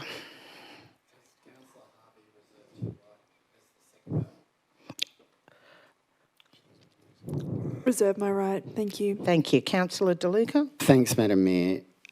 I actually sympathise with Councillor Causey's submissions, but this would have all been evaded if my motion had been passed last year to have a full review and look at all sorts of options such as public-private partnerships, particularly what the community were wanting at Cromer Community Centre as an example. And I do think the General Manager went to pains to explain the time that it takes to reclassify a property. And if we had commenced receiving the legal advice from in-house counsel as had been proposed back then, this may have been averted. I do think we are acting prematurely on this matter, and that is based on not just what Councillor Causey has said, but what Mr Farrington has said as well, and what I think we will face in the near future in relation to an increase of development and demand for, be it office space, be it for other uses, particularly charitable organisations, sporting organisations. And yes, it's only 1 unit, but we have to appreciate the optics of this. Pittwater Council was an exceptionally successful council. They seceded for a reason in 1992, and there is strong feeling still in that Pittwater LGA former area that they want to go back to becoming a separate council. Now, if we do face such, well not if, we are facing such an onslaught of development, So it may be that in the future, that a new council will be created based on population, particularly as Mona Vale is identified as one of the centres. And so every bit of land will need to be looked at, even Unit 9, and it may be necessary to house staff or other services. The optics of this also, that we are selling, I know it's only one unit, but the optics of this in the community are that Pittwater is the first one off the cab rank, and it's their former council building, which many of those councillors and staff worked very hard to raise the money to achieve to purchase not just this, but the other adjoining. So I am concerned about the optics. I don't see why we can't defer it for now and look at alternatives as well. And I just think that's a reasonable approach.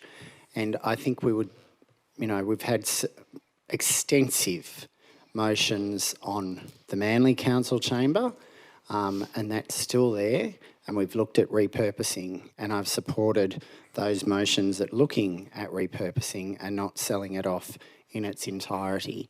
And I just think we should extend the same considerations to this former Pittwater Council site, which was their headquarters. I attended it regularly when I was still in Warringah days, and I do think we should have respect in relation to that consideration. So I'll be supporting Councillor Causey's and Harvey's motion, because I just think there's no harm in properly looking at this, considering some of the data that hopefully Mr Farrington can provide with those questions that he took on notice, and just hold it for now and let's properly consider this. And let's consider what this looks like in the eyes of the people of Pittwater, and have due consideration and respect for them at this time. Okay, Councillor Bingham. Madam Mayor, it seems to me that we're constantly deferring things. So the council was amalgamated in 2017, that's 8 years ago. For the last 6 years, I think there's been special committees looking at this. We had a council workshop only a couple of months ago where we discussed the property and what property would be suitable for sale. We actually went through all of this.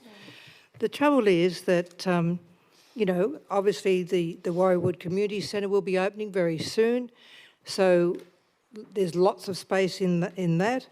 Other community groups have very specific needs, like the pickleball people. Well, what are we going to do? Demolish a building and provide a court for them? You know, the men's shed have very specific needs. So the council is working very hard to meet those, but it's not at this property. We have a commitment to IPART that we have to sell certain properties. This one is an ideal one to be sold because it doesn't have any real use now. No community, quite frankly, I don't know whether you've looked at it, but it's pretty crappy. Let's just run down. It's run down. It's run down. Beauty's in the eye of the beholder. And you would have to spend quite a lot of money to make it suitable. Don't say that, Councillor Bingham. It's very run down, and you would have to spend. It's in good condition, but it's not in condition for community groups and so on who demands a higher standard. Okay, just listen, be respectful of each other. Let Councillor Bingham finish what she wants to say. Okay. So, frankly, let's just get on with it. We can't keep deferring every single item year after year after year. We have to make a decision, and I think this is a very good one to get the first cab off the rank. We're only selling one unit out of 4, and it's not a major deal, but it will provide, as we saw in the confidential report, good dollars that can be used for other things. Okay, Councillor Beaujard, you were next. Thank you, Madam Mayor. I'll too speak against this if we haven't foreshadowed the original motion. Yes, we have. Councillor Excellent, Bingham already fantastic. foreshadowed. Look, this item is really important in its own right, and there's obviously a lot of feeling about property and things owned by former councils, but it's especially important in the context of the special variation. When we took the special variation to our community, we offered them a quid pro quo. Part of that was trust. They had to trust that we'd invest additional funds responsibly, we'd deliver the infrastructure and services we promised, strengthen governance and accountability, and ensure every additional dollar was directed where it was intended. It's not abstract, it's practical, it's measurable, and it must be honoured through the decisions we make in this chamber. Selling this property reflects that responsibility. We have to view everything we do with infrastructure, unfortunately, through the SV lens. You know, are we strengthening oversight? Are we ensuring transparency? Are we improving value for money? Are we protecting our long-term financial sustainability? Councillors, we're a governing body.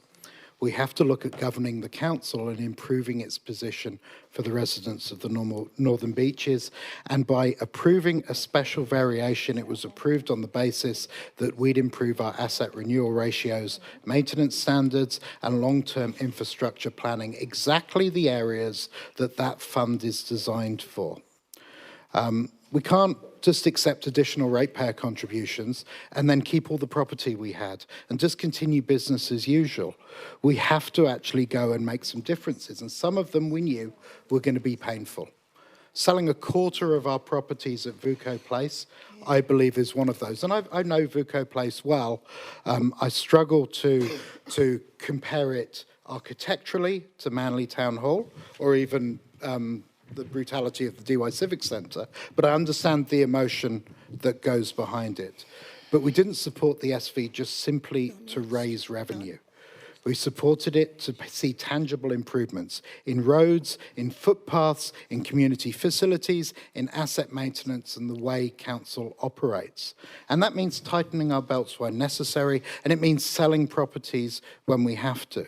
Supporting the original motion is consistent with fiscal discipline, transparent decision-making, importantly, delivery against our commitments to IPART, and going a long way to restore and maintain community confidence. And it's for those reasons I support the original item, and I'll be voting against this amendment.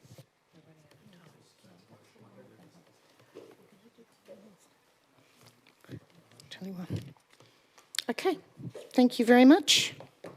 Anybody else? I move the motion be put.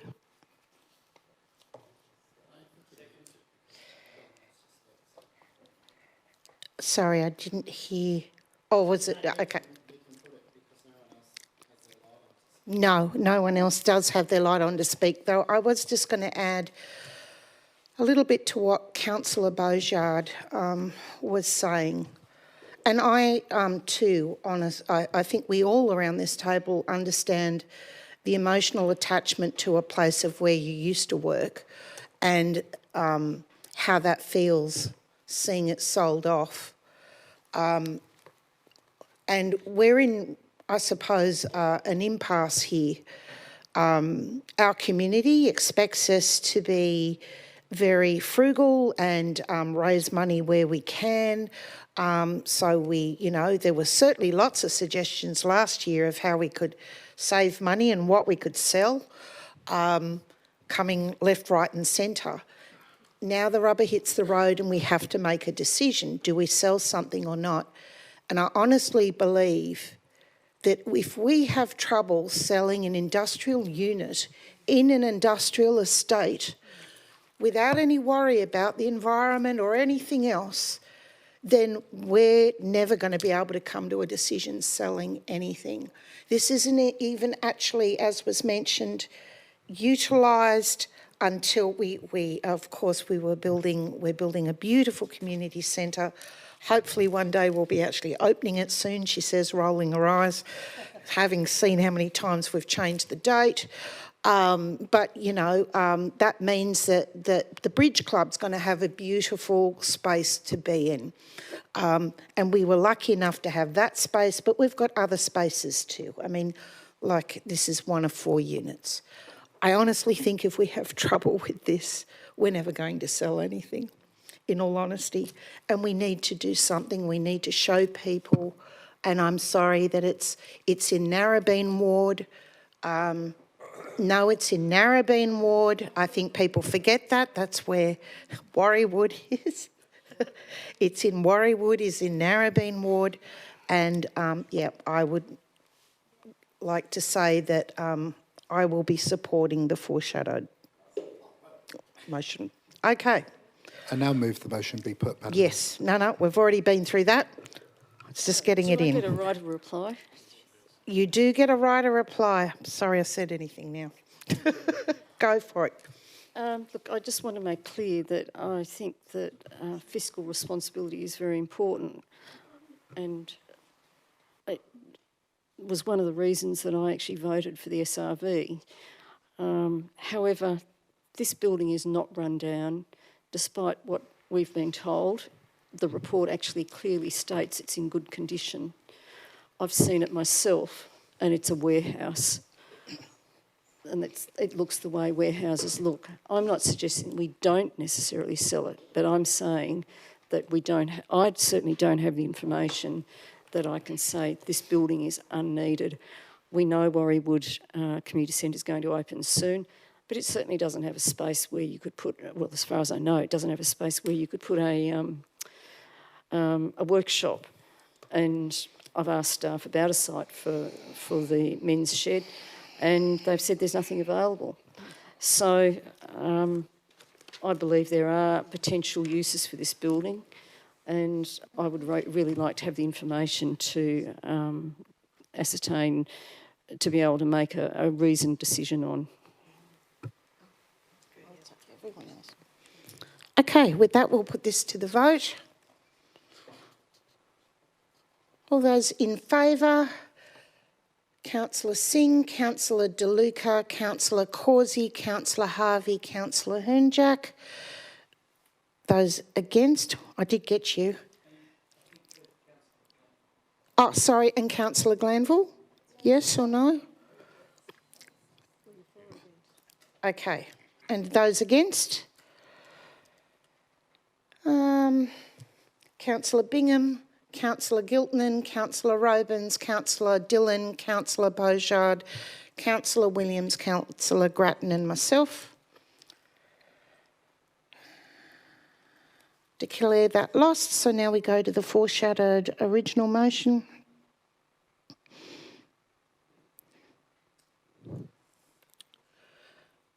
Okay, moved by, it was actually moved by Councillor Bingham and seconded by Councillor Beauchard.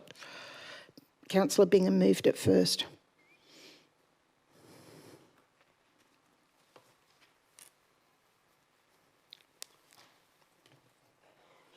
Okay. Councillor Bingham, you've, I think, just answered the question I was about to ask you. As the mover of this, do you want to have anything to say? Councillors, do you have anything more to say? Then let's put this to the vote. All those in favour? Okay, Councillor Bingham, Councillor Giltnan, Councillor Robins, Councillor Dillon, Councillor Beaujard, Councillor Harvey, Councillor Hernjack, Councillor Williams, Councillor Grattan and myself. Those against will be Councillor Singh, Councillor De Luca, Councillor Causey and Councillor Glanville. Declare that carried.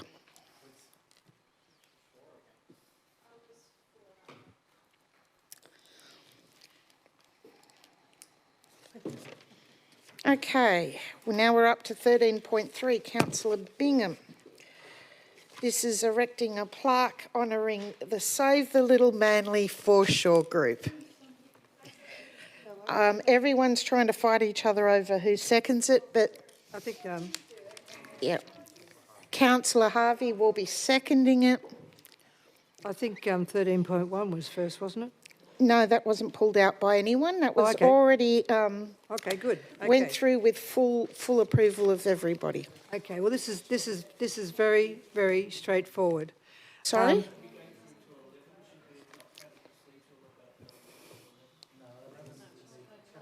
Okay, I leave it up to the experts over here who normally give me an elbow.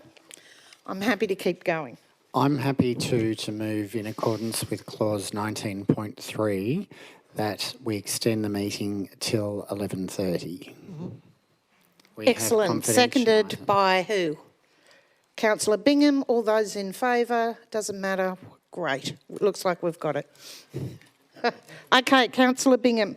13.3. Okay. And So- a very important plaque in a very important place. By a very important group. So this group has been actively working for 21 years, the Save Little Manly Foreshore group. They're an extraordinary group. So there was 4 properties on the foreshore. Council owned 2 of them, and they didn't own the other 2. There was lots of court cases. This group was successful in beating Manly Council on 2 court cases in the Land Environment Court on 2 occasions. So we really owe them a great debt, because although the master plan isn't quite finished yet, because we still haven't rented out number 34 for community use, the majority of this plan has been completed, and it's a 75-year vision that this foreshore should be open to the community. So I just think it's appropriate that we should finally do a very, very nice, very nice plaque to acknowledge the work, the tireless work that they've done over many decades to preserve the foreshore at Little Manly Beach. Okay. Councillor Bojar. I have a question through you, Madam Mayor, to the Deputy Mayor. Are the Save Little Manly Foreshore Group aware of the plaque, and are they supportive of it? Yes, yes, they were, thanks to Councillor Harvey, who suggested that we should notify them of it, and they were delighted. Thank you. Okay, anyone else would like to speak? Councillor Harvey, please say something. I'll throw in 30 seconds. Yeah, this group is definitely full of energy and commitment, and in the short time that I have been on council, have caught my eye and my ear more than nearly any other community group, and that takes real persistence, grit, and vision. And, you know, as someone who, as a little girl, I would go and have picnics with my dad and my sister at Little Manly, I never knew that the area that we were picnicking in would have been houses, and that we wouldn't have been able to enjoy that beachfront if not for that tireless work of this group for so long. So I think this is really fitting.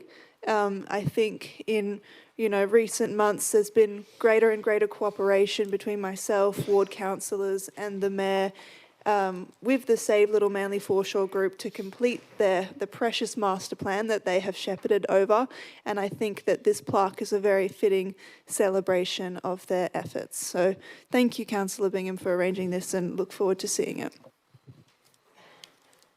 Thank Can you. I just say hear? Councillor Grattan. Hear. Oh, hear. Excellent, bravo. I'll just add a little bit, because obviously between all of us we've had various communications and meetings and relationships with various members of the Save Little Manly group. I absolutely agree, if it wasn't for the vision and the tenacity of this group, you may look at them now because, of course, as years go on, we've all aged, but these people really saved something that's very precious in waterfront to make sure that it was accessible to the public. And what they did in those days, I think, went above and beyond. They took their own council to court, and they won. That's pretty extraordinary. good luck in trying to work out the wording on the plaque because I want the entire history on it, but let's make sure there's a code that takes you somewhere to a web page because they really are extraordinary. So with that, I'd like to support this and put it to the vote for this plaque. All those in favour? Unanimous. Thank you very much. That's wonderful. Okay, now we're up to 13.5. Notice of motion, Councillor De Luca, seconded by Councillor Singh.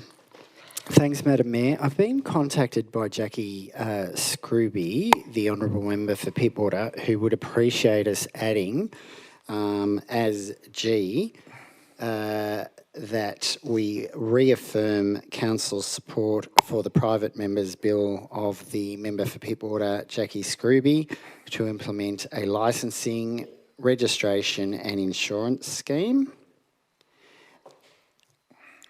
And also, Councillor Singh has had representations that our community would like consideration that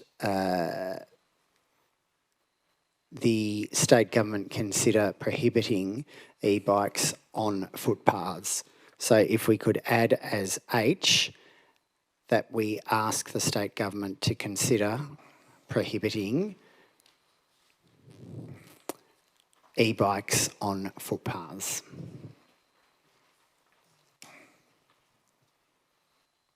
Request.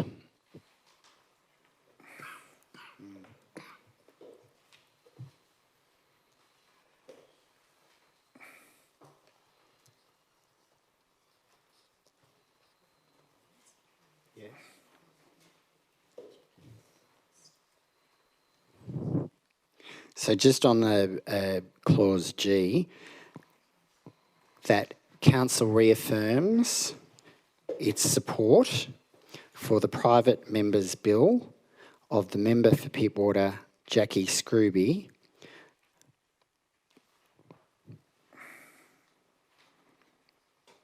to implement Jackie Scrooby MP, Member for Pittwater,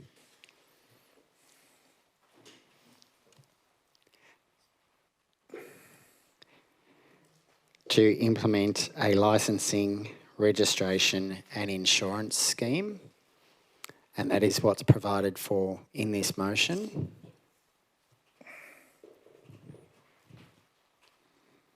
And then H, request the New South Wales Government, consider prohibiting the use of e-bikes on footpaths.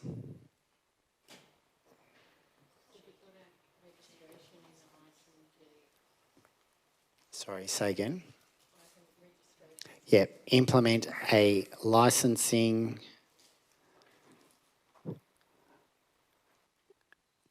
registration, and insurance scheme.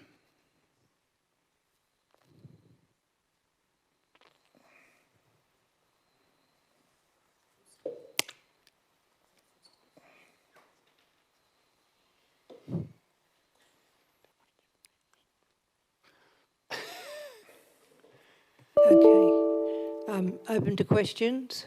Sorry, I formally moved that and it's seconded by Councillor Singh. Okay. Yes, we've got that. Okay. Councillor Beaujard. Thank you, Deputy Mayor. Through you. To staff, and I don't know if you can answer this question, but the claims in section 1.c, are those currently accurate? The New South Wales Government not doing anything till August 2026 and only having ordered 3 dyno units, do we know?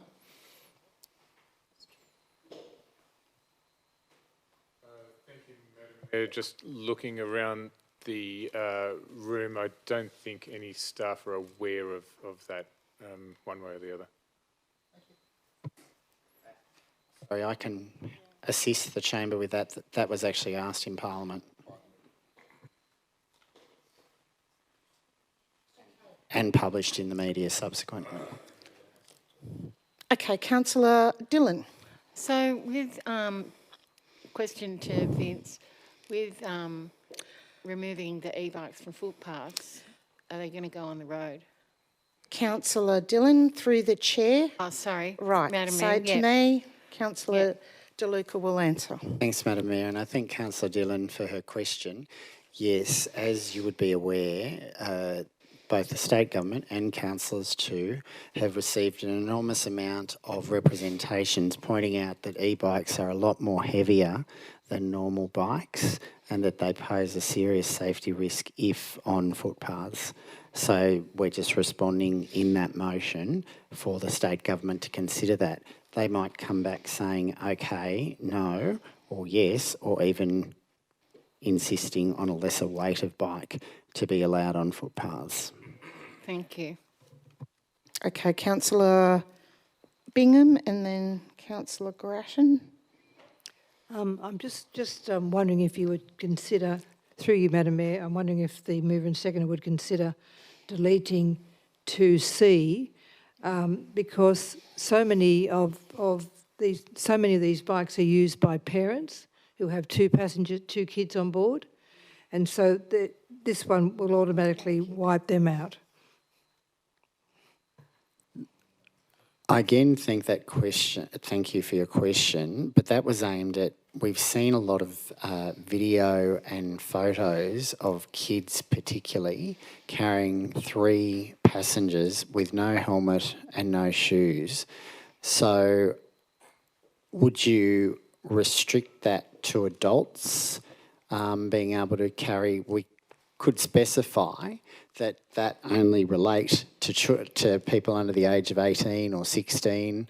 What would you prefer? But I would prefer to have some prohibition on kids because we're seeing kids fall off their actual bikes with passengers of up to 3, particularly in your neck of the woods, as you would know. So would it assist if we had prohibit people under the age of 18? Yes? Okay. I just heard 16 here. I was going to go going 10, an auction. to your point, 10, because just looking at the weight and the size of some teenagers, but to your point, Councillor Bingham, you're talking about families, like a parent and children. So generally, I'm making a general statement here, it's like 10. You know, the little kids, they're not, I don't know, I think. Well, they're not riding the bike. They're not riding the bikes. They're a passenger. So if we restricted it or suggested to the government to prohibit the carrying of prohibiting those under The rider. The rider is prohibited. the rider, Yeah, the rider. under 18 or under 16. Could we perhaps say establish an age, Yeah. a lower age limit for What do you suggest? for permission I don't know if this is ride? helpful or not, councillors, but keep in mind that we're not the decision makers for So we're just the age recommending. at the moment anyway, so... Well, can we just put Rather than So, okay. All right, so we'll change C to establishing an age limit for a lower,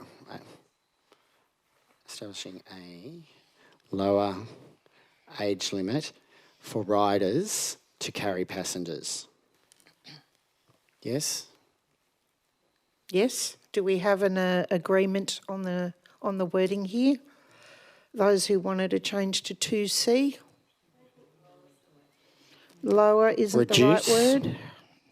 Get your thesaurus out. Establish an age limit. Okay. How about that? Are you Nice happy and with that, simple. Councillor Bingham? Yep. Councillor Singh, are you happy with that? Is there any objection? Mm. Mm. Okay. So are we right to now speak or ask? I had Councillor Harvey next. an amendment. Okay, I've also had councillor Robins next. Are you a question or ready to go into debate? Oh, okay, great. And councillor Bourgeard, are you a question before we go into debate? Before we go into debate, yes, Excellent. Madam Mayor. Am I up or? Yes, Excellent, you are. thank you. Question through you, Madam Mayor, to staff. Looking at section 2F, if the state government was to legislate to enable local government to have adequate compliance and enforcement powers to prohibit e-bikes in certain areas, fine riders and owners for contravention of the law, and impound e-bikes where contravention of any law is apparent, do we have the capability to enforce legislation of that type? Do we have the rangers on bikes or something? I just trying to work out, it might legislate, but we might not be able to do anything. Thanks, Madam Mayor. No, we don't. If councils were given those powers by legislation, one would first debate whether that's a cost shift onto local government, where at the moment those responsibilities sit at the state level. We would have to resource up and find a new revenue source for that. And just to follow on from that, if I can, through you, Madam Mayor, who is responsible for enforcing that current legislation? Do we know, or is that above our heads? Thank you, Madam Mayor. Primary responsibility at the moment is New South Wales Police. Just a further question in relation to that. My understanding is New South Wales Police don't have the absolute powers that would provide. But secondly, is this not similar to the Impounding Act legislation, whereby councils have the ability to prohibit, as an example, trolleys or trailers in certain areas and then have enforcement power to seize? And I certainly don't want a cost shift, but that's actually replicated from the impounding legislation. And it also gives us the ability to prohibit, say, in Warringah Mall or the Corso, etc., to stop e-bikes in those areas. Thank you, Madam Mayor. The impounding powers would continue. If I understand the motion correctly, the substance, the key work to do in respect of the bikes, the riders, would be the stopping the bike rider, interviewing them and requiring them to enforcing the all of the laws surrounding the operation of the bikes themselves.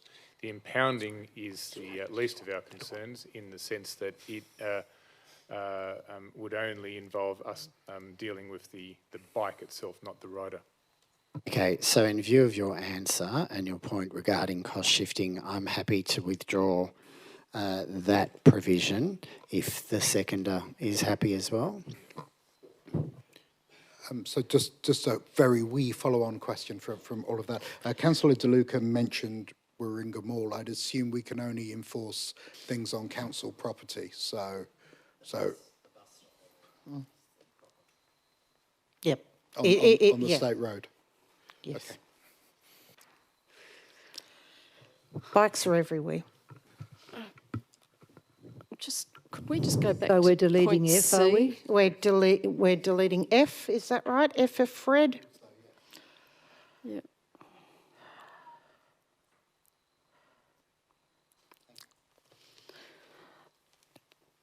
Could we just go back to point C? Because I think that we've lost something there. And at the moment, it doesn't mean what we want it to say, I think. I think we've lost establishing a minimum age limit. But we're establishing an age limit. No, because that looks like we're talking about preventing people who are perhaps older. That's when you talk about an age limit, it's generally an upper age limit. So I think it needs to be a minimum age limit, because we're trying to target young kids. Yes. And is it just to carry more than one passenger, or age limit for riders to carry passengers? I don't know. I'm not too fussed. I think about what that. we were getting at was to try and stop these kids from carrying 3 to 4 passengers. And again, it's only a recommendation. Okay, all right. So, Can I just also ask, could we make it a bit stronger, because we've been writing and writing and writing, the council's done it multiple times. The state government is dragging its feet. Rather than just write, could we engage with the Premier? We could actually put in there was a motion at one of the meetings that we request a meeting, a delegation to the Minister for Transport. So as people don't know. No, well, let's do 3, sorry. 3, that council writes to the Minister for Transport requesting a meeting to discuss Northern Beaches Council's concerns and proposed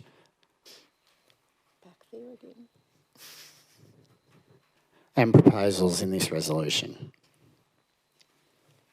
Councillor De Luca, would be happy to, rather than saying Northern Beaches Council, say the community of the Northern Beaches local government area, just because it's coming from them, right? That's fine. Yep. So instead of council's concerns, we're changing it to the Northern Beaches community's concerns. Yep.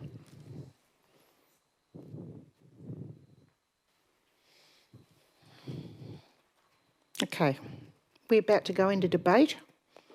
I'm sorry, I have a question about that now. Who would be the would you be the representative at the meeting, Mayor, if we were to meet with Transport New South Wales? Normally, yes, because I've already been down to see the Minister for Transport, but happy to go again. Fine. I'm happy to go with you if you want someone with you. And is there We'll anything... have lunch after. In terms of point 3, in terms of the community's concerns, would this just be everything else within the motion already, or would it be including previous communications out of council?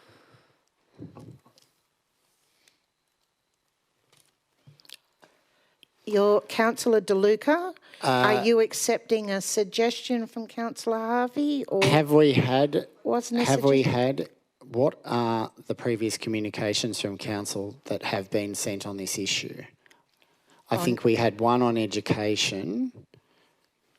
We've Maybe had we could ask staff that Councillor De question, Luca. I Councillor. think we've voted many times on sending numerous I revoke my question. Let's not go there. communications it's all about right. e-bikes. Okay, so are we going into debate? I just, at some stage... Councillor Harvey's indicated she's got an amendment, so yes, we do need to debate. Yes, okay, well, are we moving into debate? Okay, how about I just make a small comment while you're working out amongst each other who is actually debating or not, because we need to keep moving on. What I'd like to say about this motion is that it's really something that I think Northern Beaches Council can be very proud of, and previous terms of council. We've been very open about the fact that we've noticed the e-bike situation years ago. We've been very proactive in writing and communicating to government, so much so that we've won awards for being the first to do something about e-bikes. We've also, I think, done an amazing job in raising awareness about e-bikes, so much so that one of the first letters I know that I was involved with writing to the Minister came back with, it's a Northern Beaches problem because you're affluent. That then stirred me on to be a bit grumpy and then write to all the mayors at the time across New South Wales to say, if this is a problem in your area, please contact your MP, which they certainly did. And now all these years on, we can see that this is a major issue now across Australia.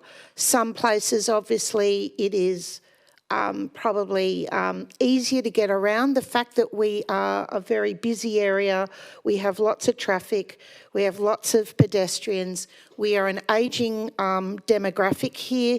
Our biggest demographic of the Northern Beaches are seniors, which means their movements might be a bit slower, their hearing might be a little less, so they're going to be reactive.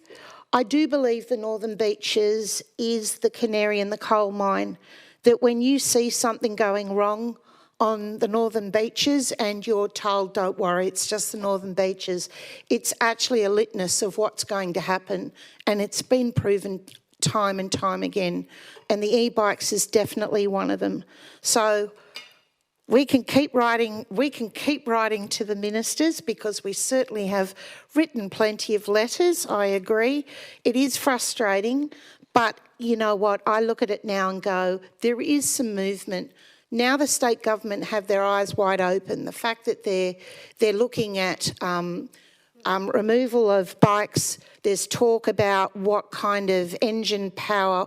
None of that was happening a year ago. It's because of the constant media that's been on it. And of course, as the Northern Beaches community anticipated, there would be deaths, there would be accidents, and we're seeing it time and time again. So we've foreseen it. And I just think if we have to write one every 6 months to still be that pain in the side, let's go for it. Let's just keep writing.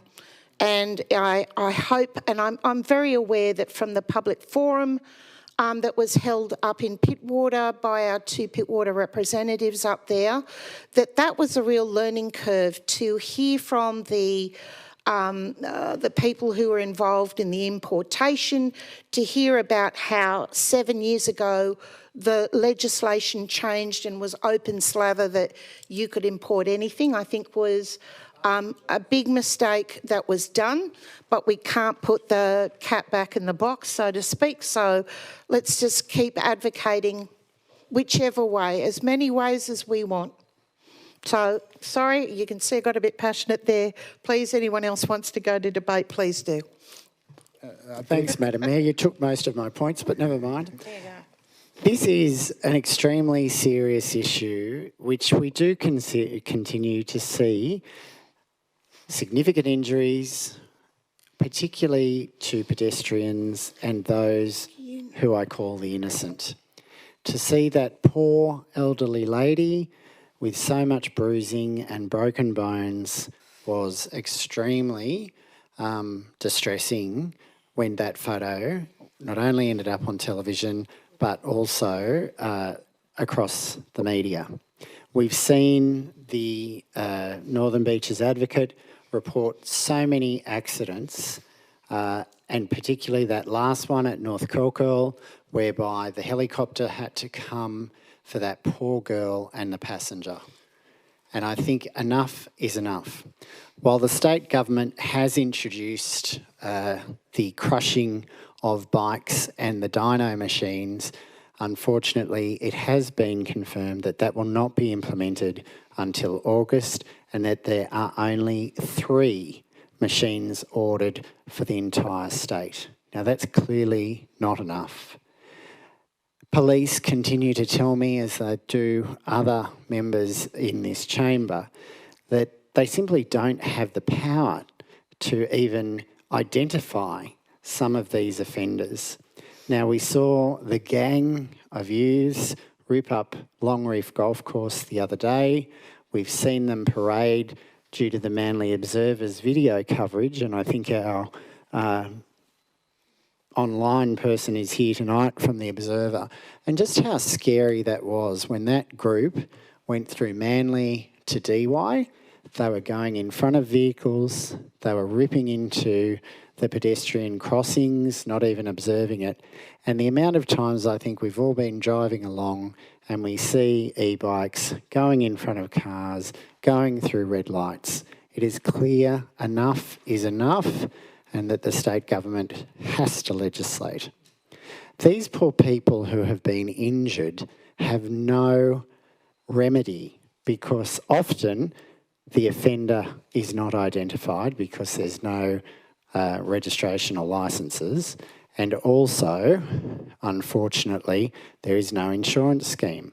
So what the member for Pittwater has proposed and what I've proposed, I think at least offers some comfort if this is actually taken up. And I think it is essential that at the very least we have identification, we have education, and that will be facilitated through a licensing scheme. Education is always the key, but unfortunately those that most need it are refusing to be educated. This is about safety, not just for pedestrians, but also for the riders themselves, because we continue, as I said, to see the serious injuries that occur. So I hope the Chamber will support this motion because it does seek improvement, and it is, and I should actually say what Councillor Beaujard said earlier, we're making the community's concerns well and truly known, because to date the state government is not listening. Okay, thank you for that.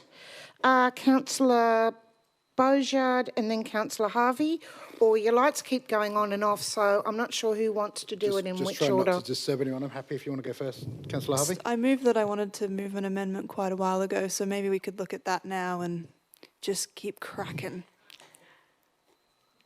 Don't worry, it happens Computer to all of us. says yes. Okay, so you want to move an amendment? Yes, You can have the amendment up on the screen. I will say I do love that point F, so I might have to steal that and add it to my point 2 once we get the wording up.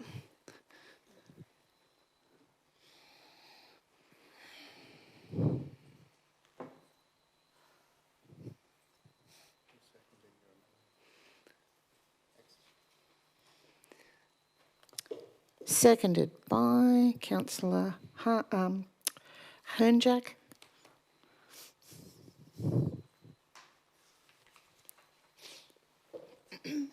Just a point of order. I think that's actually out of order because it's a direct negative in that it's taken away the proposed licensing and registration and insurance scheme proposal, as well as the education proposal. So I think that's a direct negative of what I originally moved. If I can offer a rebuttal, okay, yep. I think the chair has to. Yes, okay.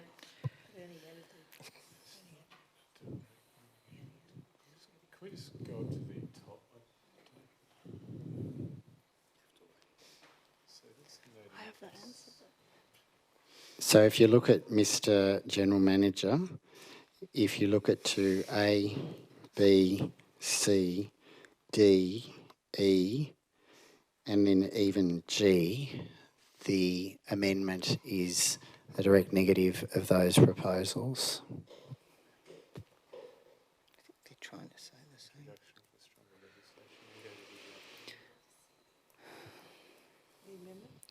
Can we just have a look at the amendment? It's a shame we can't do a side-by-side comparison.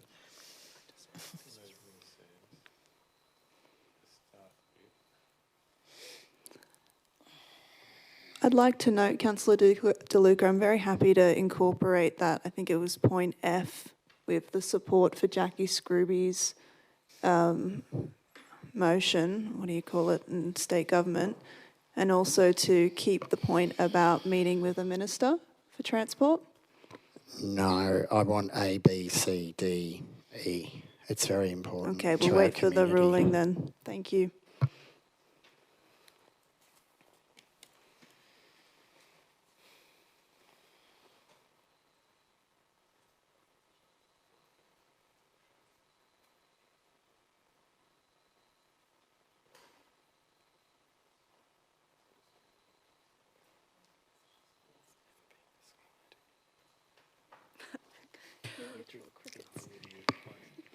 All right, so what I'll say is it's not technically a direct negative, but it is worded differently and probably a little bit more open. So what we could do is make sure that we use that as a foreshadowed amendment.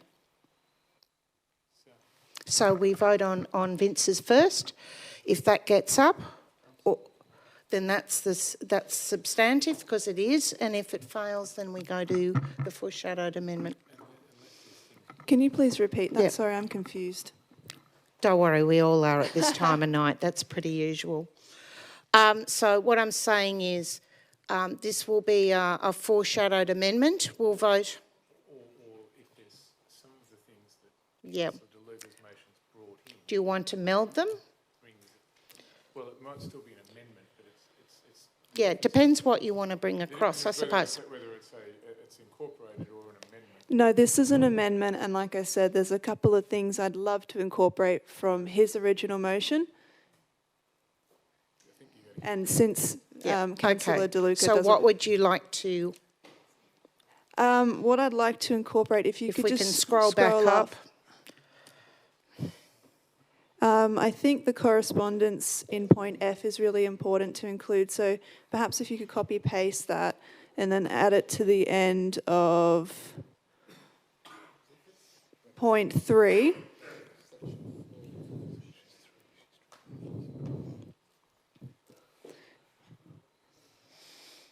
I'd just say perhaps to improve pedestrian safety outcomes and reaffirm its support for, etc. Councillor DeLuca? Or would you be accepting of adding into your original motion about the separated cycling infrastructure, since we're writing to the Minister for Transport anyway? There's no harm in always asking. We can certainly do with it and get them off the road. Just, I mean, I don't know if it's up to me, but... I'm happy to include in my motion what you just suggested, Mayor, regarding the integrated cycling, and also C, engagement of Behavioural Science Agency to inform research. And I think that's on e-bike safety education, or on a e-bike safety education campaign, and further submissions to New South Wales Government. We've already collaborated extensively with Northern Beaches Police Area Command. We know what they've got to say. They said so in the media. So I'm happy to include what I've just stated. Okay. Mayor, I actually have a question myself. Just Yep. stop for a moment. Just reading about the Behavioural Science Agency, when we used a behavioural scientist before for Know the Code, from whoever this is in council, because the regular person isn't here for our roads, my question is, did we use a behavioural scientist for Know the Code, and did we get a grant for that? Are we not asking the state government to engage a behavioural scientist? We're not Well, asking... that's what I'm concerned about, because I read it almost I wouldn't be like- asking council to pay No. for that, because then again, That's it's what I'm cost shifting. concerned about. Where does the money come from? It's acknowledging what we've done so far, that point. I'll just note there is...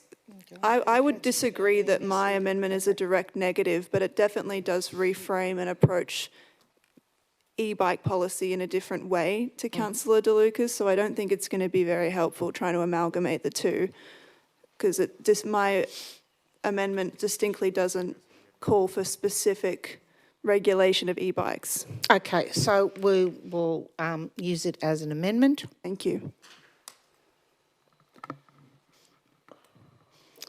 Okay, so, Councillor, well, we've got a mover and a seconder. Questions of staff now. Yep. Not a foreshadowed amendment, so It was, therefore... but now I think... we're moving in it as an amendment. Vote on it. If it goes through, if it doesn't. Okay. All right. All right. First of all, I'd like to apologise for all that kerfuffle this late at night. I know that we're all tired. That's exactly right. And Yep. I want to go first with questions of the staff before the mover I and the have no seconder questions. say. So we've all had a lot to chat. Does anyone have any questions before I ask the mover and the seconder, and then there's debate on this amendment? Could I ask a point of clarification on process, please, Madam Mayor? Yes. I'm just wondering if staff could direct me to the provision in the Code of Meeting Practice around amendments not being able to have a double negative. I understand it's always been the case amendments can substantially change the intent of a motion, not so much as an addition, but I don't understand how Councillor Harvey could have had an unlawful amendment before the chamber. I just don't know if that At code... the end of the day, I didn't rule it unlawful. I just said it was worded differently, whereas one was very focused, the other one's more open. All right, let's get going. We're Councillor good to go. Harvey, we're losing the will to live here as it's 11:15. Look, I had a lovely speech prepared. I'll give you the Spark Notes version. First of all, Councillor De Luca, you've always been such a huge advocate for this, long before I was a councillor, so thank you very much for your work in this area. But I am raising this amendment because I don't think it's productive for us to sit here and debate the intricacies of e-bike regulation and policy like we were just doing. You know, the age, 10, 11, 12, number, da-da-da. It's just a whole lot of specific things which I don't believe we need to be doing again because we've already provided our evidence to state government on what our recommendations would be about these things. So, granted, the risks of e-bikes in our community remain very present. We're always thinking about it. We're always getting emails about it. We're always seeing videos about it. Today, I just really want to spotlight what we've already done. We're an industry leader in this area, and we have already contributed heavily to the formation of state policy. And I want to provide a slight redirection in our advocacy going forward in this area. So I had this whole, in the past, we've worked with Northern Beaches Police in 2023. We've done extensive community surveys involving schools, young people, parents, police. We did our behavioural science review. We revealed many interesting things that people knew that were obvious, but also things that were not obvious, like that when you approached authorities, they gave you conflicting information about what you could do on an e-bike. That many riders also couldn't find clear information on what to do on an e-bike, and that for e-bike riders, they felt like they're in a no-win situation, especially young people. If I ride on the road, I get abused. If I ride on the footpath, I get abused. This research is so fantastic and led to us formulating the very first behavioural change campaign on e-bikes in Australia. Like, that's actually crazy. We reached over 2.7 million people online, and during our campaign, we saw 11% drop in complaints about rider behaviour and 73% more positive feedback. I'm not bringing this up just to brag, but this did put pressure on the state government to launch the e-bike inquiry, which we used our research and our experience to create a beautiful submission to. And this is the main reason I really wanted to amend this is all of the things that we have been talking about tonight and many of the things that were in Councillor De Luca's original motion, licensing requirements, mandatory education, tampering with bike controls, number of riders, age of riders, we've covered it. We've asked for reform in this area before, and I'm sure more than once. So my point is, I think as a council, as far as councils go, we are truly above and beyond in this area. We have and we will continue to advocate for strong regulation on this issue. We're partnering with the DOE for doing education. We're assisting police in managing behaviour. So instead of sending the state another letter containing further regulation advice when they're already chock full of it, I instead propose writing to them about something that we can actually deliver as a council to increase community safety outcomes. Separated bicycle infrastructure. It's not very exciting to some of us, but I ride an e-bike and I would love to see it. Our submission to the state inquiry noted that 88% of cycling deaths occurred on the road. Because of that, people don't want to ride on the road, so they're on the footpath. This is where separated bicycle infrastructure comes in, this magical thing that we do not have enough of and that we do not have any money to get more of. I think this is a very worthwhile area of focus for our council, which we could implement while the state continues to tinker with the fine-tuning of their regulatory efforts. In conclusion, as a council, we've done very good work here. I'm sure we'll continue to do good work, especially if we focus on our locus of control, which is education, assisting our partners, and delivering functional and safe infrastructure. And that's not just my opinion, that's what we said in our submission to the inquiry, which is just such a beautiful piece of writing. So I thank Councillor De Luca. I really urge the Chamber to support this. I think the meeting with Transport, I think supporting Jackie, all these things are amazing, but I think if we have better infrastructure, we're going to see a dramatic change in the safety of pedestrians and riders. Thank you. Wow. I know, I feel like applauding. It's nice that you've encapsulated so much of what the work has been done behind the scenes. So I don't think people realise at all. So that's fantastic. Anyway, questions of the staff? Yes, we've got a seconder, but I'm just trying to go back to questions, knowing that that seems to go on. All right, seconder to speak. You had your light on earlier. Anyone else? I'll speak against the amendment. Okay. I am concerned that this amendment is actually a slap in the face to our community because they have made it clear that they want us to ensure that the state government better regulates e-bikes. We are merely recommending. We're not a legislative body. We're recommending to the Parliament, which does have the power to properly legislate, and to date they haven't. I would point out that in relation to your comments about the Legislative Council inquiry into e-bikes, the regulation that is proposed here and in the bill was actually rejected by the Legislative Council's inquiry.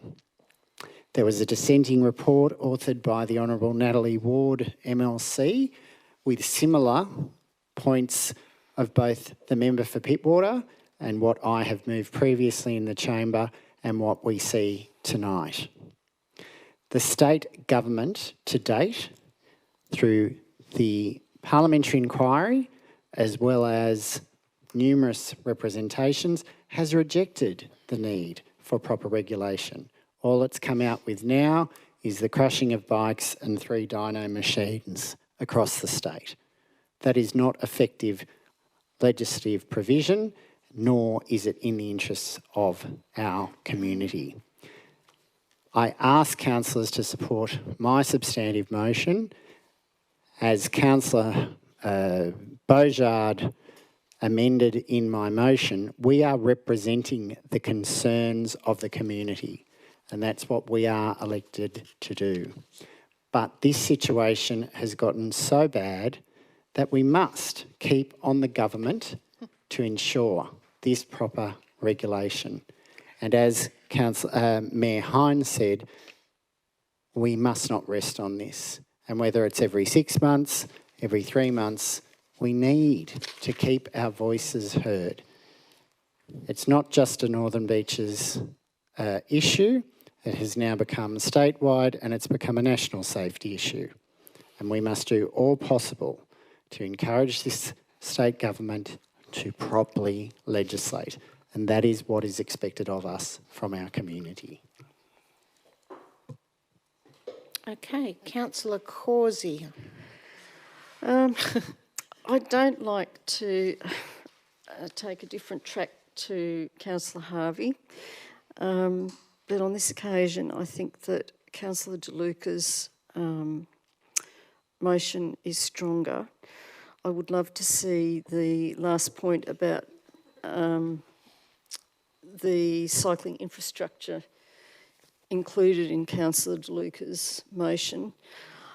I think unfortunately the way governments work, it takes an enormous amount of effort to get them to do anything, and certainly to change their mind, and you just have to keep lobbying and banging the drum until you get the outcome that you want. And for me, the licensing, registration and third-party insurance is really critical to the issue. Is it? Where is it?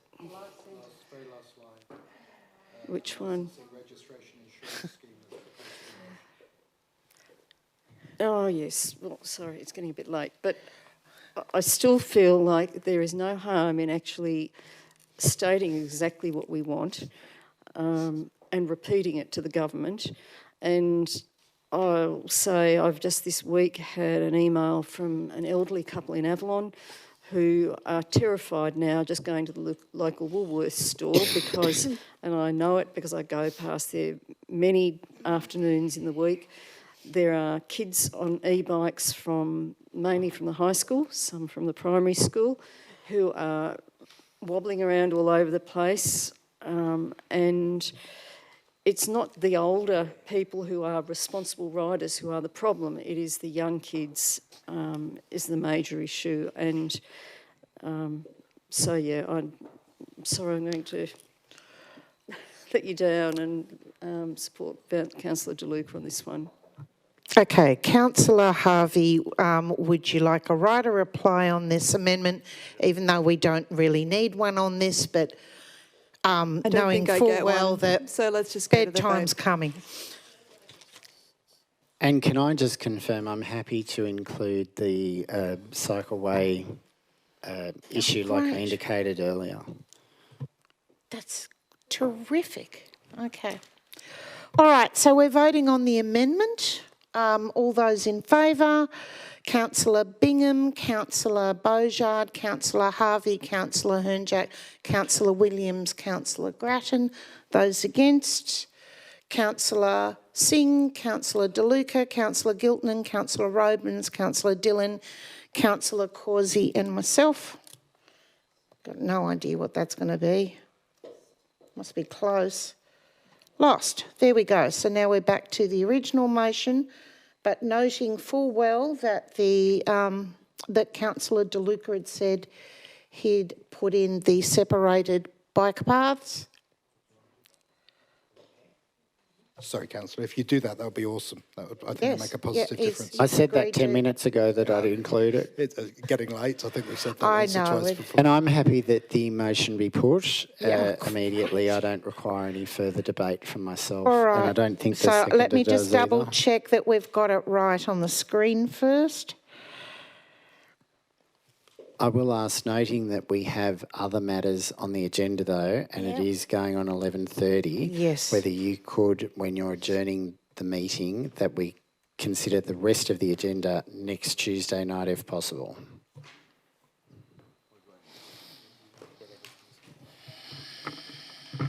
Let me consult my diary.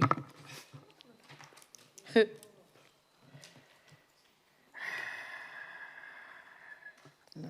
Because there's not just the rescission motion, there's also Yeah, there's confidential two items. things. There's the confidential item and the rescission motion. All right, let's kind of concentrate on this first. So we've got this right. Do you want to double check that we now also have separated cycling infrastructure included? Get more bang for our buck on this one. You're not supporting it? Okay. All right. Okay. All those in favour? Councillor Bingham, Councillor Singh, Councillor De Luca, Councillor Giltnan, Councillor Robins, Councillor Dillon, Councillor Causey, Councillor Beaujard, Councillor Williams, Councillor Grattan and myself. Those against, Councillor Harvey, Councillor Hernjack. Declare that carried. Now, procedural motion, declare this meeting closed at 11:39 p.m. I think you've got to announce. And also, we need to work out when we're going to get together to do the last two items. We agree that there's two items, rescission very important, and also the confidential. Councillor Causey wanted to ask questions. Councillor Causey now says forget it. Mayor, there's a Manly Ward forum from 4:30 till 4 till 5:30 next Tuesday. So if we could start at 6:30, Manly ward councillors could then attend.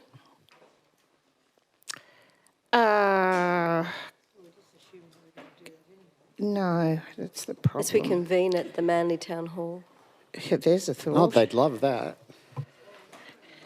Pittwater would love going all the way to Manly. I certainly drive from Manly to Pittwater regularly. Choices are you either defer to March or you adjourn to a date.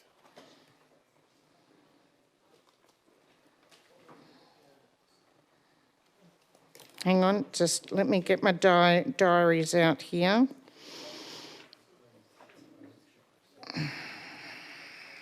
Why can't I get to March?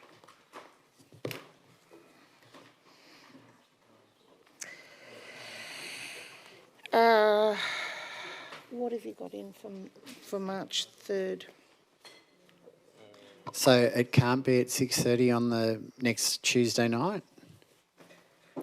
No, You've got something on. I've got something on.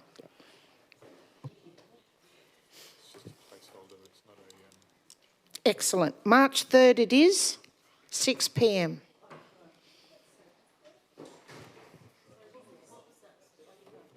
March 3rd, Tuesday, March 3rd. For resumption of, thank you for the words because I'm getting tired now, resumption of the meeting, which is going to be 1.5 items. Miranda's not going to be there, but Miranda, you just, sorry, Councillor Causey, you just said that you're not going to pull that item out in confidential anyway. But it's okay. It's the rescission motion. Yep. The other option is you just defer to March. That's your other option. Or the other option is we just defer to the March meeting. Okay. Just to be fair, to make sure everyone can be there. It's only 1 week before the March meeting as it is. Yep. All right, thank you very much. Have a lovely night. And for those of you listening who are still hanging on there, have a good sleep tonight. Thank you.